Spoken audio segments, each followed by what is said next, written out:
Science! All right, we are live back with Faraday Research. Mike, how you doing tonight, brother? Pretty good. Busy, tired. For sure. Another spontaneous late one. Sorry. Again, one of these days the sun will be shining while we do the podcast.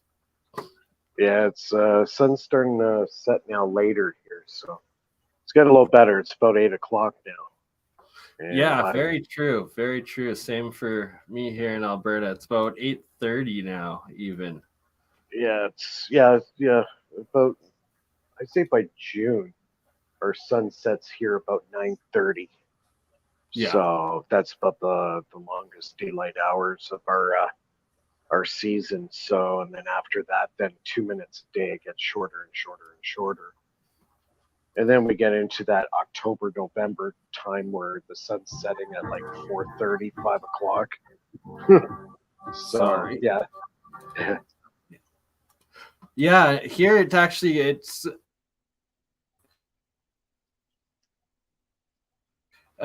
during the 11 o'clock p.m. at night that it sets. It's pretty crazy, and then it starts rising at about 4:30 a.m. Yeah, really, eh? Yeah. See, here in Toronto, it sets usually about 9:30, 9:40, and then the lights are, out at that time. But for us, that's pretty normal. Yeah, and I guess also Toronto, in that part of Ontario with the Great Lakes, it's a little bit further south than the regular borderline of the rest of Canada. Like and then Calgary is a couple hours north of the border where I am. So yeah, I'm just about an hour's drive from Niagara Falls. So yeah, that's a nice area. I've been out to the Tesla Monument there, and yeah, I've traveled all over there. I've been throughout the U.S., California, New York City, Buffalo, Rochester. Where else? I've been to Jersey City. So yeah, I've been quite a few places. I've also traveled all over the Philippines. That's where my wife's from, and yeah, so I've been around. So. Travis, I do believe I know that Victoria Island, the tip of it, I think that's the second most south of Canada, but the Niagara Falls there on the very tip of the Great Lakes is the furthest south. Actually, no, I think it's Windsor. Detroit. Or Windsor, yeah, sorry. Yeah. But yeah, that general area there. But yes, yeah. You're correct. Yeah, Windsor's about a 4-hour drive from where I live. So yeah, but I've been to Windsor, never went into Detroit. Don't ever want to go into Detroit, but yeah, I've been all over Windsor there. Years ago, I was there. My girlfriend went to the University of Windsor, so she was there. So I drove up there a few times. And yeah, it's milder, especially like later in the season, like in fall. It's beautiful nice out there in the fall when the leaves are changing. Yeah, it's really nice.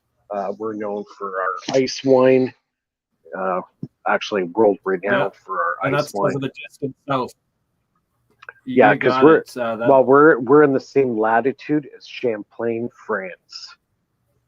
So if you follow that latitude line all the way around to France, it is right in direct line with Champlain, France, where they make all their famous wine. The perfect temperature, yes, the best conditions. Yeah, and that area where that's actually just before Niagara Falls. It's about maybe another 25-minute drive, and you're in Niagara Falls. That area there is like the hub of the world ice wine production.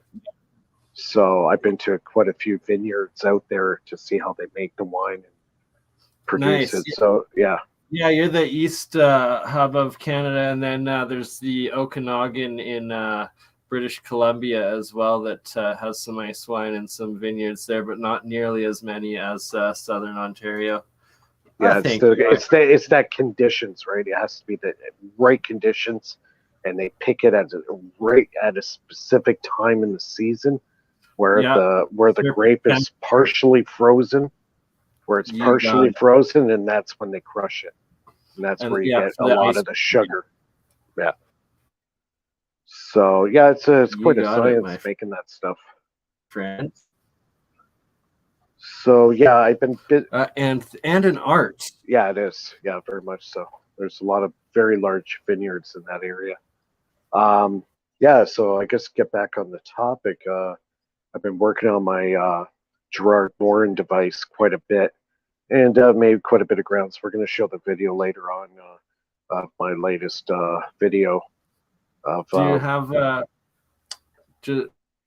is it set up at all? No, right no, now, or just we'll share the video. No, yeah, we'll just share the video. It's too late for me to set it up. Yeah, enough. But yeah, I made a lot of grounds with it. I tried hooking up the microwave transformer. It was 1,000-watt. Unfortunately, the Gerard Morin device, the way it's set up now, can't produce enough power amperage to actually activate that transformer. It's too big. So I have to get a smaller one or go to the high voltage one, which you'll see in the video where I'm actually able to light up what do you call fluorescent bulbs with the high voltage transformer.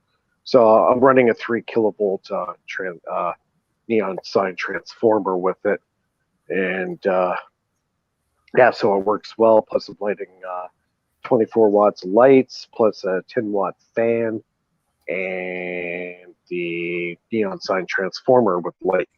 So yeah, I'm producing quite a bit of power for the amount of power I'm putting in. I could actually hook up 2 lights of the neon sign transformer, so that's 60 watts right there alone. So I'm putting, see, the best way that I was, yeah, see, like what I was told by some guys that have been in this field longer than me, the way, what you want to do is you want to calculate how much wattage is going into the system versus how much wattage is producing. Okay, a lot of the stuff with you cannot put say like an amp meter to it or a voltage meter and expect to get proper readings, because the Gerard Morin device actually it works in a harmonic resonance with the coil, the way that pump works. So I can put my 2 fingers on the pump motor while it's running and pumping 130 volts, and I don't get shocked. So it's not like that cold electricity has that sort of effect, right? And it's figuring out, that's part of the science now, and the discovery is going to be deciphering and explaining and detecting what type of electricity each of these devices is producing, and that the cold electricity has it doesn't have the amps, but then lots of times instead of the device getting hot, it gets cooler, and that the bigger magnetic field generators are colder rather than hotter, or when they get hotter, they lose their efficiency and stuff like that. Yeah, because like the Gerard Morin device is a little bit different because it's actually creating like almost like an RF signal. It's creating a different type of a waveform. So like if it was, say, like a regular AC or DC generator, if I were to put my fingers on it, I would get zapped.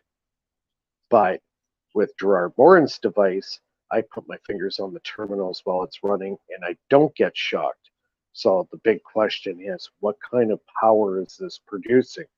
So you have to look at the anatomy of the pump motor from a washing machine, how it works. You got a bipolar magnet, so you got one side that's positive, one side that's negative, and it's rotating inside like a transformer type case. And you got 2 coils with very, very small windings on it on either side of the transformer framework or the core. So you're not actually physically producing well, you're producing. See, this is where it gets funny. You're producing the power, but not in the electrical sense. What I'm doing is those magnets are actually ringing the core, and that harmonic resonant frequency is now generating a power source within the very fine windings of that core. So I'm still trying to figure it out. The best way he described it, it's like an RF signal that's being rung by those bipolar magnets spinning on the core. It's creating that ringing effect. Because remember, we were talking about this before. It's like taking the tuning fork and you ring it and you put it beside another tuning fork that's exactly the same as itself, and it'll start to resonate as well. So I'm thinking that this pump motor works on the same principle of harmonic resonance between the core and the windings on the core. It's creating that ringing effect, the frequency. So it's like, okay, we're not talking about real voltage here. We're talking about a resonant frequency signal, which is a form of energy, but has different fundamental characteristics of how it reacts, if that makes any sense. Hugely. And I'm so glad that you're bringing this up and describing this, because it's key to some of these free energy devices or efficiencies in electrical engineering that we've been discussing in the past, and that so many different devices out there have their own sort of unique field that they're bringing in, and that there is the RF frequencies and radiation, different energy radiations that can be turned into electricity. And for instance, your Don Smith generator, why it's so hard to begin with is that you have to, like, it's taking all of them in sort of, and it's this massive kerfuffle chaos, and that you have to then isolate down to the right frequency of what you're going to intend to then use the load circuit and the system. Very much so. Yeah, you got it. See, we're dealing with a different type of power. In all theory, when I put my fingers on those terminals, I should be fried. I should be fried, but I'm not. And so obviously there's something going on that's different there. And I've seen, like, over the last 2 decades, just on YouTube, lots of different backyard scientists like ourselves and electrical engineers and experimenters call it Tesla's cold electricity, and that they never get zapped. You can't measure it from the stuff, and even in my water, it should be zapping you. Like, I should get a shock from it from the amount that when I put more in and have the open ones in, but it doesn't. And there was actually in the 7-hour stream I did last week. There was a Tesla Tech video I played where the guy was talking about electrolysis and cold fusion, but he was showing that it's actually a 4-wave, phase electricity system, and that this is essentially probably how the cold electricity works, is that it's there's like a dead short to it somehow with the amperage, that it's like almost, it's grounded or something that way. Yeah, with the amperage comes from the ground. Okay, a lot of people think the amperage comes from the coil, or that the EMF actually creates current, but the actual flow of electrons into the system comes from the ground. A lot of people think the other way around. It's not so. So if you have a big, thick wire as a ground with a diode attached to it facing out, you're going to get a huge surge of electrons into the system.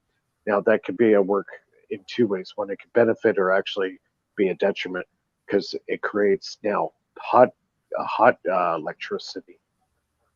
So, but it's kind of a double-edged sword, because you want to keep it cold electricity because the characteristics are so much better than hot. But all of the devices that we've created in the last 120 years is based on the hot grid. Yeah, that's why I keep telling people the electric grid and system that we have devised and used is probably the most inefficient we possibly could. They've rigged it. With electricity. Yeah, exactly. They literally rigged it where to use this hot electricity that then magnetism dies because it's hot. There's this high resistance load throughout the travel as well as the usage of it. Where instead it would be, if you use this cold electricity, you don't have that amperage, you don't have the heat, the infrared energy that you're transferring through it, just the ultraviolet blue cold. And that's what, it's this cold electricity that the Earth runs off of, and that is in the Earth grid and the atmosphere. And that's probably where. Well, you know what? That's why Tesla was always working with high voltage and high frequency, because he knew it was a superior way of using electrical power. You know, running at 120 volts at 60 hertz is not good for the human body. Even the frequency and the radiation that comes off it, it's not good for you. But if you get into the frequencies that Tesla was working at, provided you know what frequencies to use, they're actually beneficial to the human body, not detrimental like 60 hertz. Even 50 hertz is better than 60 hertz. What would electricity at 432 be? Well, that is the frequency that actually helps your body. Actually, right? The shooting resonance. Hello, Jeremiah. Exactly. Thanks for joining us, brother. Good evening. See there? Oh, maybe it hasn't connected to the mic yet. And it was the Gerard Morin device that Mike's talking about right now. Yeah. So how about right now would be a good time, I guess, to play the video. Now I have my audio configured. Hopefully this is good evening. Yeah, so it's a short video right now. This is Mike's last video that he uploaded. I'll play it. It's like 6-7 minutes of I know what I know exactly which video you're talking about. I just watched it. I'm subscribed to his channel, and it does notify me of Mike's videos. Not that it notifies me of yours. I'm subscribed to your channel, but of course you have to send me the link. Yeah, I was also just gonna, unless you have something to say right away, Jim, I was gonna play it for the audience though as well. Just if they haven't seen it, you can definitely kind of show what's going on there. It's the basic setup is that he's got a DC power supply. He has a motor hooked up to the DC power supply. That motor is directly coupled through a flex shaft to a generator, which in this case I think is another brush motor generator. Is that right, Mike? Motor? It's a washing machine pump motor. Washing machine pump motor. So does it have any magnets in it at all? No magnet. It has two magnets. The bipolar north-south spins in a core, and then it's got 2 core windings that are separated on each side. They're very thin windings. They're probably about 36 gauge. Very, very tiny windings. And when I rev it up, I could actually put my fingers on the terminals and not get electrocuted. But I put it up to the voltmeter, I'm getting 130 volts. See, that's interesting that the motor itself should be outputting anything other than your normal kind of AC, where you're obviously getting some voltage. You're getting enough voltage to charge up the primary filter stage of your switching transformer, your neon sign switching transformer. Yeah. And you're getting enough DC power rectified to turn on the rectified outputs of those LED lamps, because they do have a smoothing capacitor and they're half-wave rectified each. Well, so you might want to keep that in mind too. They're also half-wave circuits, unless they're fancy bulbs. Yeah. But that could be causing some bias that might not be ideal. Mm-hmm. Yeah, well, I've hooked up a 25 watt incandescent bulb, and it lights right up, no problem. Fully lit. So I'm getting heat off it. Like I put the meter up to it. The incandescent bulb is a far more honest test because it's not going to have any of that cut out. It lights up at 25 watt, no problem. No problem. And it creates a lot of heat. So there's amperage there too. If you're creating heat, you're creating amperage and current. So yeah. But yes, let everybody see the video and they can kind of see where I'm. In the last video, I had the transformer that I ripped out of the microwave oven. So it turns out that it's 1,000 watt, and this system here just will not put out. Sound is good. Yep. Put out enough power in order to fire up that transformer. So I started brainstorming. I said, aha, I have a neon sign transformer that's AC. Actually, I got 2 of them now. This one here is 3 kilovolt at 30 milliamps. So not only that I can run all these lights, the fan, now I could light up this fluorescent tube. So now I got the neon sign transformer. I can run, it's basically acting like a ballast, right? So, I can run quite a bit. Like this, I got 24 watts worth of bulbs, plus 10 watts of fan, and I'm putting in only 24 watts to make this run, all of it. So I'm just going to demonstrate that real fast for you. So I got 24 watts worth of lights plus a fan, so 10 watts, plus another 30 watt light. So I'm going to fire it up, and then you can see how actual, how bright it is. Everything's going to be running. Okay, let's fire it up here. There we go.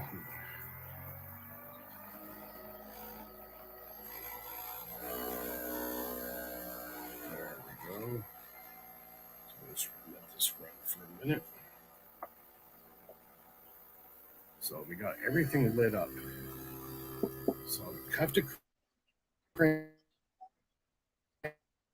it up at that capacitor charged up.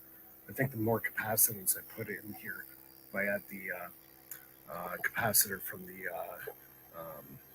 microwave, that'll help out quite a bit. So yeah, there you go.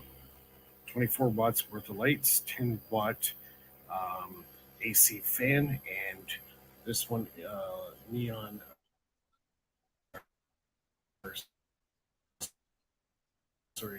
fluorescent, way over what I'm using. I'm putting in 24 watts in, and I'm getting 30 watts excessive power. That's pretty freaking amazing. So I'm going to toy with this for the next foreseeable future, because this device is starting to prove to me it is real. This is the real deal, and it's running consistently. Like I'm putting 0.4 volts at one amp, and I'm running all this.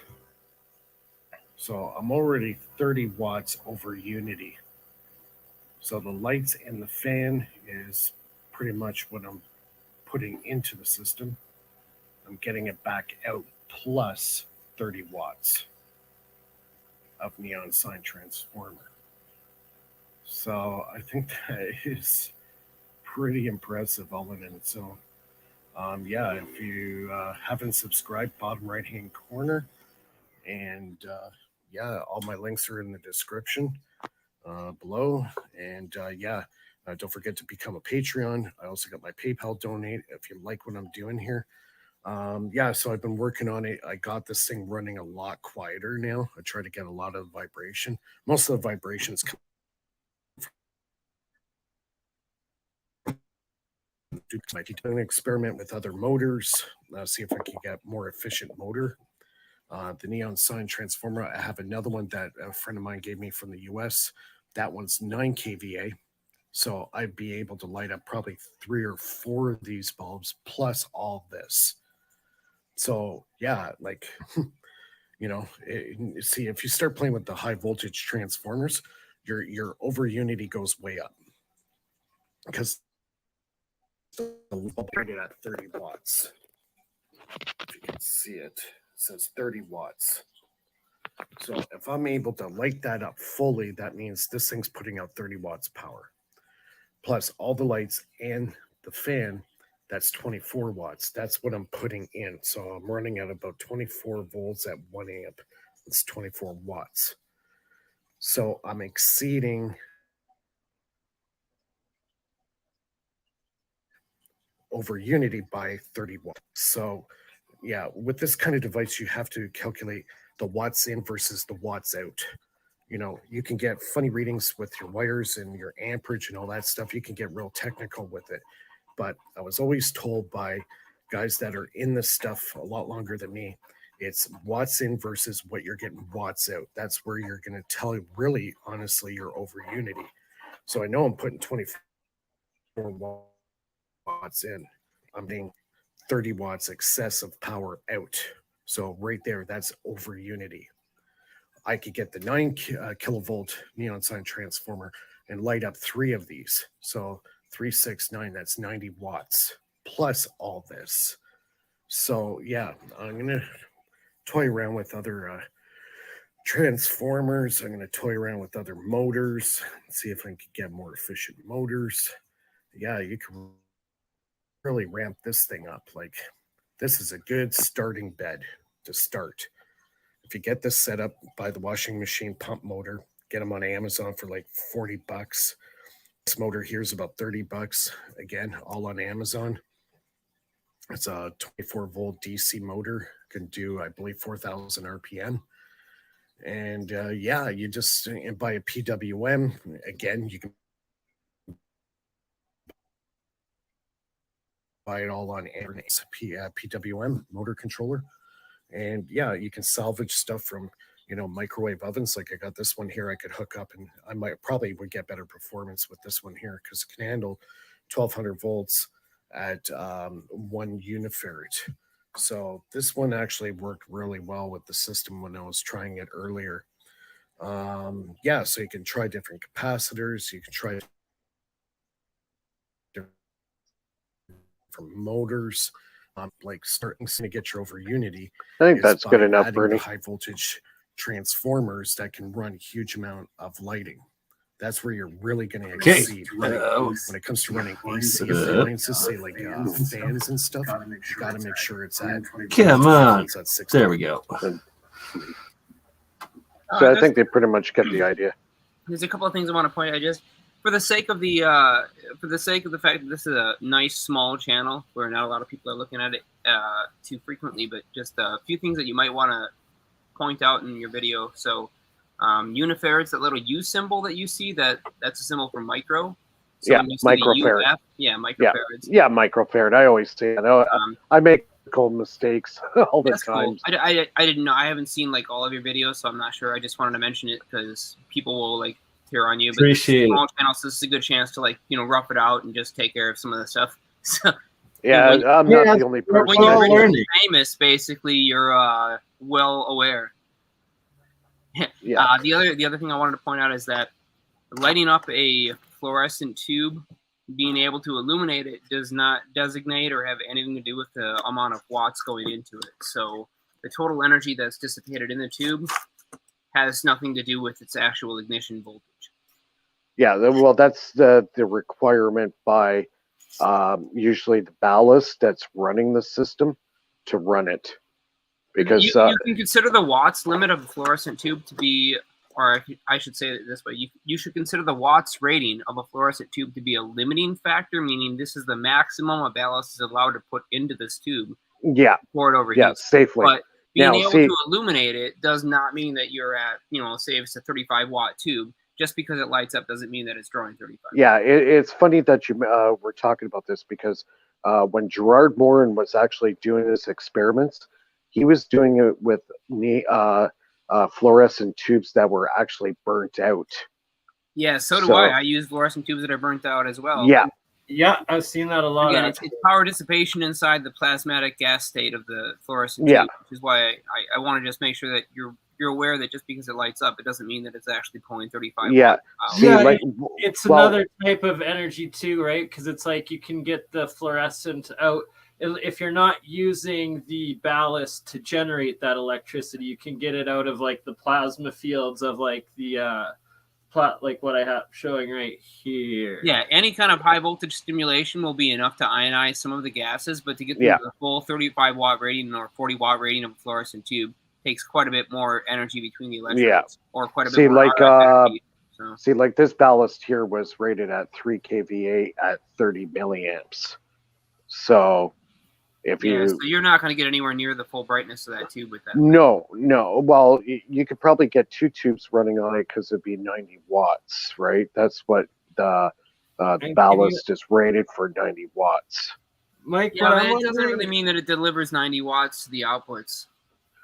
Yeah, I get what you're saying for sure, Jeremiah, and I love having you on because you're actually so well self-educated in all of this. You know, well, I'm also a certified calibration technician, BurnEye. So I actually have a certification in the calibration industry, and so my job, I used to get paid to help companies solve their problems before they ever hit the market, so that customers didn't see those things before, you know.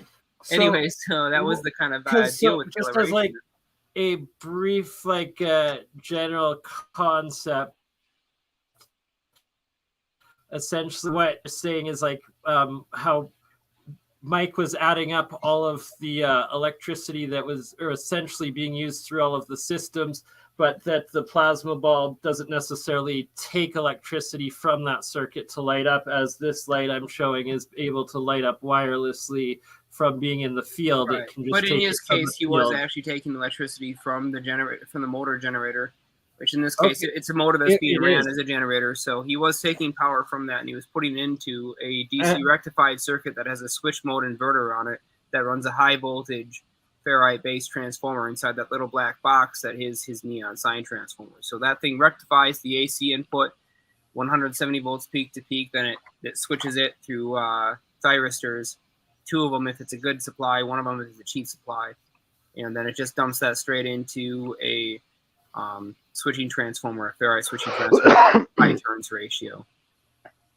Yeah, it's probably like a solid. Well, I was told that it's a solid state flyback type transformer. Right, it is. It's a flyback transformer, so it's a back EMF driven transformer. It charges up the primary coil in one particular direction, then it releases it, and then if it's a full bridge, it'll charge in the other direction, and then release it. It's basically, I was told it's like basically having like a solid state Tesla coil. Pretty much. I know that people have called those things solid state Tesla coils before. They're totally different.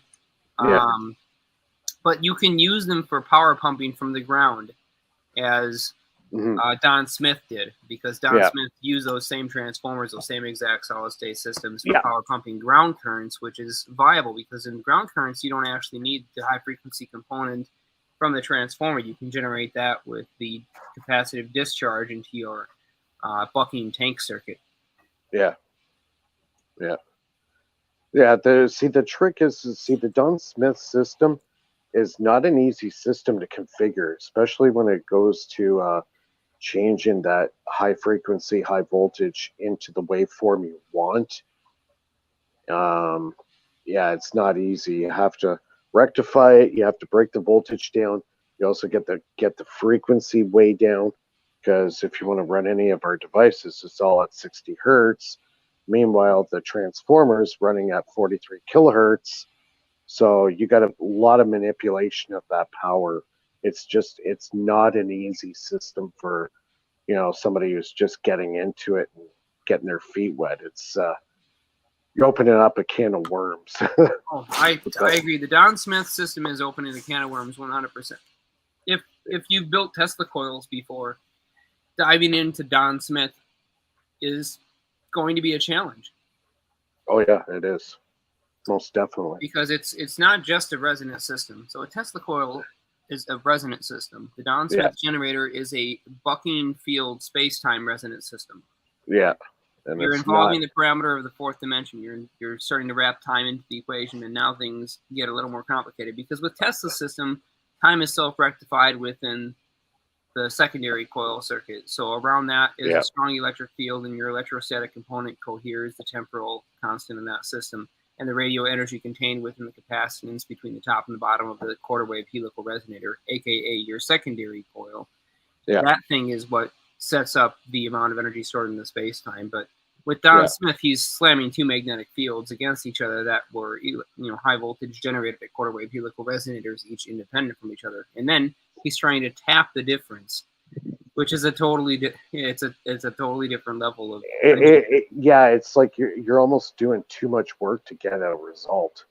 It's like, like I'm making quicker grounds right now doing the Gerard Morin device, and the way it's working and getting, I don't have to worry about changing it to 60 hertz. The pump motor already does that for me. So, you know what I mean? Like, it's like half the work. Yeah, it's putting the system into the resonance, right? It's putting it into the waveform that I can use right away. like right from the get-go. It's already in the right frequency. Well, you've seen how Don Smith does it. I mean, it's easy. He uses the inverter to generate the 60 hertz instead of using that motor generator. So if you think about it this way, you could pump the motor generator output, the output of that motor that you're running in reverse, straight into a Don Smith system. Yeah, and then you can I was thinking about that. Serious OU gains. Yeah, I was just about to ask, have you connected to, or are you planning on connecting your Don Smith generator into that was the exactly what I was thinking about last night. Yeah, run your neon sign transformer off of it and just pump it right back in, man. You've already got almost everything sitting there. I'm sure that's why you got the transformer, right? All right, so you're saying the neon sign transformer that I got hooked up to the Gerard Morin, I hooked that directly into the Don Smith? That's exactly what I'm saying. Yep. Okay, because it's rectified in that box.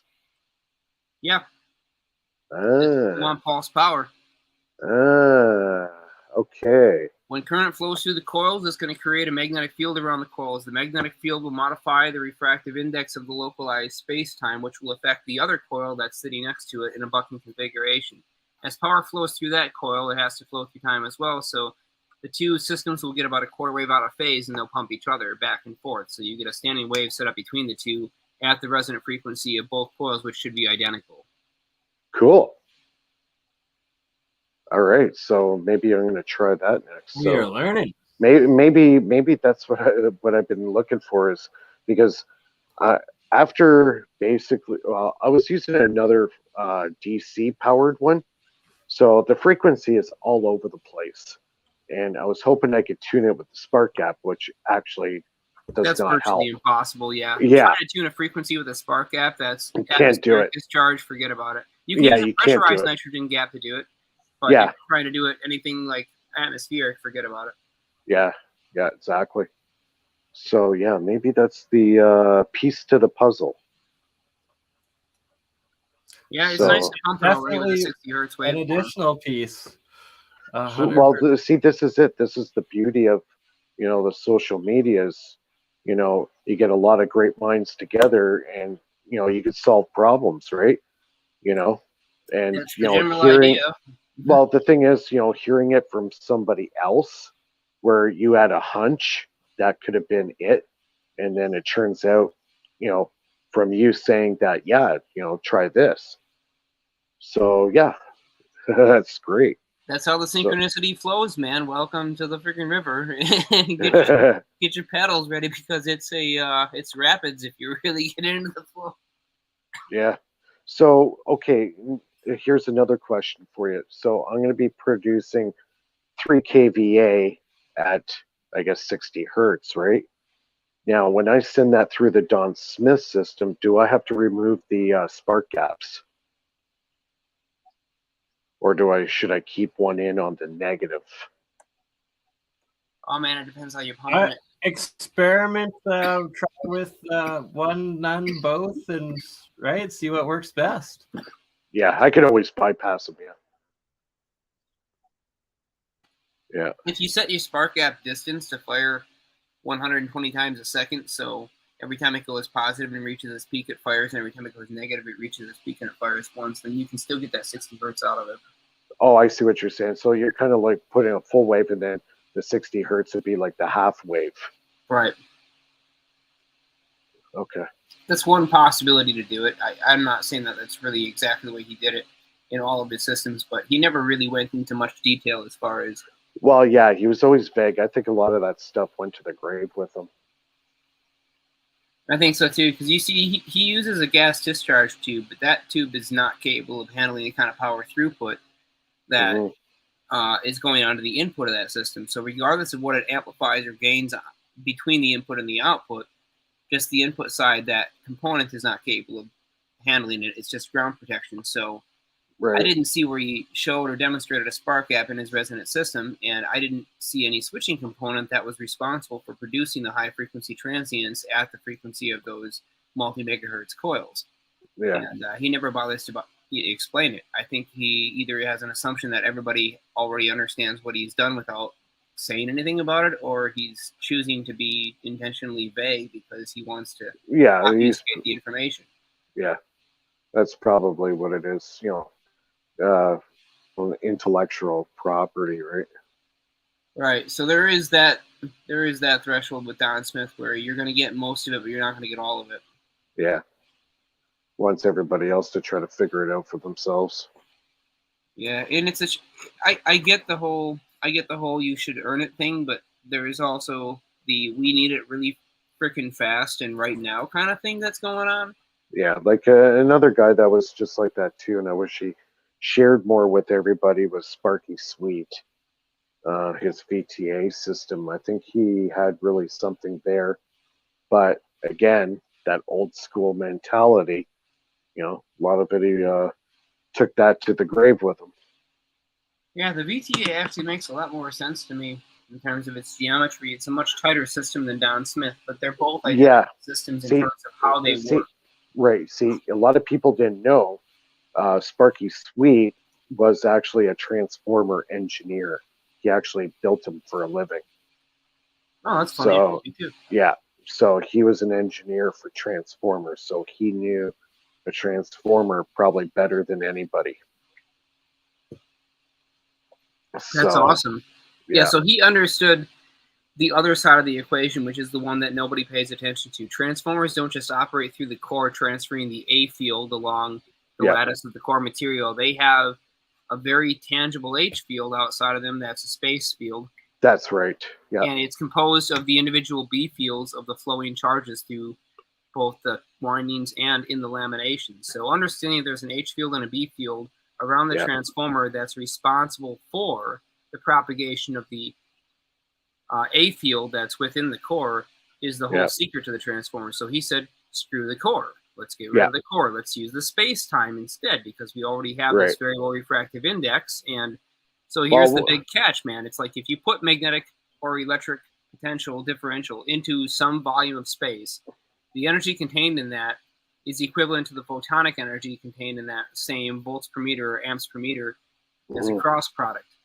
And that has a physical equivalent mass, meaning that it acts like actual matter in that space. That also means that the refractive index has changed, so light slows down. And light is all electromagnetic waves, so any electromagnetic wave that travels through that space that's not part of that coherent oscillating system is also going to slow down. That means you can store more electromagnetic energy in a smaller space than you otherwise should be able to. See, because he was using these very large ferrite magnets that he said he was tuning them. Now, I don't know how that ties into the system. Maybe he was, instead of using a core, he was using a solid state ferrite magnet on the top and the bottom of the VTA that would trap, I guess, that field with a magnetic field. That kind of makes sense in the sense of what we were discussing at the beginning of the stream, Mike, about the tuning forks and how like you're resonating, copying, bringing energy in that way. Can you tune the magnetic induction of the system into the specific frequency to then well, I think that's what the magnets did. It trapped that field in that box. It created kind of like electromagnetic Faraday cage within the transformer, if that makes any sense. So as soon as he brought, it does for sure. It's just a theory. It's just the way I see. He was using those ferrite magnets, two very large ones on top and the bottom. So the coil was actually on the inside a metal box. So when he created that field, he was using the solid state magnets in order to kind of create that Faraday cage effect where he didn't actually need a metal core. He was using the electromagnetic field of those magnets as the core, trapping the field within the core itself, right? Like a force field. So I don't know if that makes any sense, but it seems like that's what he was doing. Yeah, it does to me. So I'm gonna show a couple demonstrations of this jar that I have hooked up there. That it was from the last stream. I've just let it go, and it's now grown into all of these different layers. But it's still a silver cathode and then some copper wire around a little bit of deteriorating aluminum foil as the anode. And it's grown all of these layers, and then as I zoom in on it here in a minute, I'll be able to show all of the different like nanotubes, but stalagmite, stalactite type tubes as well that it self-organizes and grows into in only a few days' time. But before that, I'm quickly going to share a video visualization. It's just a couple minutes long of visualizing sound and turning sound into visual waves.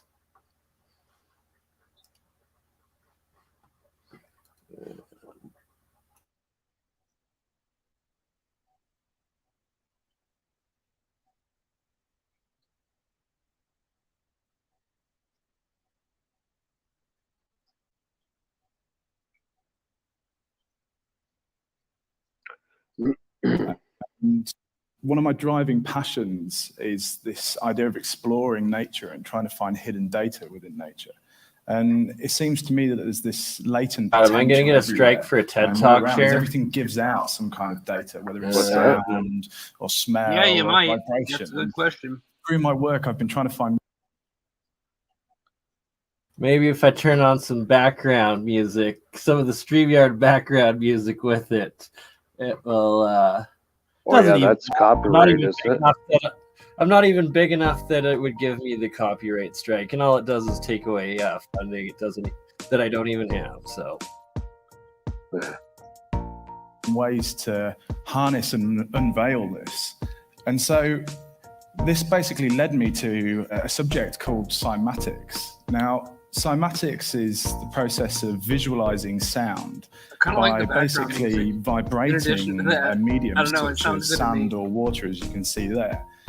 So agreed. Look at the history of cymatics, beginning with the observations of resonance by Da Vinci, Galileo, the English scientist Robert Hooke, and then Ernest Chladni. And he created an experiment using a metal plate, covering it with sand, and then bowing it to create the Chladni patterns that you see here on the right. Moving on from this, the next person to explore this field was a gentleman called Hans Jenny in the 1970s, and he actually coined the term cymatics. And then bringing us into the present day is a fellow collaborator of mine and cymatics expert, John Stuart Reid, and he's kindly recreated for us the Chladni experiment. What we can see here is a metal sheet, this time connected to a sound driver and being fed by a frequency generator. And as the frequencies increase, so do the complexities of the patterns that appear on the plate, as you can see for your own eyes.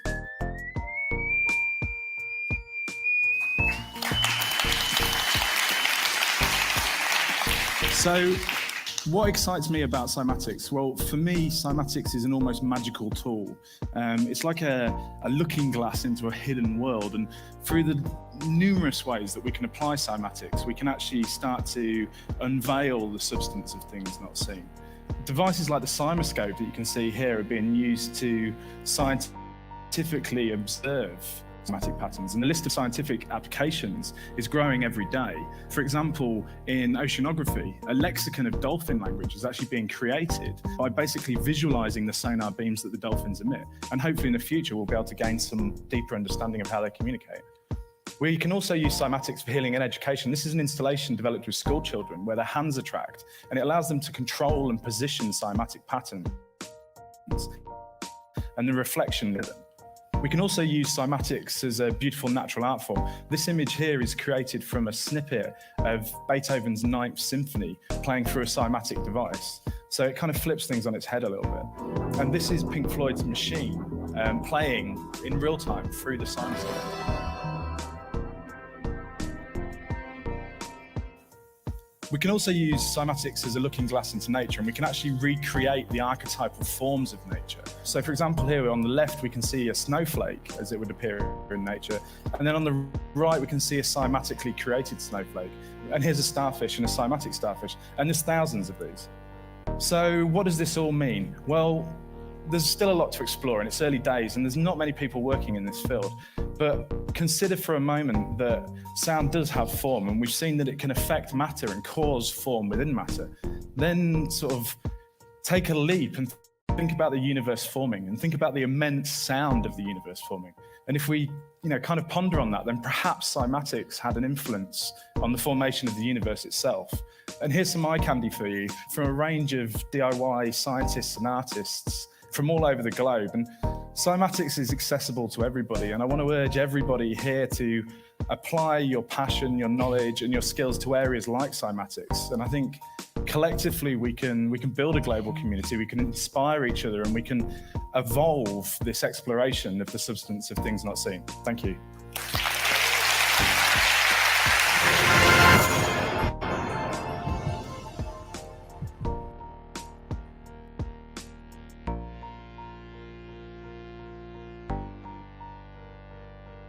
Heck yeah, buddy. That's exactly I've what seen we that are. before.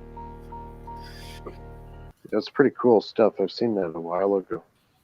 Yeah, I'm gonna have to play that one in the next Science Sound And episode. it's not that hard to make either. You can do it with a metal sheet, preferably black, and then you just put a speaker on it. And if you got a signal generator, you just start pumping the signal in. It starts vibrating the plate, and you pour some salt on it, and boom, it starts magically creating these incredible shapes and patterns. And yeah, it's pretty amazing.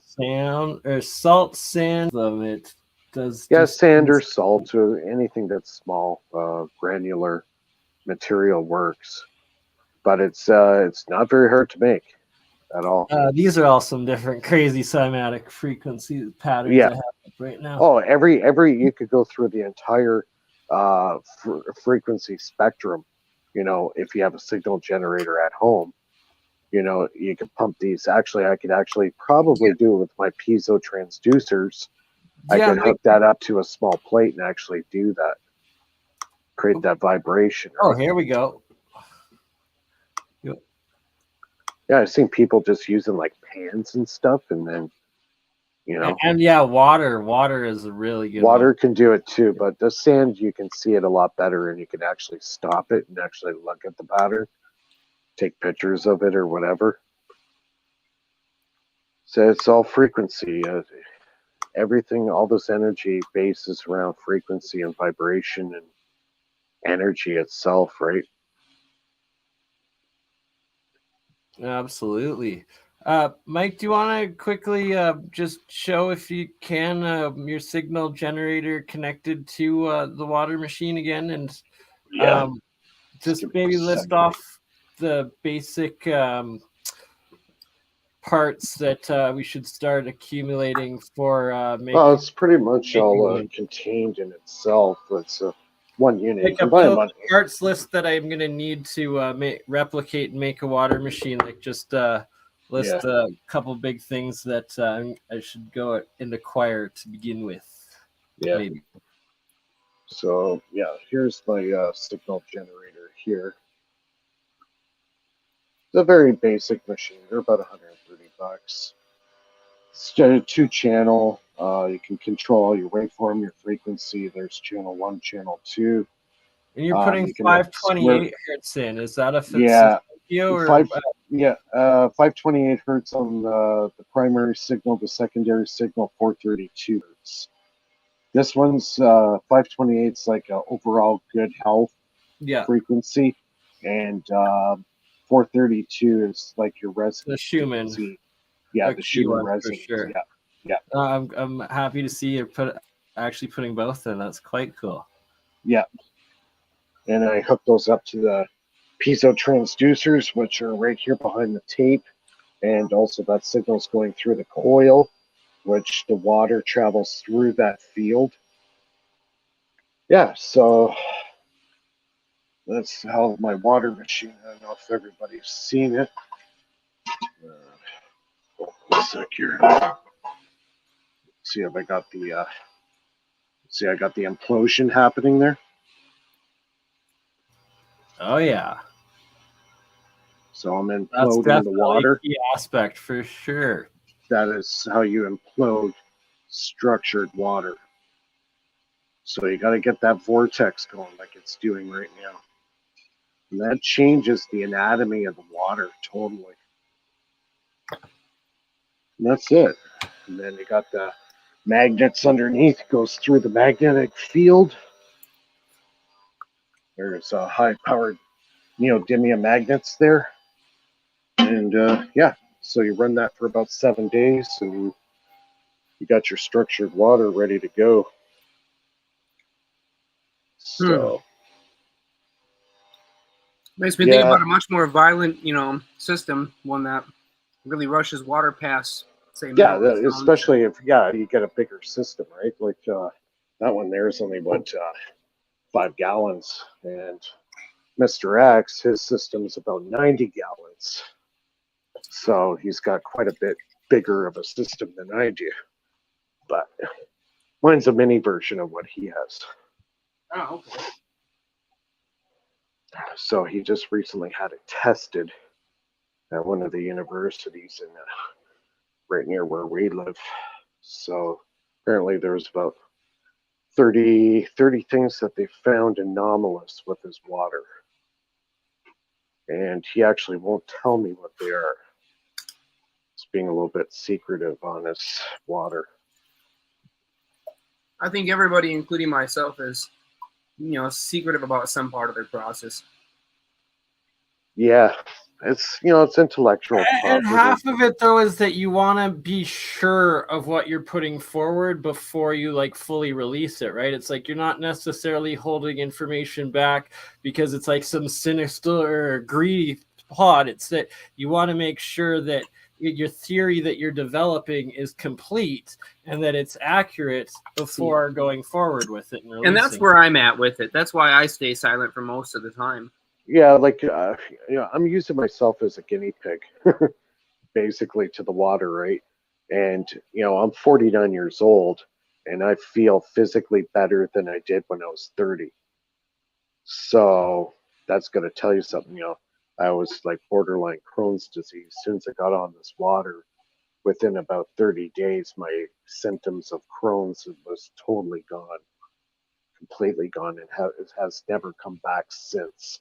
Wow. And now it's 2 years down the road. So yeah, I've been on the water for about 2 years now, and it's given me, my life back in a way, I guess you could say. It's making me definitely better, and I can go to the washroom and not, feel anxiety every time I go to the washroom. Hopefully, it's a good outcome, right? I don't have to worry about that anymore. Exactly. So, yeah, and it helped. Thank you for bringing that up too, because one of my friends, his sister, just came down with Crohn's disease, and he might actually be watching. So it's good to get your testimony. Like there are simpler devices. Like you don't have to have a system like mine. There are simpler ways of making structured water. There's a lot of good videos out there to show you how to do it. But definitely the implosion is a big part of that water thing. So build a device that creates that tornado effect. It's a definite must. And then absolutely, Dan Winters goes huge into that. Yeah, it's critical explanation of the implosion with the structured water. Yeah, it's definitely the critical. I went a step further. I put it through a magnetic field. That magnetic field is supposed to neutralize any transient type frequencies that could be embedded in the water. That's what the magnets do. And then putting it through the magnetic field with the piezos, harmonizing that frequency in the tank. So it's sound is actually what's embedding it into the water itself to those frequencies, because we're being exposed to a shitstorm of electromagnetic frequencies day in and day out. All the RF that's coming off the power lines, your Wi-Fi, your cell phones, all this garbage is hitting your body day in and day out, and throwing off your personal resonant frequency of your body. Your body's right? at Absolutely. your body's The trillion frequency, your actual aura, your electromagnetic energy that it's is scrambling it. It's totally scrambling it. So this machine is supposed to bring your body back into the frequency that you should be running at. It's like running an old car, but the timing is off. Right? Your timing's off. That engine ain't running right. You're gonna have problems. Well, we're no different.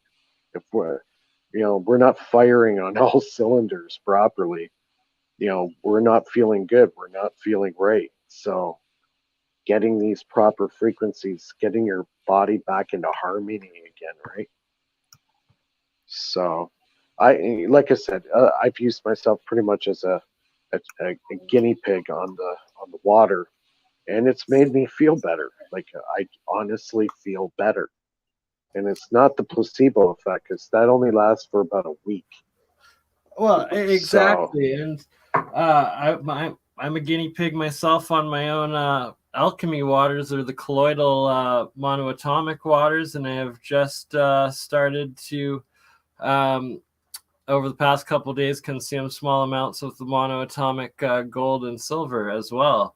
But it has only ever made me feel extremely better and healthier myself too. If you guys don't mind, I found the exact clip that goes into some of the cold fusion talk, but then more importantly, the 4-wave or the 4-phase electricity.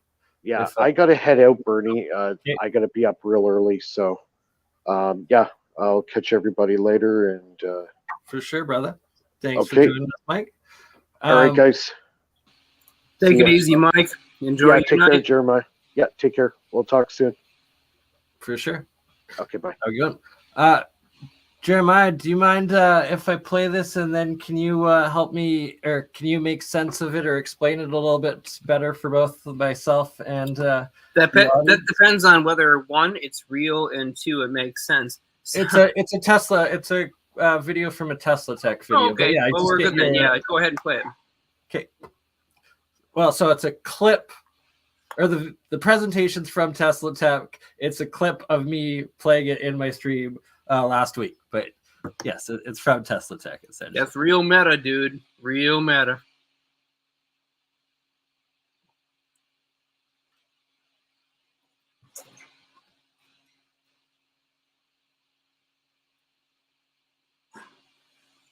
Storms at his private residence.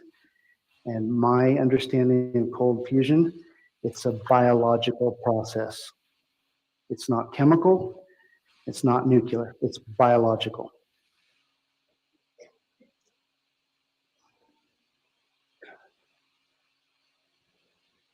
Not sure if I agree with that. Yeah. And thanks, Sean. Me. Just in the self-organization aspect, but I think he's also talking about cells and stuff. But 100%, I get what you're saying with that, but that's not the main point. I'm going to shut up now and into my presentation on let gravity. the 4-phase happen. Sorry, this was last year's, but it has to do with gold out of the electrode and coming out of that little worm right there.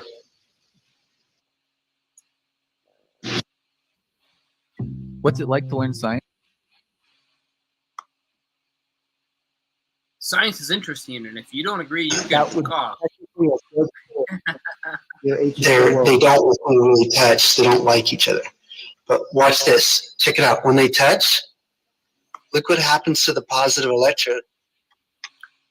It turns off. It completely changes color. Check it out. Okay. Now when they touch, pardon me. I'm only pulling another half an amp. Nothing. Try that with your HHO little buzz boxes. Zoom out here so you get a real good view of this. Extremely interesting. I may be leading into some, proprietary stuff here, but watch this. That's a back EMF current limiter for you. That's what Touch. It changes color. it turns off.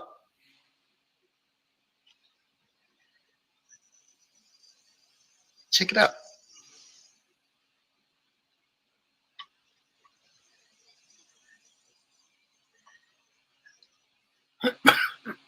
Okay. Here's another view of that. Same thing, potassium hydroxide in a little bit dirty water, but it's the same thing. I do unedited videos because there's no sense in trying to hide anything. They are what they are. You can see the 4 phases of heterodyne resonance. As we know right now, there isn't anybody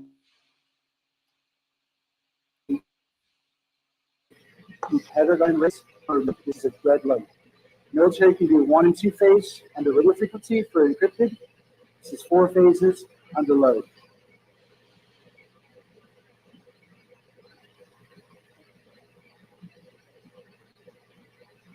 You notice how the wave pattern switches and it rolls once it gets in saturation? It'll turn the other way. I used to make this happen because that's what it looked like to me.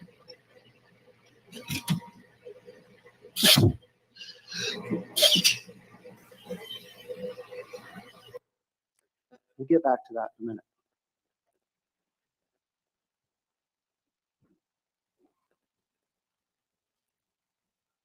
Okay. I promised you that I had new news from last year. We're going to go into a little bit more of this stuff, and you guys can ask questions. We have time, so there's no sense in rushing, but we're going to go fast. Stream Me Energy, Biogem Pharmaceutical Microbial Hydride Fuel Cells. I introduced you guys last year to Biogem Wet, microbial hydride fuel cell using gold and graphene fused together. It also happens to draw the oldest pattern in life, the flower of life. Everybody in the world has fantasized about what the actual meaning is of the flower of life. My processes for producing Biogem are no different than they could have done 10,000 years ago. I just use modern electronics to watch and control my process.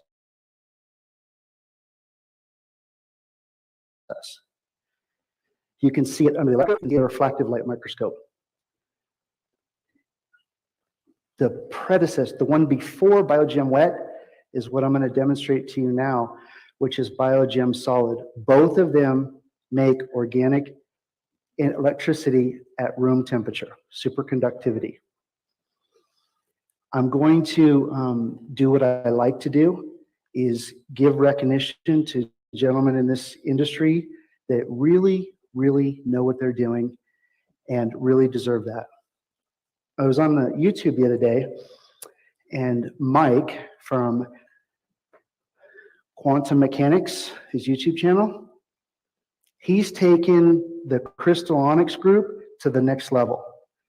Crystal cells using carbon plates, making room temperature thermal galvanic electricity. Very well done, very well believable, and he deserves you guys to take a look at it. Biogem is not that. It's not a galvanic cell.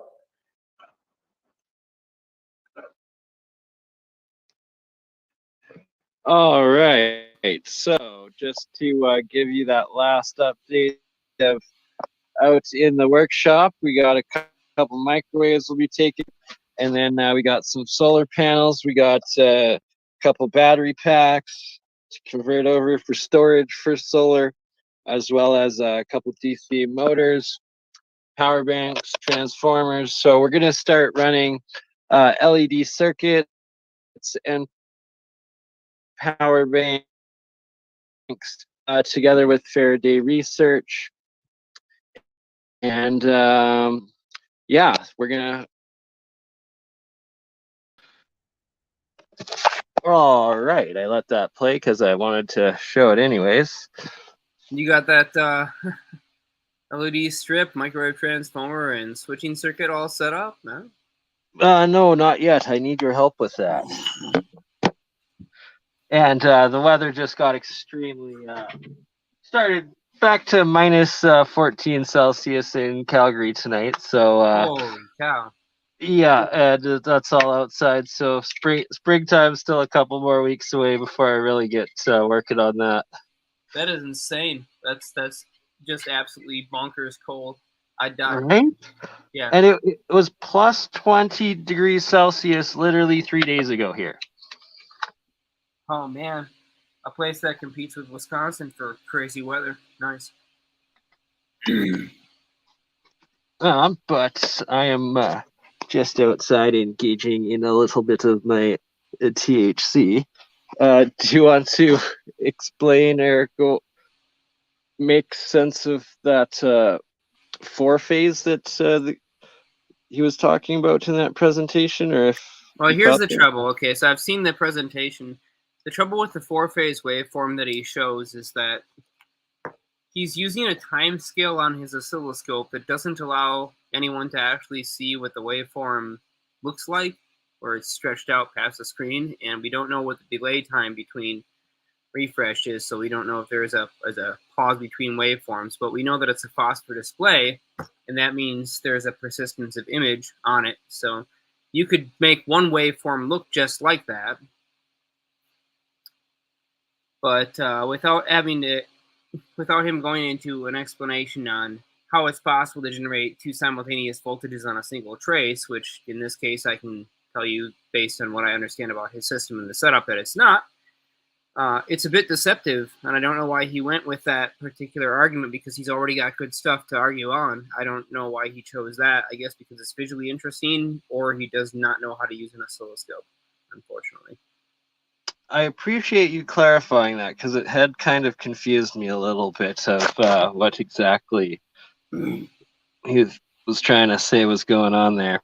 Yeah, what you want to show with the proper oscilloscope waveform is you want to show the full range from one peak to one valley back to one peak again. You want to show the entire waveform on the display, and if you can, show multiple iterations of that waveform so you can analyze noise on it. But he didn't, unfortunately, do any of that.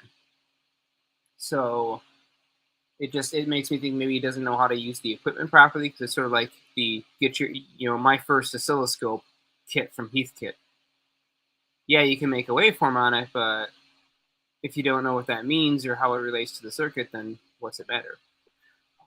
Yeah, that guy seemed pretty advanced with what he was explaining and claiming that the grants he has gotten and the work he was doing in the Alberta oil industry and stuff in that video.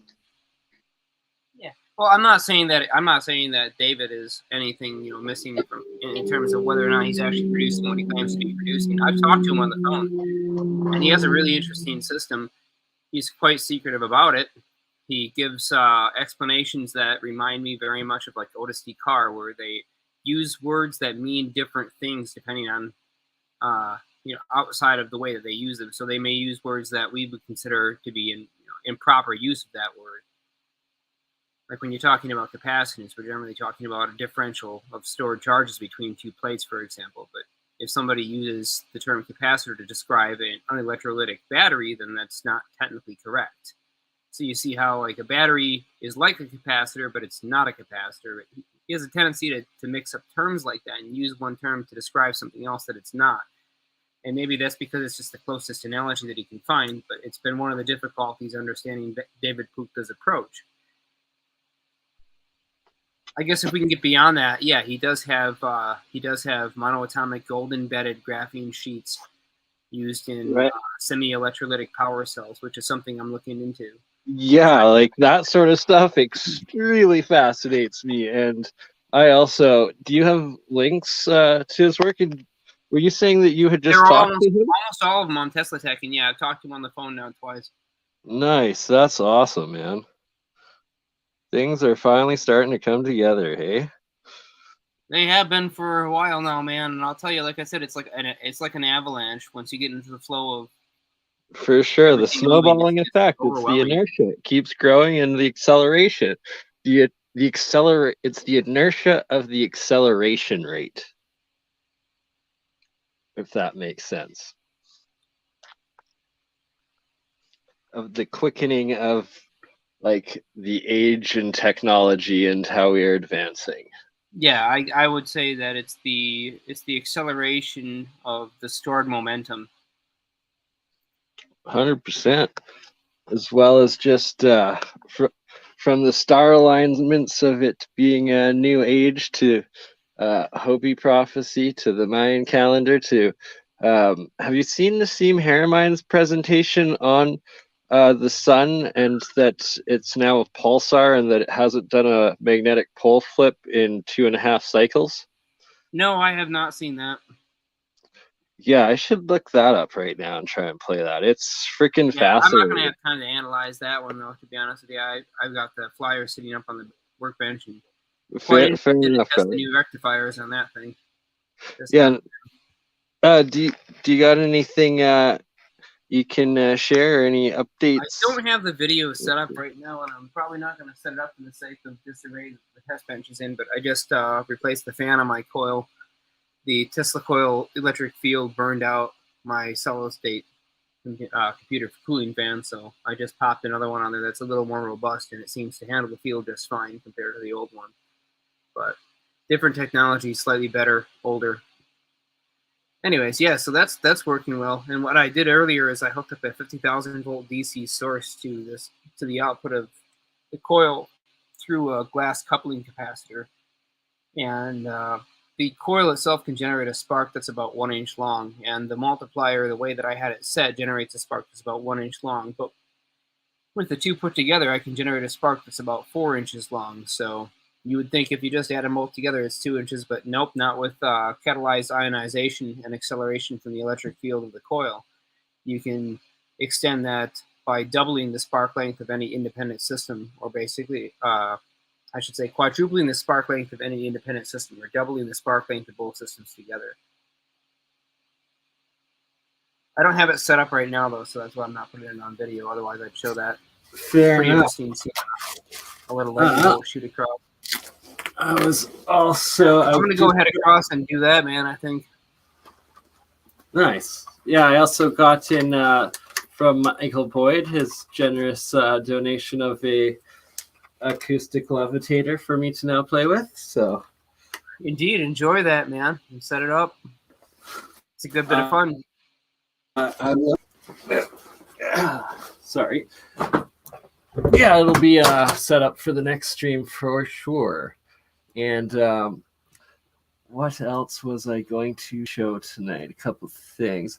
So have you been continuing and had luck with those graphene batteries? And then are you contemplating and looking in, I guess, with is graphite and graphene two different things or similar? And can the gold graphite be introduced into those batteries with the magnesium and graphene and increase their efficiencies? To answer your multiple questions, graphite is different than graphene. Both graphite and graphene can be embedded with an amorphic process or acetic process with different heavy metals depending on your application. It changes the conductivity in the lattice structure. Graphene is an assembly of graphite, and graphite is an assembly of carbon atoms in a particular lattice. Carbon can also exist in other forms that are neither graphene or graphite, and there are different names for the amorphous forms and crystalline structure of the ways that it likes to exist. And there's for instance, diamonds and cubic zirconium, correct? Those are different structures. Right, just getting more forms of carbon, and so it's an interesting phenomenon that carbon can assemble itself into all these various geometric structures that are fairly self-stable and some of them extremely strong. And what's really interesting is that depending on the lattice structure, the conductivity can be extraordinarily high, or it can be an excellent insulator of the highest order as well. So it's one of those strange phenomena. But what most people don't realize is that diamonds will emit electrons when they're stimulated, piezoelectrically. As quartz as well, right? Yeah, quartz is known for that property, but diamonds are not. And it's interesting to note that they produce more electrons than diamonds and release them upon excitation than quartz does. But quartz, have you ever seen or looked into any of the claims, or I've seen videos like that were like pretty shadow banned back in the day of, so it was either quartz under pressure or heat that it became, or maybe electricity that it became anti-gravitic and mass loss property. What you're talking about is the Kowski-Frost case. And it was one released from a German newspaper translated into English. It was unfortunately released on April 1st, so we have to really consider that with a grain of salt. But the Kowski-Frost system had two diamond-shaped antennas, and one of them was grounded, and one of them was a high-voltage tube rectifier or tube triode circuit. So it was oscillating at, like, say, 1,200 volts would be my estimate. And if it had a extra coil, it could have been a lot higher than that. Either way, very strong electric field between these antenna electrodes, much different than, say, our modern antenna transmitters that use primarily a magnetic field. But this system was mostly electric, so there's a quartz crystal of a particular structure aligned and set between the electrodes. They say that the crystal itself expands its physical volume, the space it takes up, by 20 times. That's the claim in the article. And then the whole thing starts to levitate, lifting some like 50 or 60 pounds above it and beyond its own weight. Could it be true? Could be. Yeah, right. I've gotten all the information possible on that case and all the places that it came from and those who had looked into it as much as I could. I have like 7 different articles now on it.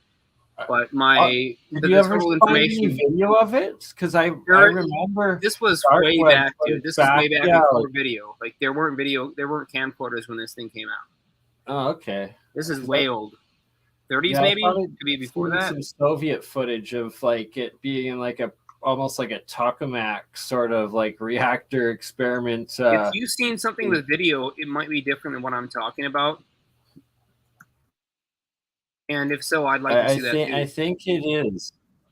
Yeah, now I'm going to definitely have to go for a search for that. So as for what you described with just crystal resonation and radio wave guide and energy that way, what are your thoughts in Antiquitech and cathedrals specifically?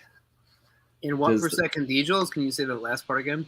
Like, does what I have on screen, does that look like advanced technology to you, or just really nice, over-the-top, ridiculous architecture? To me, this looks like ionospheric resonating point collector technology. I appreciate your input because I figure the exact same with that.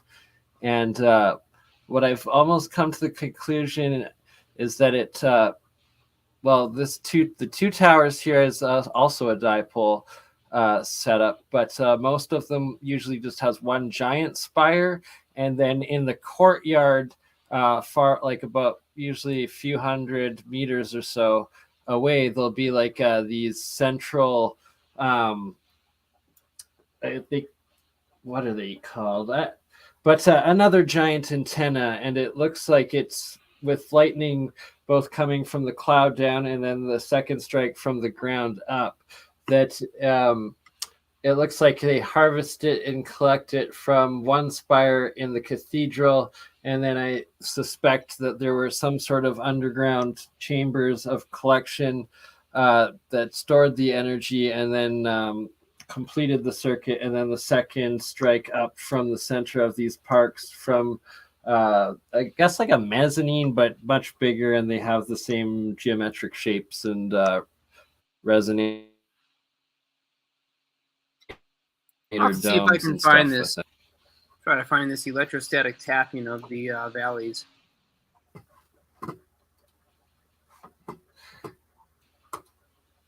Yes, please. I'm just taking a look now. I will also do some close-up maneuvering with the camera here.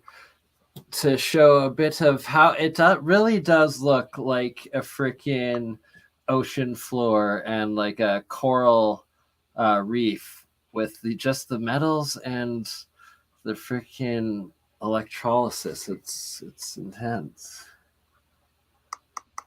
For sure, Mike. Wish you were able to join us too on the next one. I will make it earlier, brother. But glad to have you in the background, Esoteric Gold. If anybody does also want to join, since there doesn't seem to be any porn bots tonight, I will post the StreamYard link in the chat and feel free to join.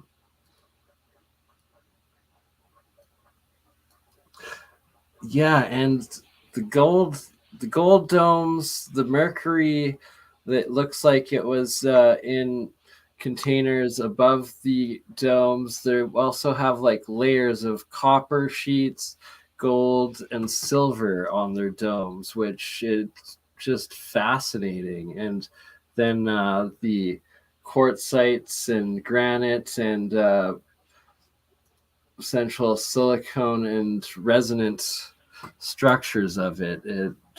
There's so much more to cathedrals and everything that is Antiquitech. Yeah, all that stuff has been lost, and so has its acoustic properties been lost. Electrostatics can move a very large volume of air, and in that ability, they can produce sound that's far beyond intense. Right, and have you ever heard Eric Dollard's talk about being in a grand cathedral listening to a Bach symphony while there was a solar alignment? I haven't heard that, but I can derive from just what you've said already exactly what kind of fields were set up in the cathedral and what he meant by that. I do know the work of Eric Dollard reasonably well. Yeah, he gets quite excited about it and says that it takes you on a cosmic journey. So I definitely wouldn't mind like the organs, right? Like there's such intense acoustic instruments. That's why I think for the same reason that he was excited about the cathedral, he's probably excited about the Integratron, which is also reported to take you on a heck of a journey. Yeah. I forgot about that. That's definitely a major part of what they've been building. And I've heard a lot of different. So your audience who doesn't know what the Integratron is, it's a giant pancake Tesla coil with a tertiary extra coil that you stand inside of. Anyways, it's supposed to be some kind of spiritual teleportation device. Sends you into another space-time where your thoughts are more powerful, allegedly, and it allows you to transit through these other realms that are not psychologically accessible, according to some of the reports. But again, from what I've read and everything I could find, it was never completed. And so we're not sure if these reports were post-completion and got leaked out, or if they were, pre-completion for the goals of the inventor and never came to fruition. I wish we could know, unless we build a large structure like that, though, or go down to that one. I think it's still there. I think they got rid of the copper part of it, but you could put that back in. It's not that difficult. So which one did you say was never completed? Integratron. Like Dollard talks about it. But isn't Eric Dollard building like his own now? No, he's not building the Integratron. He's building two things right now. One, he's building the Telluric Earth Current Early Detection System, which should tell you earthquakes many hours or even sometimes days before they occur. And then the other thing that he's building now with the help of Aaron is the pet project that the audience wants to see, the Cosmic Induction Generator. Right. Galaxies within a plasma by appearance through two canceling electrodes. That's so cool. But yes, no, I know of what you're talking about. No, I do believe that it was completed, and there was several accounts of UFO activity there, and wasn't it the idea supposedly psychically transmitted by UFO entities or alien extraterrestrial entities for that. The Integratron, was that what it was called? Yeah, that's the thing that I was mentioning that Dollar had also talked about, which, as I mentioned earlier, the Tesla coil that you can stand inside of. The whole idea is that the capacitive field around the outside of it and the magnetic field that produces that separation of charges is also responsible for compressing space-time or changing the fine structure constant of the space inside that thing. So when you're in the building underneath the dome, you're part of that field, and so your thoughts get put into the field, which now has a modification of the refractive index, and so they have more stress energy as they travel outwards at velocity c than they otherwise would have, because your velocity c is no longer the same as the outside frame of reference. So that basically means you're experiencing time really quickly. On the outside, it's not being experienced as fast. So as it attenuates outwards, essentially sort of consciousness portals. And yeah, basically.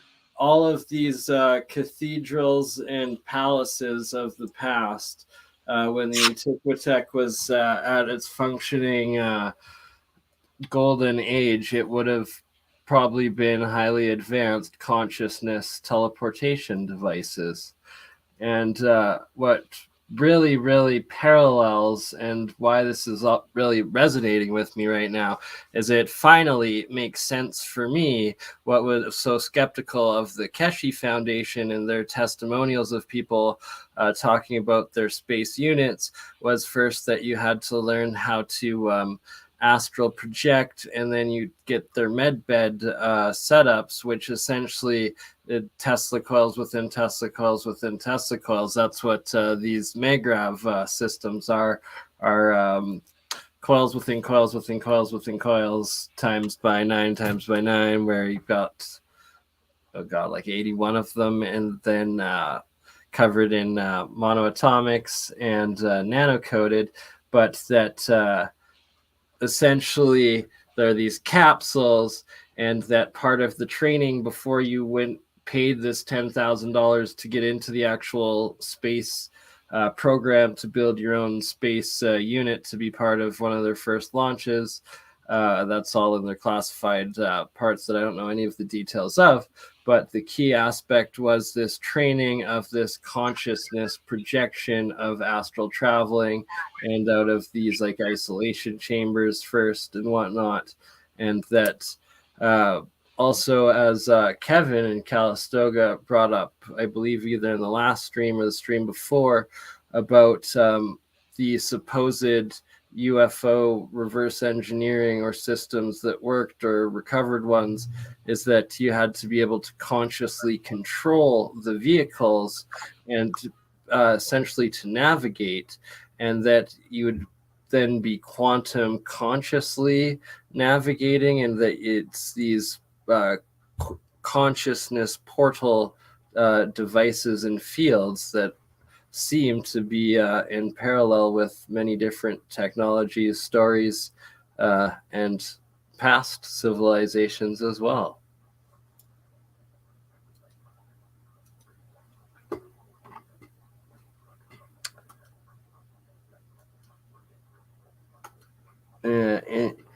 And just one more part that I'll add to that is that something that freaked me out, but so I never actually fully connected or built a full unit, was pretty much all of the just civilians that did build them, and watching them over the years, and then when they went online, that they all stated experiences of once connecting into this plasma field, that they were connecting into this higher plasmatic conscious field. And it's that you have to definitely be prepared, essentially, if the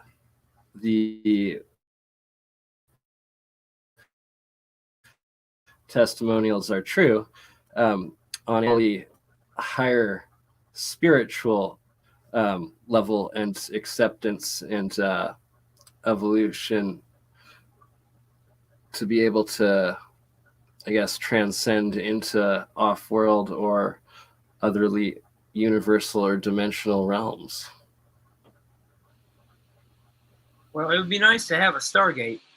The part that I like about the Stargate is that you can dial your destination, and you don't have to require a psychic to determine what that destination is. That's one of the appealing parts about that technology that makes a very large amount of sense in the materialistic mindset that we currently exist in. So you got to keep in mind that you got to bridge this gap. If you want to go from entirely conscious, then only a tiny fraction of the population is ever going to be able to gain that state of concentration or focus to control and visualize the destination. You got to think about the fact that some people have no ability to visualize anything at all. It's apophenia. The concentration level of goldfish. That doesn't make them less than because they don't see images in their mind. When they close their eyes, they see nothing. It just means basically their input is entirely electrochemical through the visual cortex based on photons hitting the rods and cones in the back of the eye, and it's just a direct connection. So they don't have this recreation simulation event going on in their head. But that's what I'm saying is I like the idea that you can dial your position. You can dial your destination without having a human operator. So it could literally be a machine that dials it, which in their case it is, with Stargate, whatever. Machine that dials it, computer system that figures out what your destination is, and you just go, you walk through. So it's everything about that is a conscious choice, and it makes a lot more sense because you can pump non-biological, non-intelligent materials and equipment through that as well, which makes it a lot more useful. Like, you want to talk about Amazon getting on board something, they'd be all over that. I think that Prime is great, and they want this one-day delivery. Well, what about 1 minute delivery? A freaking robot puts it through the Stargate, and it pops up on your counter.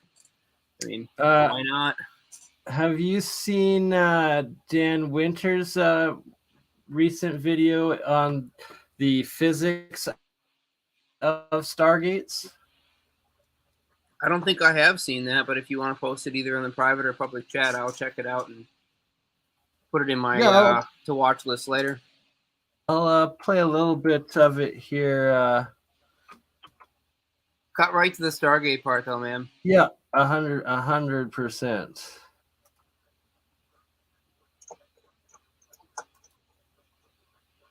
It's pretty interesting.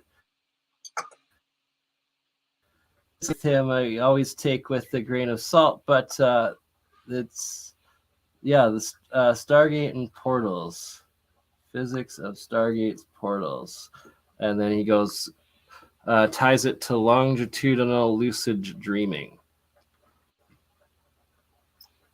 That's getting interesting, right? Find it quite fascinating stuff. Okay. Back to I instantly thought of you when he started with this, and I was just like, okay, I gotta get Jeremiah to see this. Because it's I'm sure it has something to do with the idea that I'm working on a Stargate, Well, it's all part of the technology, right? It is. You can't get around it.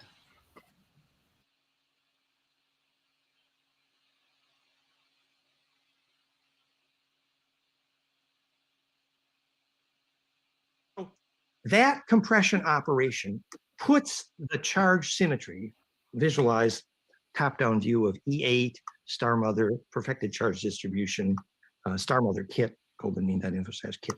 So that's the top-down view, and that E8 symmetry, by the way, was later used to predict the symmetry of the entire subatomic zoom.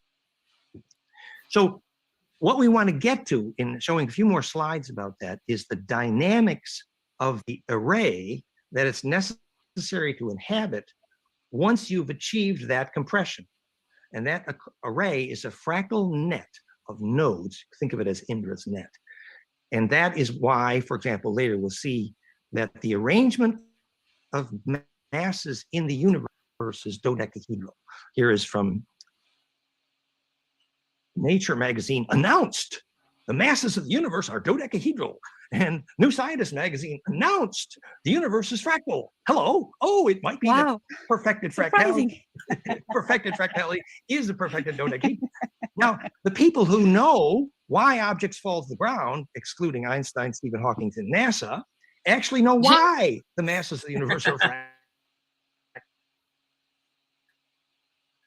Adrian, is that enables the charge distribution of the, which is a fractal longitudinal array, which is what makes gravity centripetal and therefore negentropic. Hint, the origins of mindfulness, the title of my book, Origins of Biological Negentropy. So the structure of that array is a hint or a clue to what you travel down in the wormhole between the entrance and the exit of the Stargate.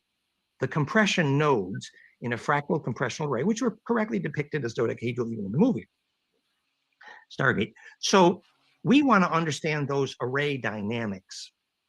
Now here, I shouldn't have the slides, but originally when in Anti-Gravity in the World Grid, they showed, Kepler was actually right that the planetary orbitals are nested platonics, because that is how gravity is created, because that tetracube nests in dodecacosa only by golden ratio, which is the only reason the atomic table exists. And actually, that is a correct prediction of planetary radii, all based on golden ratio, because it's the only way you get stable gravity. And that's also the way you get a charge distribution array through the superluminal compression nodes. Visualize infinite interdigitated stellated dodecacosa called Star Mother Kit, goldenmean.info/kit, which is the only possible three-dimensional fractal. And you see when you animate that revolution, you actually get the physics of the Holy Grail quite literally. And that array is where, for example, Bruce Cathy proved there was a reduction in nuclear critical mass in the Earth grid's dodecacosa, but also where Kozyrev proved that telepathy, military quality telepathy, was possible. You first had to find the dodecacosa nodes. Also, the only place you can build a pyramid or a labyrinth or a Stargate, because only there is successful compression possible embedding into that array. And it is the still points in that array that produce the distributed leverage, which is literally the wormhole. And that's what this slide is meant to convey. You see, the reason DNA, actually, a reason hydrogen radii, DNA, Earth grid, zodiac, and the arrangement of the masses of the universe are all simply golden ratio and dodeca is because only that is negentropic implosion, therefore successful charge distribution. And charge distribution success is the opposite of cancer by definition. Charge distribution success is actually the definition of the evolution of consciousness, which is simply distribution of charge that succeeds.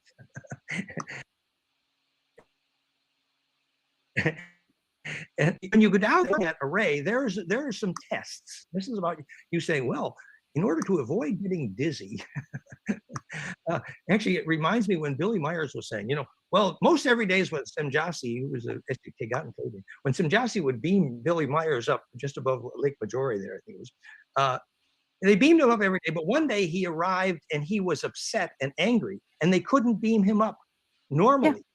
Yeah. And they had the same for me. They had to use Go ahead, yes. So no, I need to calm down and relax before, otherwise it's difficult.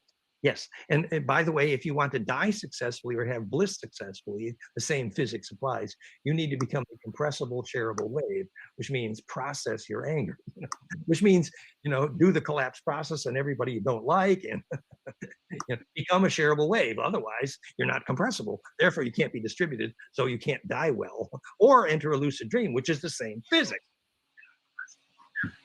So anyway, so on the day that Billy Myers was upset, they had to use a different way of beaming him. Beaming him up was very uncomfortable, actually. It was very mechanical. So, and the emotion of anger, by the way, if you look at the Centix literature, is 1/7. It's destructive harmonic interference, so it just doesn't compress well. Where the emotion of love, golden ratio, and the way you would hug someone, moment of maximum pressure is golden ratio in the hug that says, I love you, by definition is measurable. And you can learn to do love hugging by measuring the geometry of pressure over time of the hug. goldenmean.info/touch, the Centix literature. Point is, the geometry of the wave shape that we say is love is low phi, long wave phi ratio. It's perfect compressibility. It's literally, when you squeeze someone, and you said, you know, with your best love hug, and you asked, well, did you feel a tingle in your DNA? It's the same tingle you feel in a Stargate. Because the perfected love hug is implosive by definition, which is why successful birth is blissful, because the geometry of the birth canal reaches also max pressure at golden ratio into the duration, which is also why underwater birth improves IQ, because the non-destructive decompression. So that's another. So we're getting ready to understand the array. That's the point of the slides here, is because when you go into that array, there's a compression. Now I have the slides here. I still see only see the first slide with the Stargate movie. Oh, have I not? Yeah. You see the second slide? Oh, your slide sharing? No, I don't see. Yes, I only see the first. We'll cut that bit. Here we go. Now I see the second. Okay, I screwed up. There was an inadvertent pause in the slide here. I'm sorry. Okay, so here's the second slide, which is the other liquid surface. And here is I screwed up the slides. I'm sorry.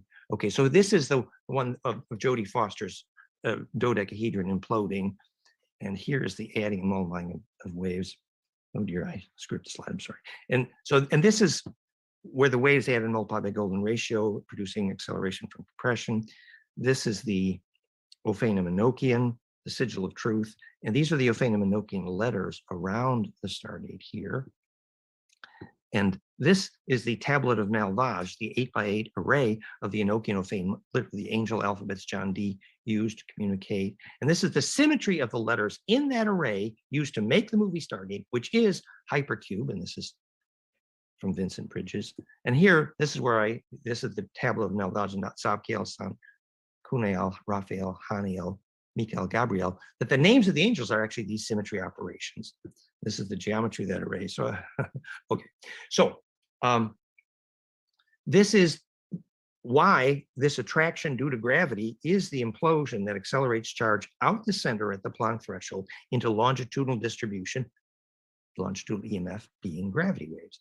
And it's that array that you need to inhabit when you lucid dream and when you go through a Stargate. And this is the Star Mother kit, the dodecacosa, the 3D fractal. Here is the dodeca geometry of the masses in the universe. This is the movie, the Nature and New Scientist magazine, showing the geometry of masses in the universe as dodeca and fractal. And so now we're back to where we were here. So this is see the billiard, you see billiard balls here, right? The balls in a row? Yes. Okay, so the idea is that if you drop one ball at one end, when the balls are all touching each other, a billion billiard balls down the row, one ball is going to bounce off almost immediately. Whereas if you bounce two will bounce off at the other end, a billion billiard balls down the row. That's called a distribution efficiency. Now, if those billiard balls were not touching each other, and there was a millimeter between them, then when you drop one billiard ball here, a billion billiard balls down the row, it would take forever for the one to bounce off the other end. So it's the stillness that locks them together, which enables that charge distribution. Now notice that the masses of the universe arranged in a dodecahedron essentially don't move. They're relatively fixed in their nodal positions. What they're doing is they're inhabiting the array. They're enabling that distribution. Well, actually, what's happening as you squirt that inertia down that array, and now this is where we need just a hint of the advanced science. I guess we're going to do this. You see, in the phase conjugation that makes stargates, in the phase conjugation which makes lucid dreaming, in the phase conjugation which enables bliss, and we're going to show you the reports of triggering lucid dreaming with phase conjugate plasma, verify.net. What's happening is, and the phase conjugation also, which is the mirror which enabled Nostradamus, and the phase conjugate mirror that John Dee and Kelly used, which was from the Aztec for scrying. And the scrying access to ancestor memory is the same physics. The ancestor phone calls happen because at the liquefaction point at the center of that mirror, phase conjugate mirror, which is sometimes called a time reversal device. And there's many stories in your literature about these time windows they use to see the future, et cetera. The first reports of time reversal and neg entropy in modern physics is phase conjugate optics. And the phase conjugate mirror works like this. Notice that the side view is a caduceus called Hermes, otherwise known as phase conjugation. And what's happening is that most of the inertia in for example, all our electromagnetic communication radio uses the up and down component called transverse. So this is the transverse wave that goes up and down. Whereas once it squirts out through the center, actually at the Planck threshold, that compression down that perfected vortex, and the perfected vortex is the whole key to Stargate's perfected vortex. In fact, the whole key to everything, alchemy, bliss, death. This is getting interesting. Perfection is stillness. So yes, and it's all about the perfected symmetry of the perfected vortex. For example, this is a side view of the equation for hydrogen radii, because that's the only way hydrogen makes gravity. And that's what hydration really means, enabling that distribution. So anyway, out the squirt gun at the center, and you see the two black lines here, which is the Planck threshold, which tunes every wave physics has ever measured. It's a music key signature of the universe. And at that Planck threshold, 1.61 times 10 to the minus 33 centimeters, that compression emerges as a longitudinal wave. Oh, yeah, okay. Which is a compressional wave, where the axis of compression is parallel instead of perpendicular to the axis of propagation. Now, this perfectly describes sound waves, but in physics. Sorry, I'm listening in the background, but yeah, I will continue with this because it is fascinating, is it not? And I figured this was right up your alley, my friend. Yeah, I agree with almost everything, but I have a feeling he's about to drop into intuition. Yeah, when he goes into he's the about to drop esoteric into the psychological longitudinal waves, and I like the idea of sending the equipment through it, which doesn't require anyone to operate. You know what I mean? So he hasn't really covered yet in terms of his Stargate explanation. You always take Dan with several grains of salt, but when he does the science aspects of it and explains it with the geometries and the graphs and stuff, it's pretty good. So we'll listen. He's got a lot of right stuff, though. It's a mixture of right stuff and a lot of woo. Unfortunately, it does have both those components. But if we can recognize that, yeah, there are useful aspects in there that can hopefully be engineered. Even though he's not talking about the engineering numbers on it, I think that there are parts of it that we can implement. I do believe some of that aspect is actually coming up right now. So the perfected spiral, the perfected vortex is a real thing. That's what I want to definitely say out there, is that it's a very real, tangible thing, and you can make it with coils. Exactly right. But yeah, what you said, it's the woo aspect. So it's like I don't give two F's about his woo. I put up with it because, like, who knows if it's true? I highly doubt it. But parts like this, like where he's actually got it right. He's talking about fascinating. He's talking about compressing the space-time metrics down to a fine point of high energy density, where in space-time actually unfolds upon itself and becomes physical. You get charge separation out of that boundary distance, and you have physical particle pairs that are popping out of space there. So we see that in colliders, but you also see it in other electrodynamic systems, and in fact, a lot of elements on the high end of the radioactive scale are pumping out some positive particles, antimatter, effectively. So it's not that different from Star Trek, if you think about it. 100%, and I think he goes into with Stargate itself, the show, but the phase conjugation of the waves and the geometrics that I think he's about to display here. I'll keep playing it, and then anytime it gets up to the woo, I'm just going to fast forward it to the science. Yeah, sounds good. Physics, most electrical engineers do not know what a longitudinal electromagnetic wave is, and certainly do not know how to send or receive one. Okay, except Kansius, who did hydrolysis like this, but that's another story. So the longitudinal component of the electromagnetic wave is the deep mystery because it can pass through just about anything. Visualize Ingo Swann heating the thermistor, lighting a flame with his mind at a distance repeatedly through a Faraday cage called flameinmind.com. So we know the frequency signatures of the brainwave that allowed Ingo Swann to light that fire with his mind at a distance every time, which is this geometry of brainwaves, alpha, beta, called flameinmind.com, golden ratio, EEG. And, you know, flameinmind.com is how we teach that. And it's also how we teach kids how to see without their eyes. They inhabit this array. So what happens is that the compression that then becomes acceleration allows a propagation of a longitudinal coherent EMF out the other end of perfected compression. Now, what does that mean in practical terms? I'm just going to come back here just for a second. I mean, this is getting a bit theoretical, and we really wanted this to be practical. And so I'd like you to ask yourself, what is the difference, for everyone that's listening, what is the difference between when you are able to lucid dream and when you are not? And I would like to suggest to you that, go ahead, maybe you have this comment, do you have a thought? It's the difference of brain waves, I suppose. Yeah. Well, in fact, we know, well, let me just say, the goal signature of the destination point where you want to connect, and whatever you do at A, B feels it automatically, you know. Yes. And that's the beginning of a description of action at a distance, which Einstein called spooky only because he didn't know how longitudinal EMF coherence works, which is the physics of the action at a distance, which is inhabiting the array. So that hopefully having a little more insight into how the array works, we could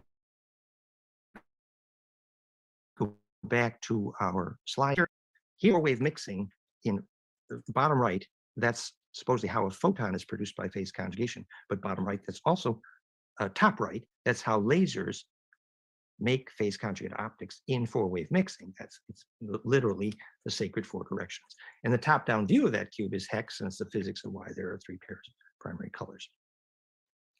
So this is the section on the plasma vortex pair called the Orion complex from an ancient Japanese woodcut of two pairs of plasma vortex making the Stargate of Orion. Obviously, we just talked about that. And I think one of these, there's a zoom in one of these. My animations aren't working, but it doesn't matter. So this double light cone of the Orion concept was called the Antarian conversion, basically the Orion Stargate. And Alnitak, Alnilam, and Mintaka, the three belt stars, were central because this is the Stargate, basically, which, as you have talked about. And this, you see, is a gravity lens. And that's what this is talking about, the geometry of Rigel and Bellatrix, and the double Stargate. And interestingly, interestingly, Alnilam at the center of the Orion belt is the siege of the Council of Five. So right, and there you have the center of the Stargate portal, where the pine cones kiss noses.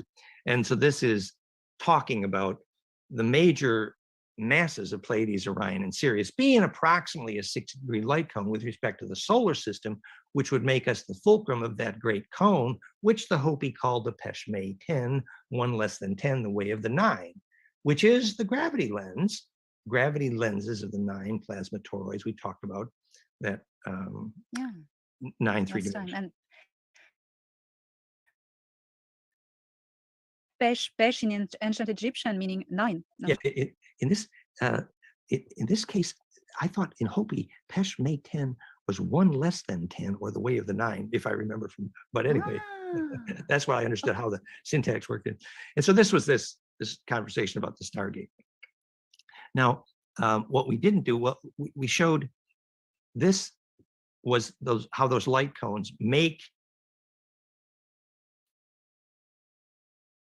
that Mercury vortex make gravity, even the Nazis. And it was basically based on the swastika, which in Bon Po, which is the Tibetan meaning literally bonfire, and they used a truckload of herbs to do acupuncture on great earth nodes, and they call giant dragons. And so here's the Bon Po version of the swastika, which is actually the Braille animation, which is how these stargates work, which is literally the bonfire is literally the flame in the mind, but it's a great interstellar mind. Oh yeah, interesting. And this is from the physics of how that perfect nesting. Originally, this is from the book When Time Breaks Down: The Origin of Cardiac Arrhythmia, the physics of the electrical origins of the human heartbeat. And we use this to teach the physics of compassion, which is, I would turn myself inside out for you, darling. And what's happening, if you measure it actually, is the nested vortex cones in the heart are turning inside out recursively, constructively, to the point where the power spectrum of the EKG becomes harmonic inclusive, which is implosive, which indicates and measures the moment of compassion, which is that inclusive implosion, which is also the fastest way a doctor can measure immune health, is that harmonic inclusiveness.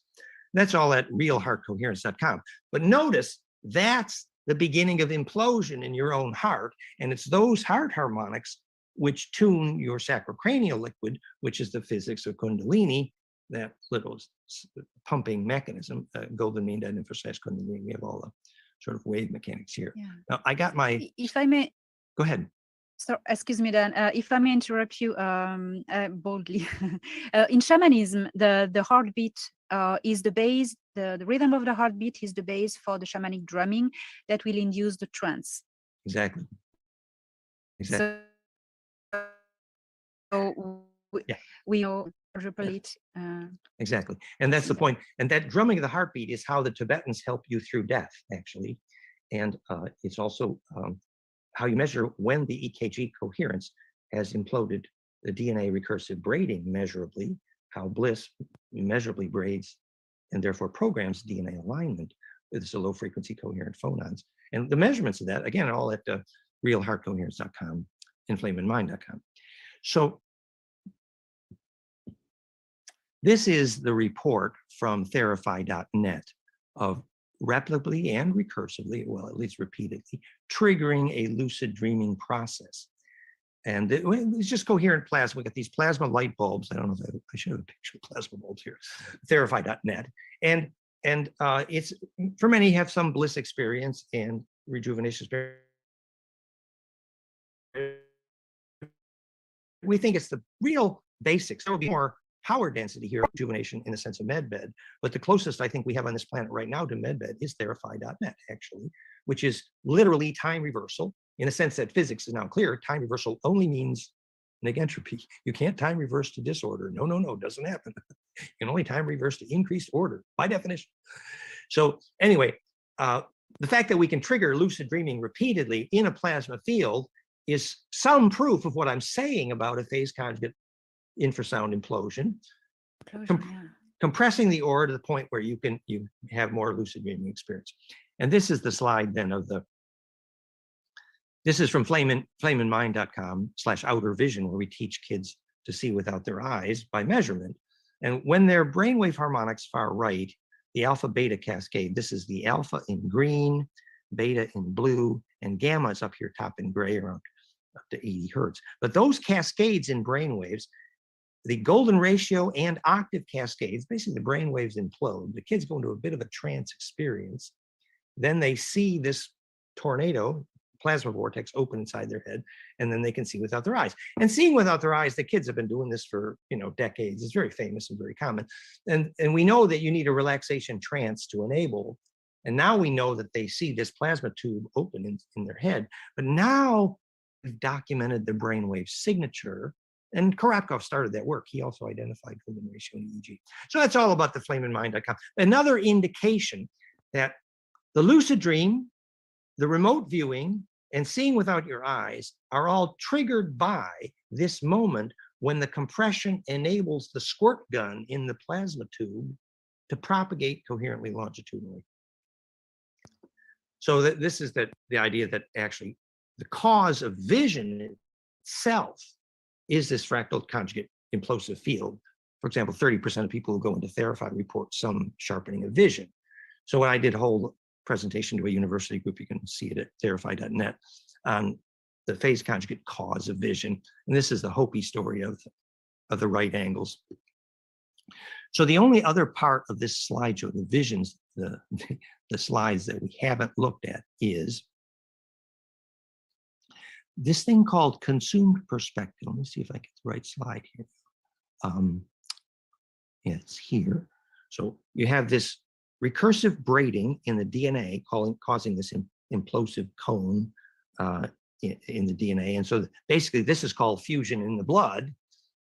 The bliss causes this implosion, and your DNA recursively braids and becomes toroidal and implodes. Fusion in the blood is the name of our article about extraterrestrial history, that bliss is the trigger, fractalfield.com/fusion in the blood. And what that double cross point achieves, perfect collapse at the fusion point. Yes. This is when John Dee was studying scintillation as a way of calling angels and ancestors. He noticed that the scintillation point was a way to call angels and ancestors. And then he designed this tower in Rhode Island. And we have a film on this on our YouTube channel from James Egan, who is an expert on this. And so there's perfected collapse at this fusion. This is also called the pinhole camera. But there's a tower in Rhode Island, which is based on this principle. And there's pinholes in the side of that tower. And you see on the other side of the pinhole, an invert mirror view. And this is the beginning of how you understand the perfect mixing at the compression point at center, which creates a fusion phenomena. And what's fusing at this point is literally what's happening at the liquid surface of the phase conjugate mirror, the liquid surface of the Stargate. Remember, also, we should say that when JP reported that sphere of water in the star portal in the arc under the Bermuda Triangle, they were hearing a deep, low frequency sound. Now, I actually have occasions where I would predict what the frequencies of that sound was. That Yes, I remember that if you see the low frequency sound called infrasound, if you know our friend Sam in the Bosnian pyramid was trying to figure out why everybody came there for rejuvenation, and then he measured the infrasound in that pyramid, and he figured out why everybody was getting younger. People come from all over the world. Well, that's infrasound, and perfected infrasound actually is golden ratio times Planck, which is how Therify works and how Bliss works. So the low frequency sound is what converged at the liquefaction surface, and the map to that convergence. Remember, I talked about the letters of Ophanim and Nochians, which are labeled, which by focusing the plasma to converge at the focal point of that liquid, enabled the implosion at the phase conjugate point, the surface of the bubble. Each of those nodes is occupied by compressional longitudinal waves at multiples of golden ratio times the speed of light. Remember, proof that phase conjugation times golden ratio is the cause of gravity is the fact also, not only is that the radii of hydrogen, but Raymond Chow's measurements of velocities faster than light, very famous, all centered around 1.62 golden ratio times c, the speed of light. So speed of light times golden ratio is what accelerates through that fractal dodecaed array. And that's what accomplishes that superluminal linkage down that wormhole, an infinite series of harmonics golden ratio times the speed of light, which is propagating in that array, which is inhabitable. I mean, this is advanced. There's no question. This is a bit of advanced. Can I make an observation, please? Please. I was told that we need a frequency key to activate Yes. a Stargate. Yes. And this frequency key will contain the frequency signature of the destination where you're going. It's made with sound frequency, holographic holograms, and geometrical mathematical formula related to geometrical Yes. patterns. Mhm. And that will imprint, that will activate all the little particles in the fluid, and it will vibrate them and calibrate them on the right destination. How You know, that's literally correct, but we can be far more specific. What we know is that frequency signature is Planck times integer exponents of golden mean ratio, named phase conjugation fractality perfected, which is the origin of biological entropy, the title of my book. That is clearly the equation that will predict those frequencies. Now, it happens that the low frequency components thereof, for example, the infrasound that makes Bliss and Therify.net work, that's universal. But the high frequency components, which frequencies you choose up the megahertz scale, etc., have to be a perfect match between the send point and the receive point. It's actually, it's literally how IP protocol works on the internet. Okay, the send point and the receive point are programmed by a numeric map that identifies the mathematical signature of the destination versus the send point. Well, it happens that you're squirted into this array. Where are you going to come out? Well, it turns out the place where that infinite perfected compression can emerge non-destructively is only where the complex high frequency signature perfectly matches from send point to receive point, actually.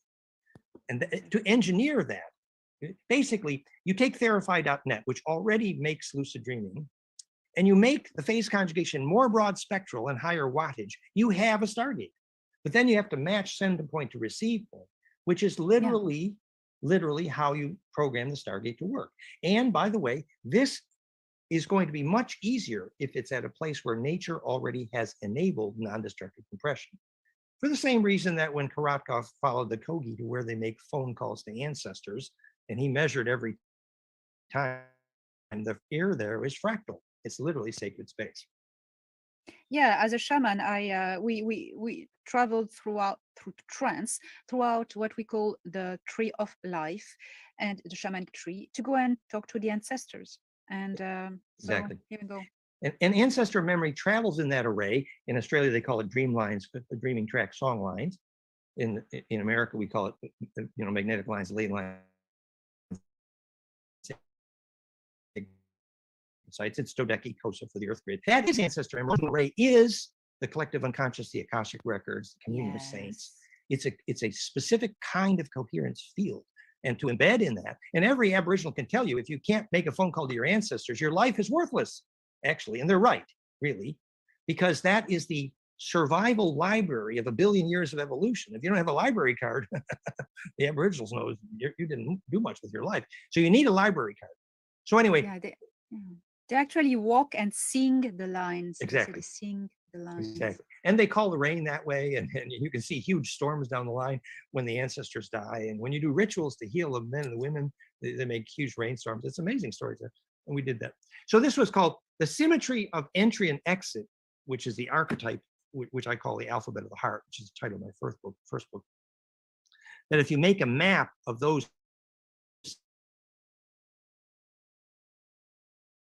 symmetry possibilities. Field of color is also a Taurus. So Taurus. It's organized in the 7 color mix. And that's self-organized. And you have Aleph, Beit, Gimel, Dalet. If we tilt that, here it is. So that's self-organizing. And the of those tilts or nest angles for field effects creates the sacred alphabet of symmetry, which was a mnemonic device for teaching us to orient our conscious focus intrinsically, grabbing donuts by their throat and aligning them, thus permitting focus or consciousness as a fractal attractor. And so that same alphabet literally became Sanskrit. ABC. The skilled intergalactic navigator surfs gravity limits by getting a phase angle called the ABCs. Symbolization. This was not just the Sanskrit, but and the turning inside out recursively, which was the Hebrew word Breshith here. God. And so the symmetry indexes to compress you into that array is stored in ancient alphabet, and in pairs of letters. The small letters versus the capital letters are a double pair. And if you rotate that torus, this animation is supposed to play. Oh, there it goes.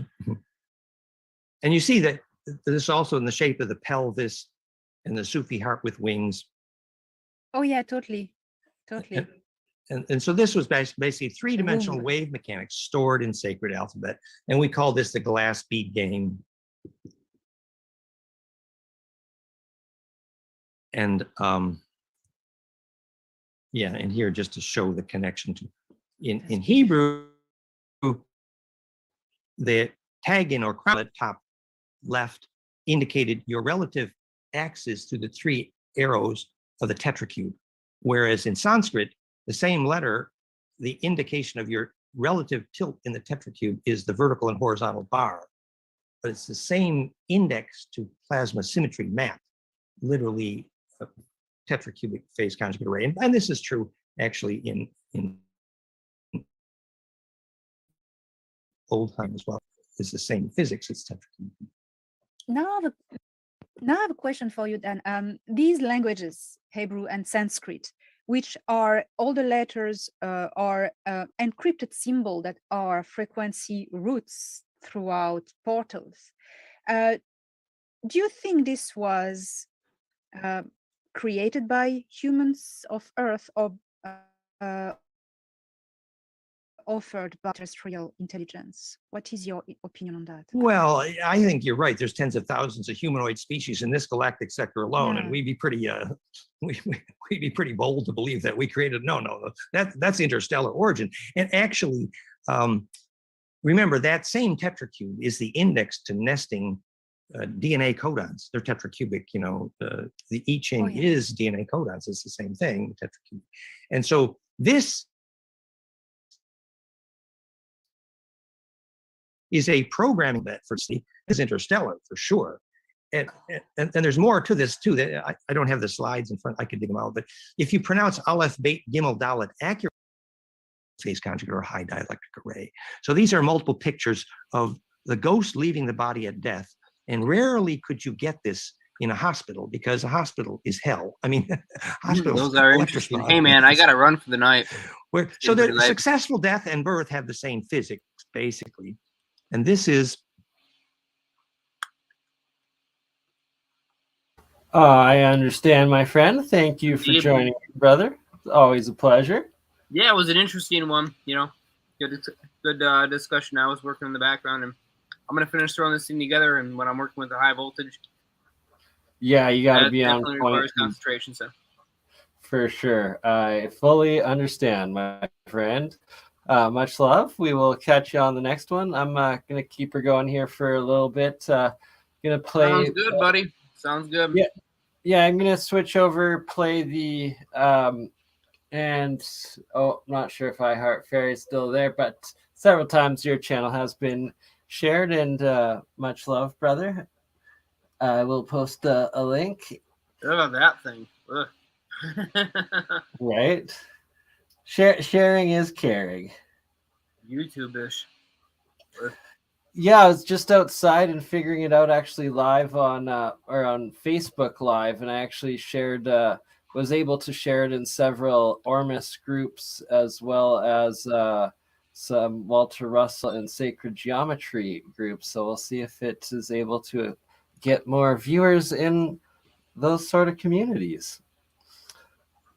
More like-minded souls. Yeah, I want the technicals, you know. Always want those breakdowns electrodynamically. Yeah, and thank you. You just reminded me. So I'm going to play a little bit of Dan Winter's Alchemy video that he just did. And then after that, I'm going to play some of it's on the Northern Borealis YouTube channel, but it's an interview of Al, who runs that, with Joseph P. Farrell, and it's called The Alchemy of Free Energy. And he goes into extensive multiple dimensional circuit electrical engineering and physics, which it's quite awesome. I mean, I might keep it playing in the background, but I'm going to get back to the test bench here. For sure, brother. Voltage powered up here. Much love. Good luck. Stay safe. Stay blessed. Indeed, man. We'll talk soon. Chill. Bye.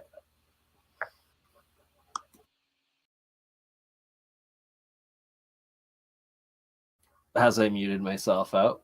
Okay, we will keep it esoteric here for another 5 or 10 minutes and just hear what Mr. Winters has to say on the spiritual alchemy and of the supposed physical documentation evidence of pictures of the soul leaving the body and after death. So we'll play that, and then from that I will transfer over to the Dan Winter recent geometric I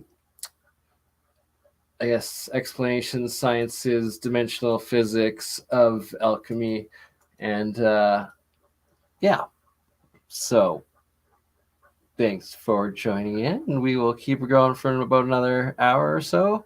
I will also share the link if anybody. Oh, hi Leslie, made it.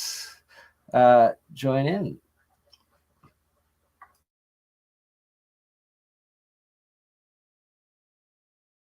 The natron salt in mummification achieved the explosive capacitance, which enabled.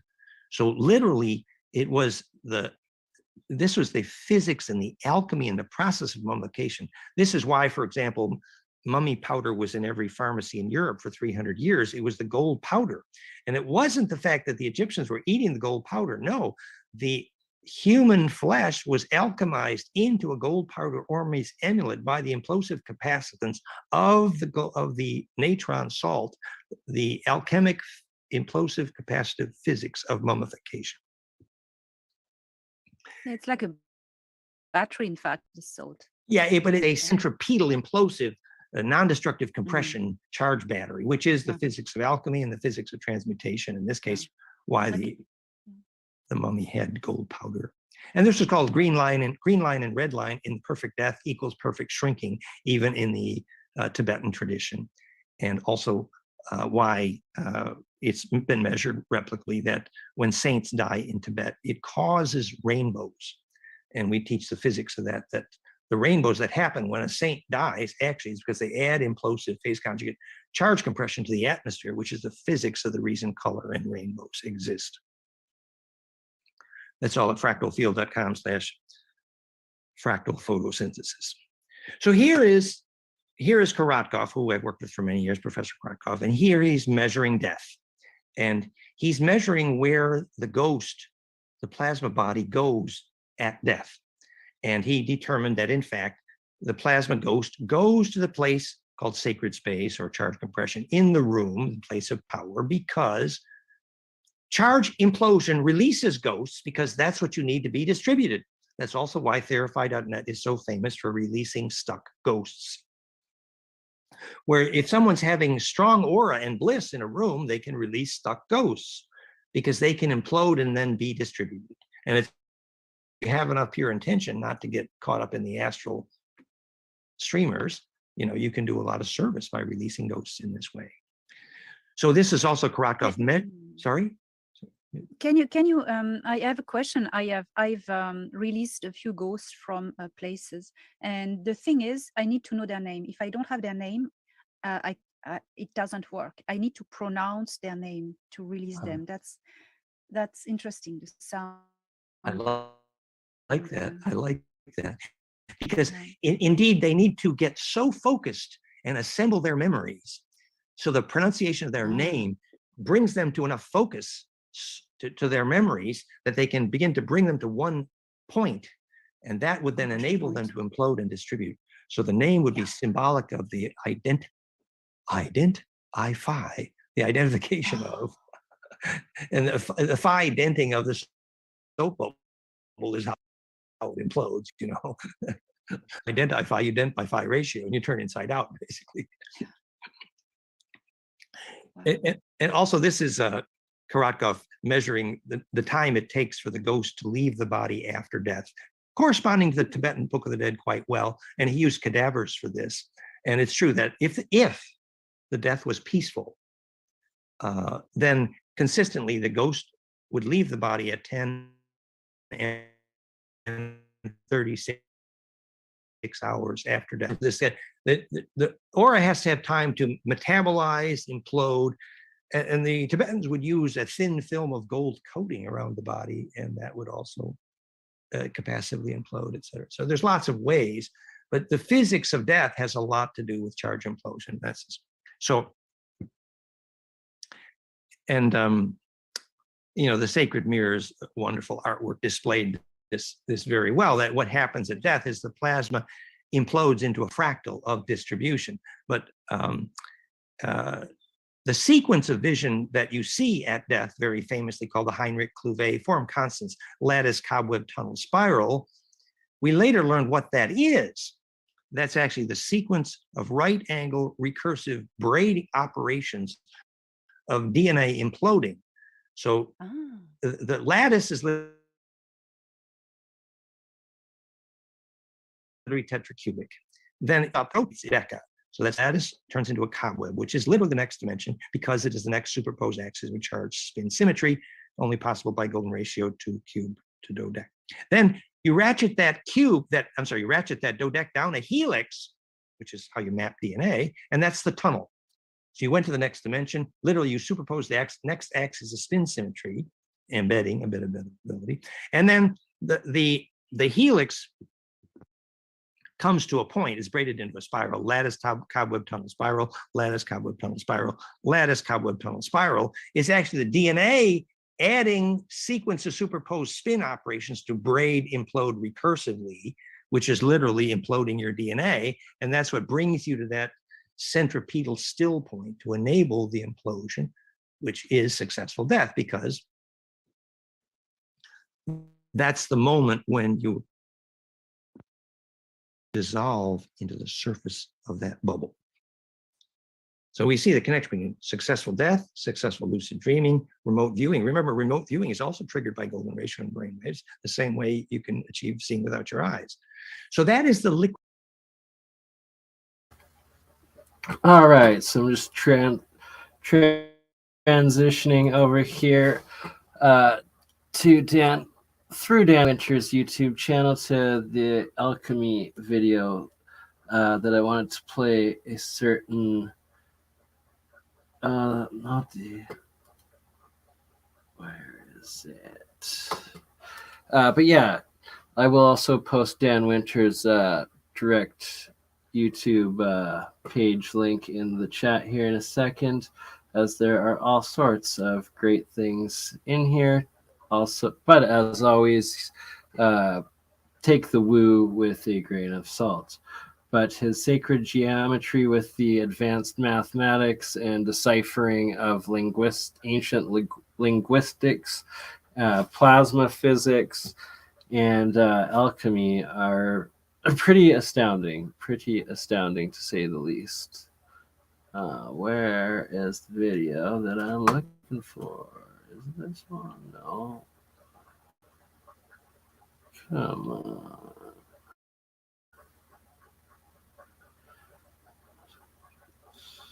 Hydrogen fractality.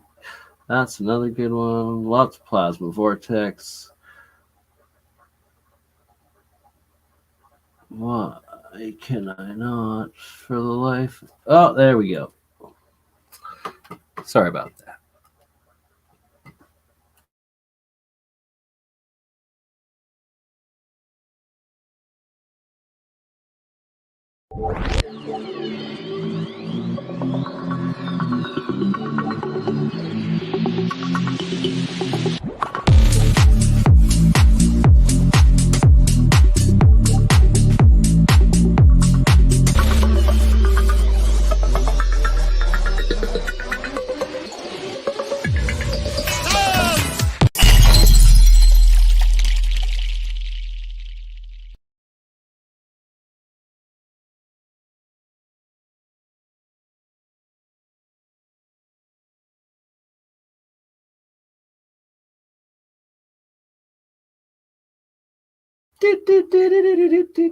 Good old YouTube.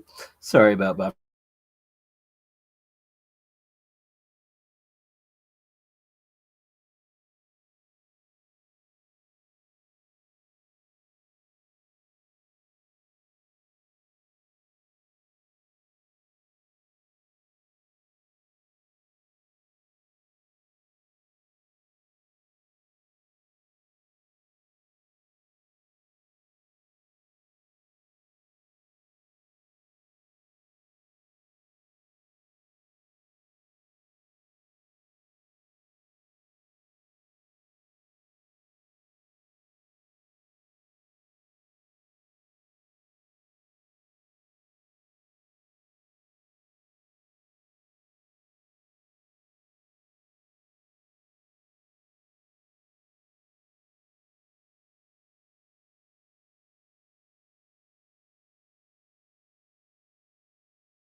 into an array around the planet, which is why the pyramids are in a dodecaecosa Earth grid array, because it's longitudinal embeddability access at the fractal dodecaecosa sacred site nodes, enabling what was clearly a very effective global wireless power grid, which Tesla really didn't understand. Whoa, wow. Okay. Sorry. A couple more questions, if that's all right with you, sir. Scott asks, so superheated mercury is a vapor, correct? Well, yeah, but the vapor is very dangerous for one thing, which is why the Honda Nazi Bell was very dangerous. But the point of the heat at that point was not the vapor. It was to achieve a critical inertia, both in translation of mechanical inertia in the specific gravity of the mercury in the mercury vortex, which was Vimana and Nazi Bell, but also then the dopant iron powder making it red enabled the critical inertial density of the magnetic flux through the red mercury. So you had, and we've actually produced gravity with the water vortex here. And if it's piezo, you can make more gravity. If it's mercury, well, I mean, this is crude compared to, that was called impulse power in Star Trek, but where the warp factor is a more, we did electron, but the warp power is a more sophisticated, where you can take a phase conjugate pump wave into a piezo crystal, which in Star Trek was called niobium, but it's actually lithium niobate, which is a phase conjugate dielectric helical z-axis crystal. And if you put a phase conjugate pump wave in there, you rotate the conjugator and you make gravity. It's a much more sophisticated form of gravity propulsion. But that's another lecture. Thank you. Nils, please. We'll go Nils, Michael, and then just for the sake of time, Nat and Dan, we'll save your guys' questions for the end if that's cool. But yeah, Nils, please.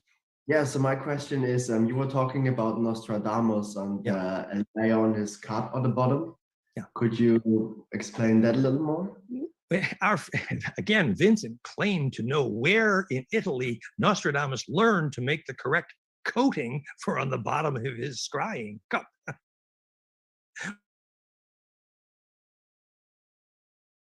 Which was a black cup. The bottom of that cup had a magic coating, which made the scrying more phase conjugate to coherent longitudinal interferometry, which is ancestor memory and time travel. Michael, please, brother. Oh, sorry, Nils, did you have more to? No, I was just wondering how hard that is to recreate. But well, you know, if you look at how the obsidian mirror of the Aztec work, which later became John Dee's showstone, its introduction why a phase conjugate mirror in physics, it makes time reversal and negentropy by measurement. But to understand how that is ancestor communication requires understanding how ancestor memory propagates in a longitudinal array. Basically, Songlines dreaming track. Michael, please. With the piezoelectric of the pyramids, was the force going down, piezoelectric, down towards the Earth with the pressure, or was it going up?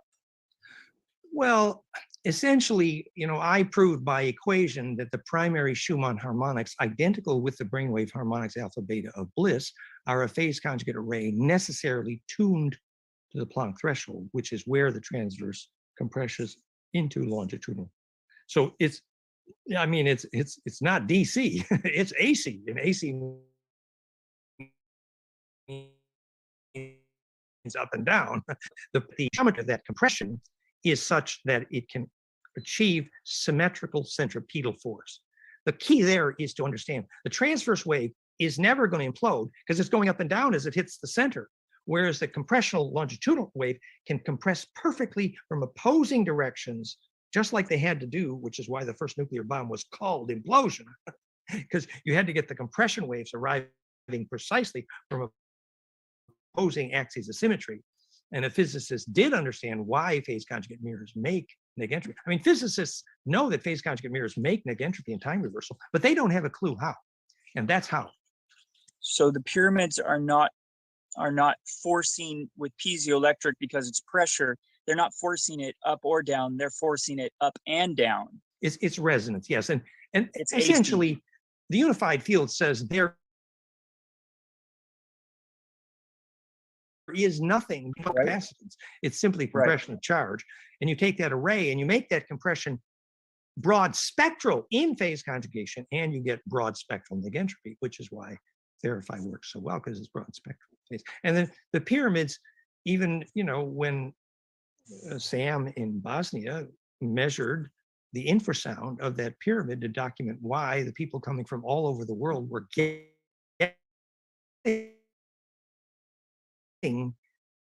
it's because that infrasound is phase conjugate to the capacitance of the pyramid. And then he ordered to verify. He understood, you know, that people are coming for negentropy. I will raise a Shem unto the Lord. Now I'm working on piezoelectric within my body as I am flexing my mind, and my muscles in concert, piezoelectric towards my center. And creating what I feel is balance. Or the beginning of bliss, centripetal force, absolutely. And if you look in the detail at the frequency signatures of Kundalini, goldenmean.info/Kundalini, which we're supposed to talk about later, when we get to the alchemy of bliss, that's exactly what we're discussing. Thank you. Then maybe I'm misunderstanding Kundalini, because I've always understood Kundalini as spiraling up, and the way I understand the universe and how we're supposed to be doing is that the energy is coming from the sun down through us, and then we compress it piezoelectric down towards the center of the universe, and that is the flow of the whole mechanism. It's just like the ice skater pulling in their hands to spin faster. So the frequencies of Kundalini start out as the low frequencies. If you measure the sacrocranial harmonics, which is the motor of Kundalini, and it fits my equation beautifully, and the low frequency of the breath, eventually that becomes a much higher frequency up the spine liquid pump, and then you have the ventricle horn resonances, the ringing in the ears, and that's all in detail with power spectra, goldenmean.info/Kundalini. And later, now we understand why Bob Gratch, when I was there, measured Kundalini in the microwave. And we know why. We know the physics. Because the actual microwave emissions of the adenosine diphosphate, 1.91 angstroms, perfectly fits that cascade. So eventually, the reason that feels like a lightning bolt is it became spin dense. And that is then when you radiate to a much bigger and bigger array and inhabit the larger array, literally what it means to be in the next dimension. Now, does it go up and down as well? Because I've had it to where it's knocked me down. The electrical force and shock has knocked me down. Yeah, it can be dangerous, absolutely. And in my case, it felt like a burning hot torch on my pineal gland for years. I mean, yeah. And so the hygiene required to sustain that kind of charge, you know, the Kundalini is most often diagnosed as schizophrenia. Doctors don't have a clue, but the hygiene to support that kind of charge means a serious attention to diet and grounding. And that's why my diet is extreme and super clean, and grounding is, I'm always pushing to the ground. Yep. Then we make it a shareable wave. Great. We should talk more about it later, please. So any other questions now? Thank you. Well, there's we'll save it for the end if that's all right. I'm just there in the chat here. I'm thinking if you'd like to continue. Okay. Well, the next point was to share the visuals around the physics of the physics of alchemy, and that is an atomic table in the longitudinal compressed keynote here, and that is slide numbers 64 to 69. See if I did my homework right here. Nope, I'm in full sequence. Okay, 64.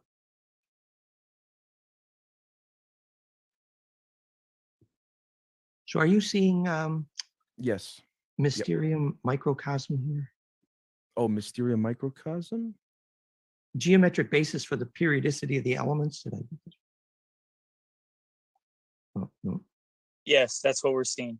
Yeah, okay, geometric basis for the periodicity of the elements. Okay, so I'm just illustrating here from Lawrence Heck, 21st Century Magazine, which fits what the occult chemistry before them. Occult chemistry saw the 7 spins, 5 spins here, the perfect slip knot. It had 5 spins inside, 7 spins outside. This is merely a representation of the 7 spins of the tetracube on the outside and the 5 spins of the dodecahedron on the inside, the perfect slip knot, human heart muscle, etc.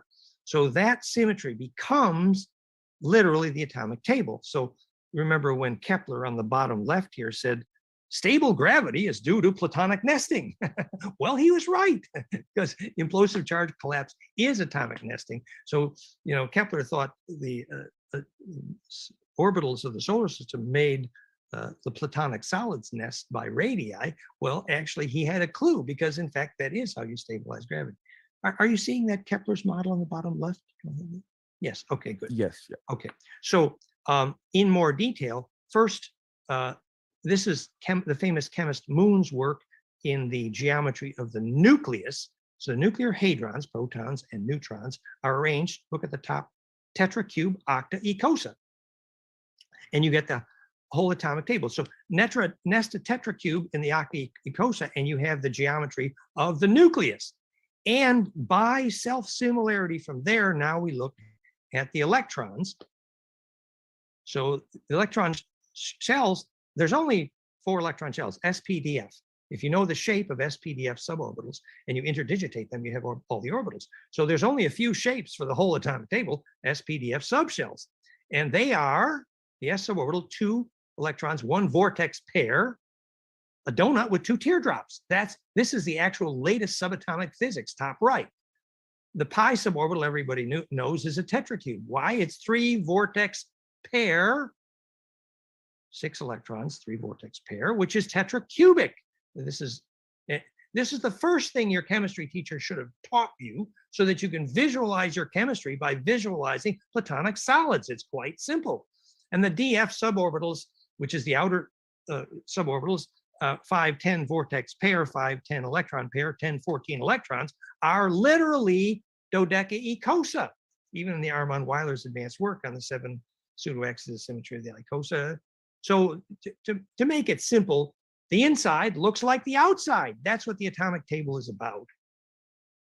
And so the atomic table is about implosive charge collapse. And later when we see the equation for how hydrogen is assembled, golden ratio, multiples of Planck, that is the structure of hydrogen, because it's about charge collapse.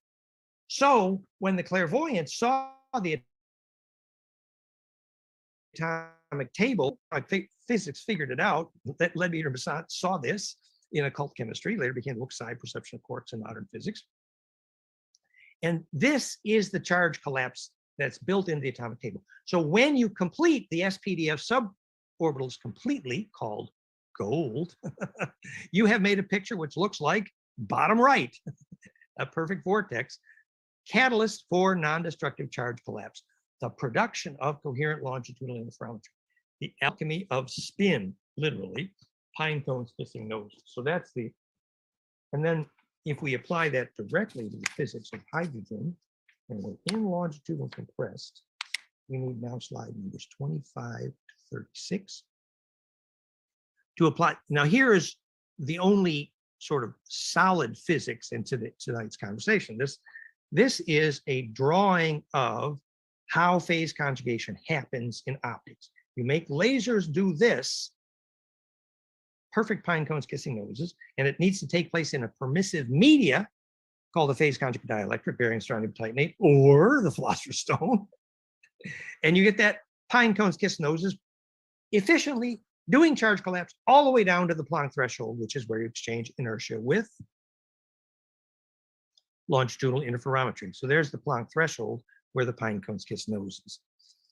And so then this is actually a picture of quantum holography, and this becomes the physics of why there are 3 pairs of primary colors, because phase conjugation is the reason color exists. And then this applies directly to the pine cone shape of the pineal gland, pining away, and we could do all that metaphor.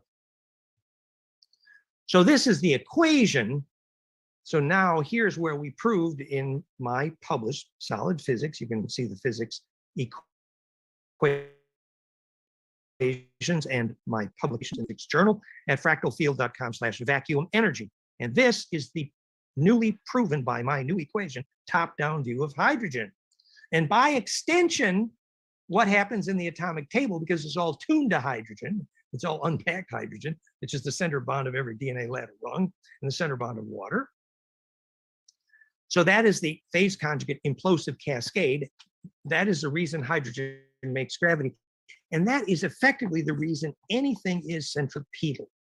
So now you see what it is, cascading charge down that ladder non-destructively, where you do not lose inertia as you cascade down between electron shells. That is the non-destructive charge class, which is the core physics of alchemy. Now, here's where now we could, I'm going to stop this share. I need to switch to another PowerPoint. Here's where we could take that just to say that Platonic nested, perfectly fractal charge collapse is the atomic table by definition, and the ability to transition inertia between electron shells non-destructively, non-destructive charge collapse, sometimes called cold fusion or isotope transition, or sometimes called alchemy, is the ability to move charge between valence electron shells non-destructively to make the charge collapse implosive. So what we want to do now is approach the spiritual psychology of that. And for that, we want the Sufi pictures. We want to ask a simple question here. See if I can get the right pictures. It says number 122. Implosion full sequence. Picture in 122. So the question on the table now is, if you were a Sufi, pictures. Oh, yes. Numbers 122. Okay, here's the magazine journal. Are you seeing a picture of a Sufi now? I hope. Thank you. Thanks for nodding your head. Okay, so this is the article about the Sufis. Remember, I was trained by the Sufis, the Gurdjieff School, Claymont.org, Charlestown, West Virginia. I led Sufi dances for years at my farm. So, hello, I'm a Sufi. And Sufis study physics, and here they are studying physics. So here's the question on the table. When the Sufi student goes to the master and says, test me, if I can do the spin without getting dizzy, that is proof my intention is pure,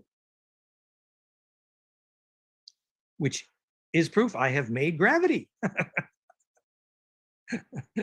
Now, let's investigate the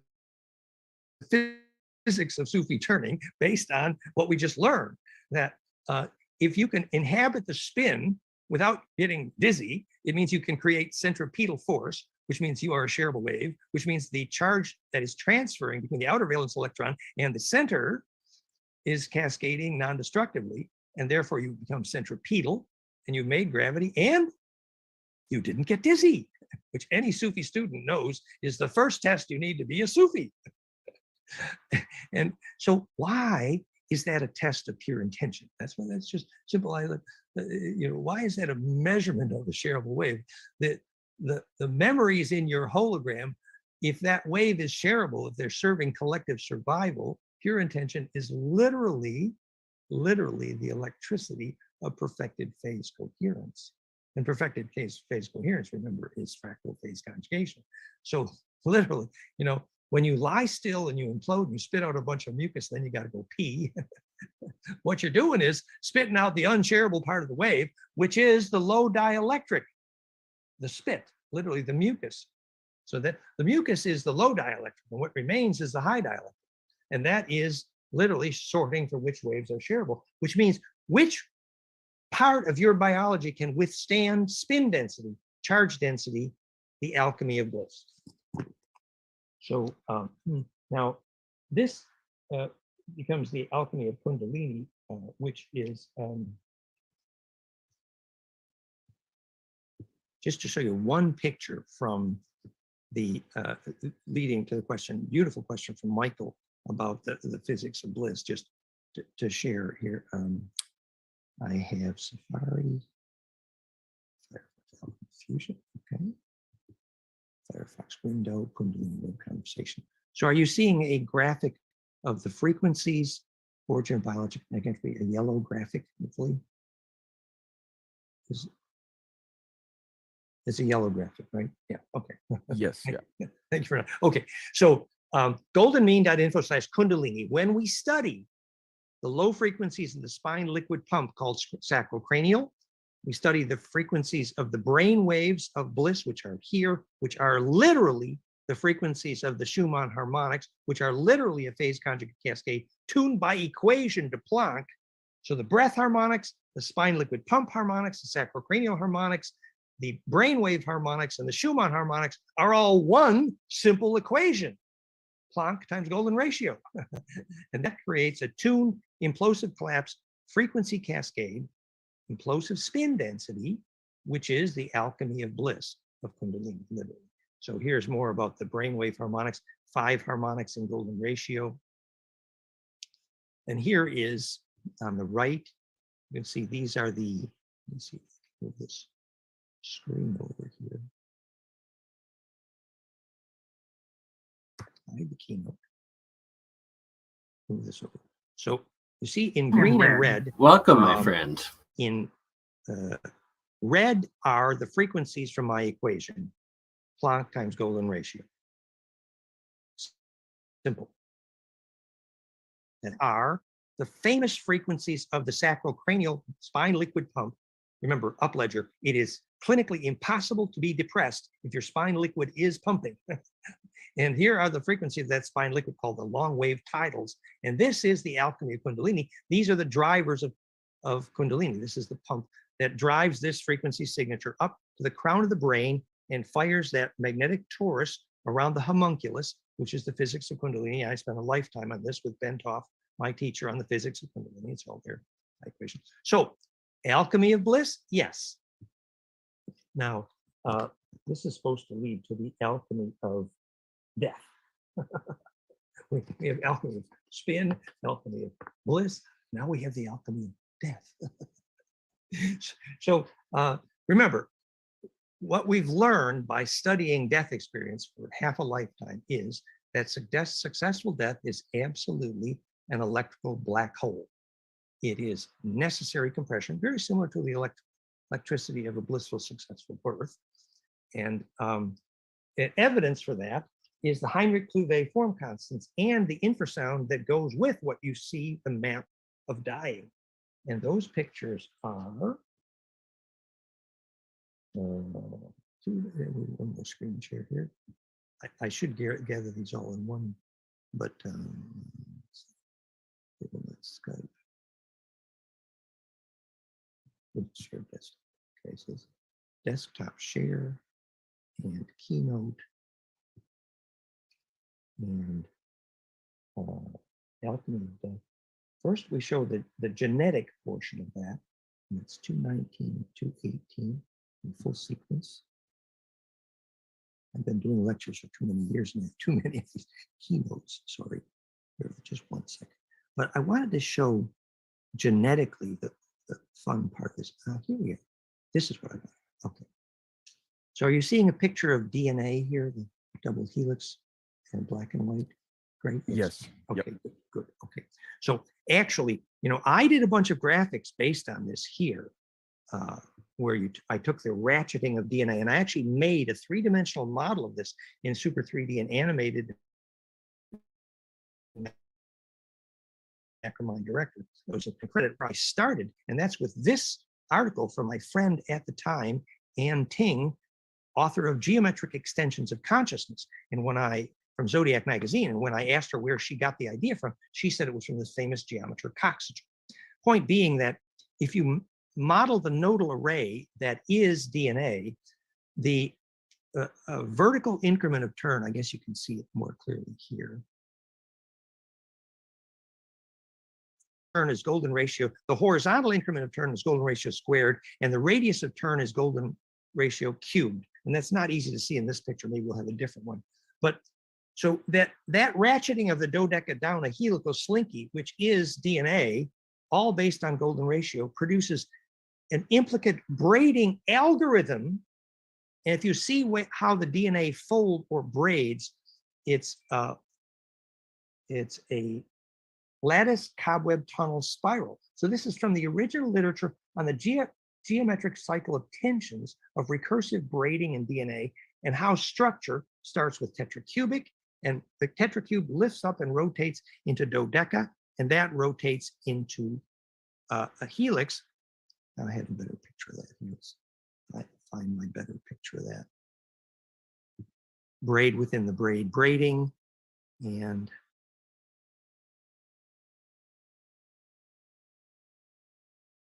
I think this is the animation. I can play the animation. So the implosion in DNA happens when this recursive braiding here is tuned to the phonon of the EKG, where heart coherence we measured measurably affects DNA braiding. So there's literally a fusion in the blood, which is the title of the article, fractal field fusion in the blood, because of the recursive braiding in DNA eventually produces a toroidal magnetic X, literally, a toroidal DNA. Here's the picture of the toroidal DNA. And it becomes, the way DNA becomes toroidal is a recursive turning inside out called pelastration, where DNA is actually measured. And here's the photomicrograph of DNA in a torus. And the symmetry elements which enable that braiding is the alphabet, which is the shadows of the spiral on that torus, later called Lord of the Ring. And when that ring forms in your DNA, you have pure intention, and you're Frodo, you know. So this is an introduction to the alchemy of bliss process by a phonon-induced bliss from the brainwaves and heart coherence. So then in the actual death experience, remember we said lattice cobweb tunnel. We need, this is the last graphic here now. So alchemy of death. How is the symmetry proven in the geometry of successful death? Longitudinal compressed slideshow series number 160 to 166. Last visuals here. So here is, well, this was using Therify as an example. Here is the harmonic series that makes Therify.net work. This is the original Priory frequencies he used to heal thousands of cancers in France. And this is then applying my equation to that and making the harmonic inclusiveness perfectly phase conjugate. And this is how we modulate the plasma in Therify.net, producing rejuvenation commercially in 25 countries.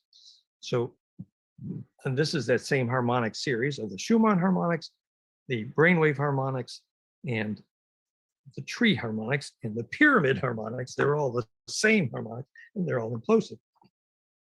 But we were looking for the death harmonics. Let me see if again, last visuals here. It must be 160 over here in this slideshow.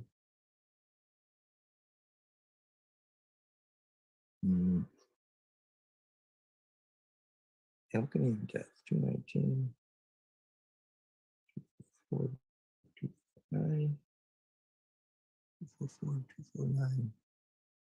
So what I wanted to show you was the Heinrich Kluffe form constants as reported by near-death experiencers to cement this idea that there's a geometry to dying, which is replicable and teachable. There is a map to death. 244. Fine. Sorry. I'll get my show together over here.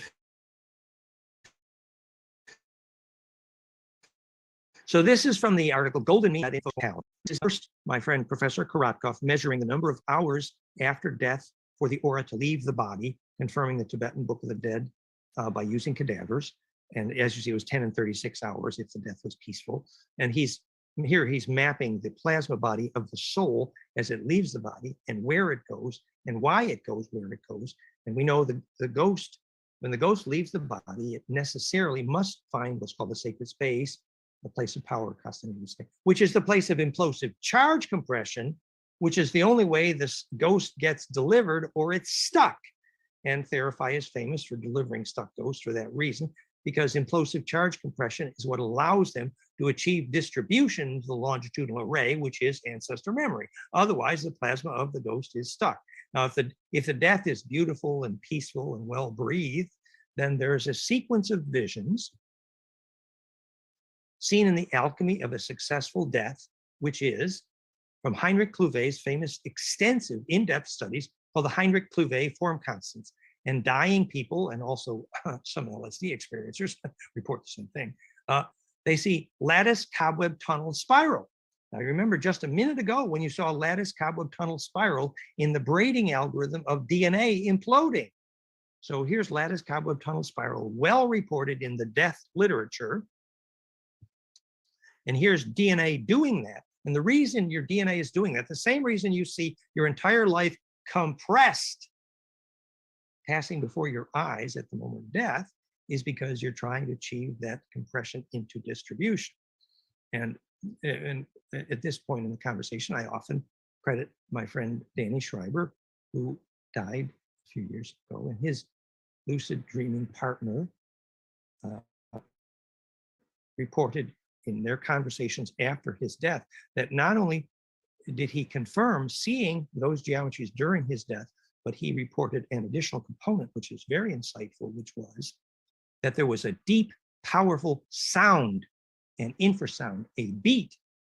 And we can even predict what that beat was, hint flameandmind.com/flameandsound, the perfected implosive infrasound that accompanied the visions during death.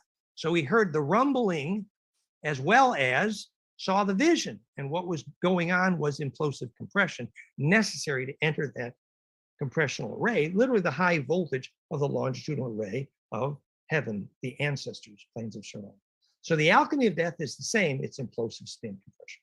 So this has only been a thumbnail sketch, but we have shown there's a parallel between the history of alchemy, the physics of alchemy, and the spirituality of alchemy, which is all about successful implosive charge compression, which increases information density, and therefore charge density, and therefore spin density, and therefore distribution. And not only is that called going, into heaven, hey ave, where the breath of charge takes flight, but also what's meant by going to the next dimension. We now know quite literally what it means. If you took the frequency signature, the increase in the number of harmonics in the power spectra tells you how many dimensions you're in. And it's even called densities, where densities are phase conjugate to Planck. So this business about ascension, going to the next dimension, is literally the ability to inhabit the charge compression of a lightning bolt, literally the stillness of bliss. So that was a little thumbnail sketch of the science of alchemy. I would encourage you to use the articles on the web, fractalfield.com/alchemy of fusion on the alchemy, goldenmean.info/kundalini on the kundalini physics, goldenmean.info/immortality on the, and much more at flameandmind.com on the implosion brainwave harmonics, and therify.net on the plasma science. So thank you. I'm ready for questions. Well, thank you, sir. I'm just going to start from before. Let me scroll back up here just to make sure I get everybody's questions here. This one comes from Nat. There are a lot of references to biblical mana, M-A-N-A, being monoatomic gold. Is this the same alchemical gold that you speak about, sir? Yes. At Rennes-le-Chateau, there's pictures of these little pine cone shapes in which the gold powder was served. It was a full service city of the dead. And the monoatomic gold, the mana, the ormes, the spice, is a form of, see, the reason that gold only becomes digestible in its monoatomic state is because it then becomes soluble. And that's why they baked that red sulfur. Actually, I have to credit my friend Chaz of priestessalchemy.com, who made the gold powder for Pat Flanagan, my friend, before he died, and really understood some of the mistakes that David Hudson made. But it's true. It's about gold becoming stable electrically in the monoatom state, which happens in the presence of implosive capacitance, the spark gap of the Ark of the Covenant, for example. It is a mono gold atom, and it can be high solubility. We should, in terms of astral hygiene, we should emphasize that the reason that David Hudson's product was so dangerous, it was purely chemically created, and it would literally burn a hole in your aura.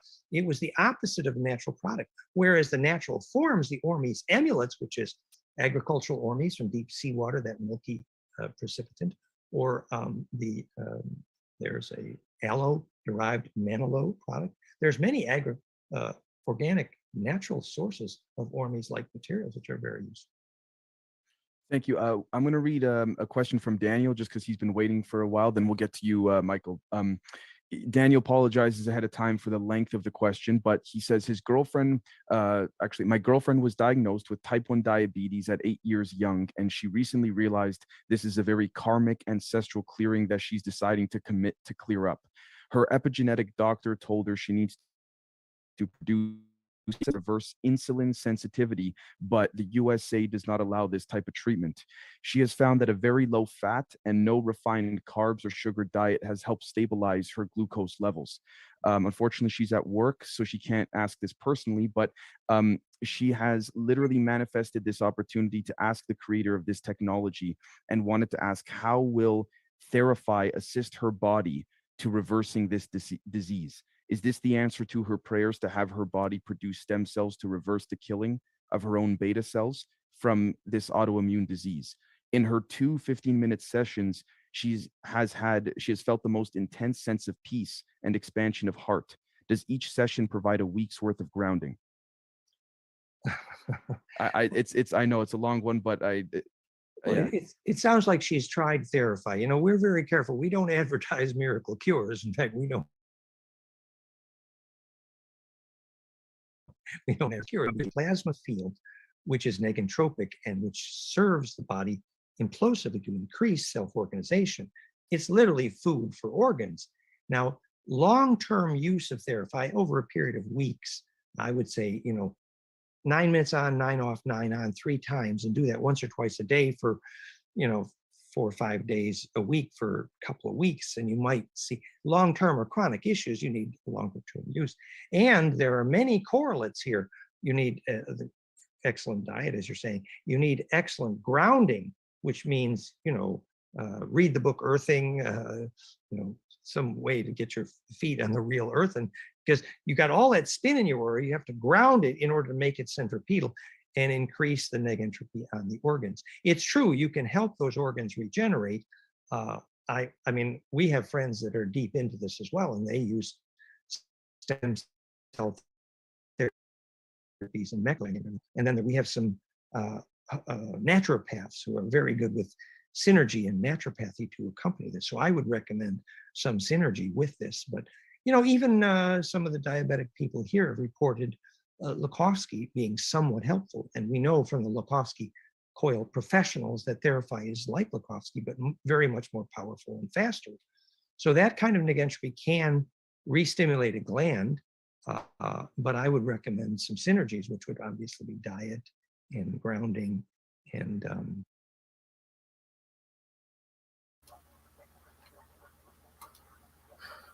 all right, so I'm gonna stop the Dan Winters there, but move on to the Alchemy of Free Energy by Joseph P. Farrell that I was planning on sharing, but Hominide Theodosa, welcome. How are you? Any thoughts? Are ye there? I'm here, man. How's it Can you going? hear me? Yeah. Not bad. Not bad. Nice. Is this live? Yes, we are. Okay, good to know. Yeah, that was really interesting what he was saying. There is a lot of convolution in all of this, but it's still very valuable information, and different people get into different things in different ways. So it's it's hard for me to judge it. I only know the perspective that I've taken on this. So years of practicing specific things lead you down certain paths. But it's fascinating.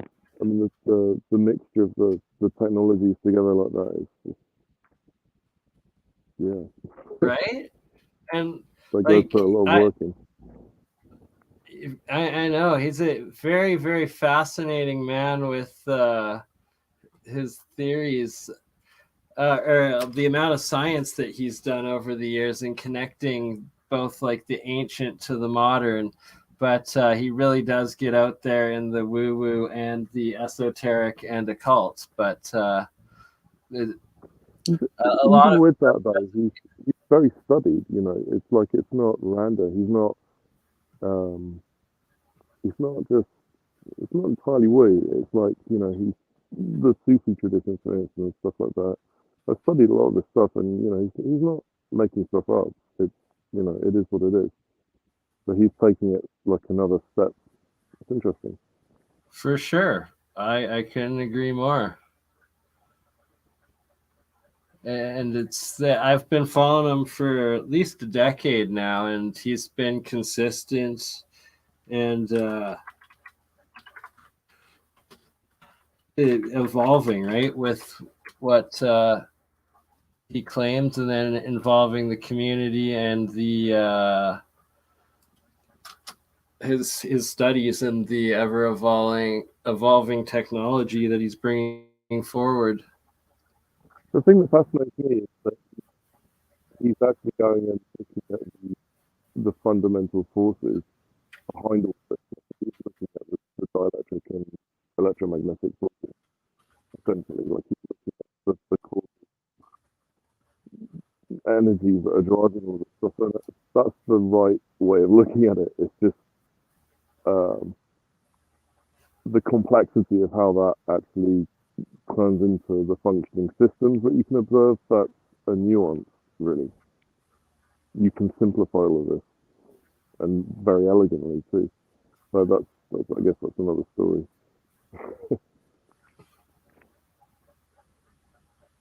Oh, here we go. The Alchemy of 0 point. That's what it's called.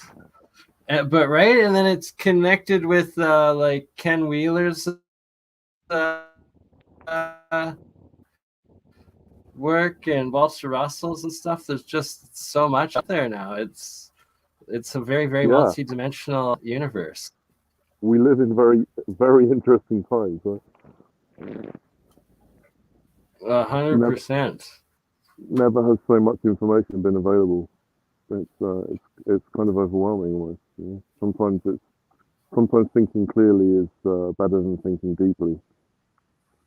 Yes, right. That is crucial wisdom right there, because it's easy to get overwhelmed, and once overwhelmed or overstimulated, to get distracted with it and lose sight or clarity of what your goal and what your life's about. Well, I think it's we could take a very Germanic approach and say form and function. The form is only useful insofar as it proceeds to a function. So look at it from a functional viewpoint, and that's alchemy is like this. It's innately functional. It led to chemistry. Without alchemy, we wouldn't have chemistry, right? People forget that people like Newton were deeply alchemical. This is where all the mainstream science comes from. Right. It was also modern pharmacy and medicine, and where we got our spirits, alcohol from, and so much more. The deeper you delve, the more the science comes out. It's just that it was extremely suppressed and classified science that was kept in the occult and in the initiated only communities and societies. Yeah, and it's still there. That's the thing that's crazy about this, is that there's still information that is still esoteric even now, and it should be. It's how you. I don't know. I mean, I'm in two minds about this. Do you want to? One person's tool is another person's weapon. I guess that's one way of saying it. There is some reason to be cautious. Like genuine reason, not just people are being suppressing things and holding back humanity or something like that. There's also kind of, do you give the children the matches? There's a maturity that I think needs to be developed along with this, so we don't kind of do what we did with atomic testing, which wasn't actually that smart. I mean, building the weapons was very smart. Afterwards, so much. A major thing with alchemy is the intent, right? And whether you're using it for holistic positive purposes, and it's also mostly, well, at least the cold fusion and monoatomic aspects that I've discovered or work with are all implosion and negentropy, right? Where it's less possibilities towards weaponization, hopefully. I would say that I'd say it's a matter of again. Let's be reductive and Germanic about it. We could say that you could reduce it to efficiencies. One is just vastly more efficient than the other. That's really all it boils down to. And with that efficiency comes a whole bunch of very strange effects that are very subtle, like extend all the way into the most subtle fields of energy you could imagine, all the way down to the most coarse, the largest scales. So it's, Tesla, I kind of want to refer to Tesla and like all of the quotes that he made about plugging oneself into the, machinery of the universe and all this stuff. Yeah. There are definite dangerous aspects to this technology, civilization ending stuff. I'm coming to believe that like the alchemical pictographic language is literally the language of the universe or the building blocks of it. Sure. It's pretty fascinating the more I learn. I mean, what we're doing as humans is, all language is symbol, right? So, English is symbol, American is symbol. But it's, so the alchemical language is a specific set of symbols that have been designed around communicating these concepts, but the concepts aren't really concepts. You have to get into sort of Neoplatonism, really. You're dealing with metaphysics. So this is an ancient study, all the way back to Egypt and probably beyond. Right, Mesopotamia, Babylonia, the Indus Valley, throughout all of it. And, yeah, so the 6,000-year limit is just ridiculous. I mean, obviously, the information that's coming out more and more. Yeah, I'm a firm believer in the cosmic cycle of golden ages and the cycles, and that Atlantis, Lemuria were here long before us. There's been many resets many times, and who knows even how far out into the solar system. As actually Joseph P. Farrell does also believe and give a decent amount of documentation and evidence towards. But Farrell is fascinating. He really studies stuff. He sits there in his library, surrounded by books, and he obviously studied these things, and he goes in. Well, he's not going from the metaphysical so much, but he does touch on that sometimes. But he looks at the sort of the history side of it. It's fascinating. Absolutely. So I'll play a little bit here of Joseph P. Farrell, The Alchemy of Zero Point, Particle Waves and Harmonic Scales. And this is probably my 20th time listening to this, and he learns something new every time because there's just so much information in these. There's so much to absorb.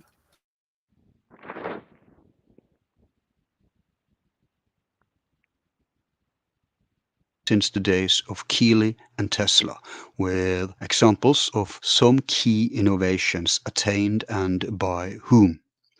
The reason I've invited Joseph Farrell on to deal with this topic is that he is a true Renaissance man, commanding a large number of subjects, both from his personal interest as well as through his formal education. Indeed, as a former professor with a PhD from Oxford University, he masters several interdisciplinary matters, including a long-life passion for subjects in which he's attained a skilled level, notwithstanding obscure physics and exotic sciences. Moreover, he is a respected documents researcher with mastery of all sorts of primary texts and has a creative ability to perceive new angles in old expositions, connecting seemingly disparate dots and unearthing innovative solutions. Farrell also has an artistic side as a lifelong classical composer and performer of the cembalo in the Baroque style of Bach. A major factor to why he captivates our attention, apart from his profound knowledge, is that he's not shy of scenario thinking, but as a decent scholar makes it clear when he hypothesizes and what his argued speculation is based upon.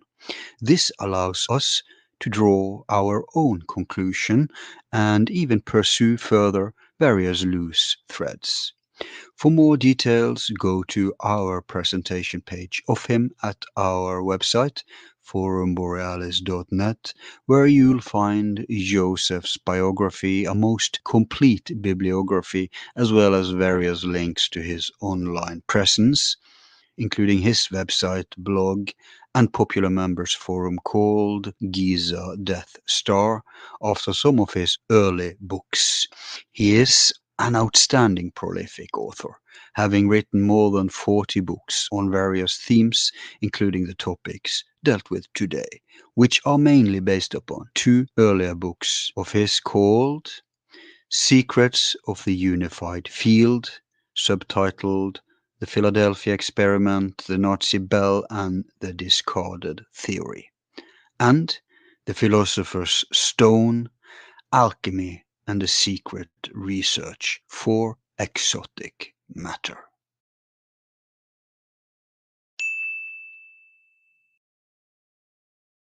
Welcome back, Joseph. Thanks for It's having great me. to have you. Thanks for having me, Al. Yeah, and like you said to me, it's been a while, but today we're back in a classic.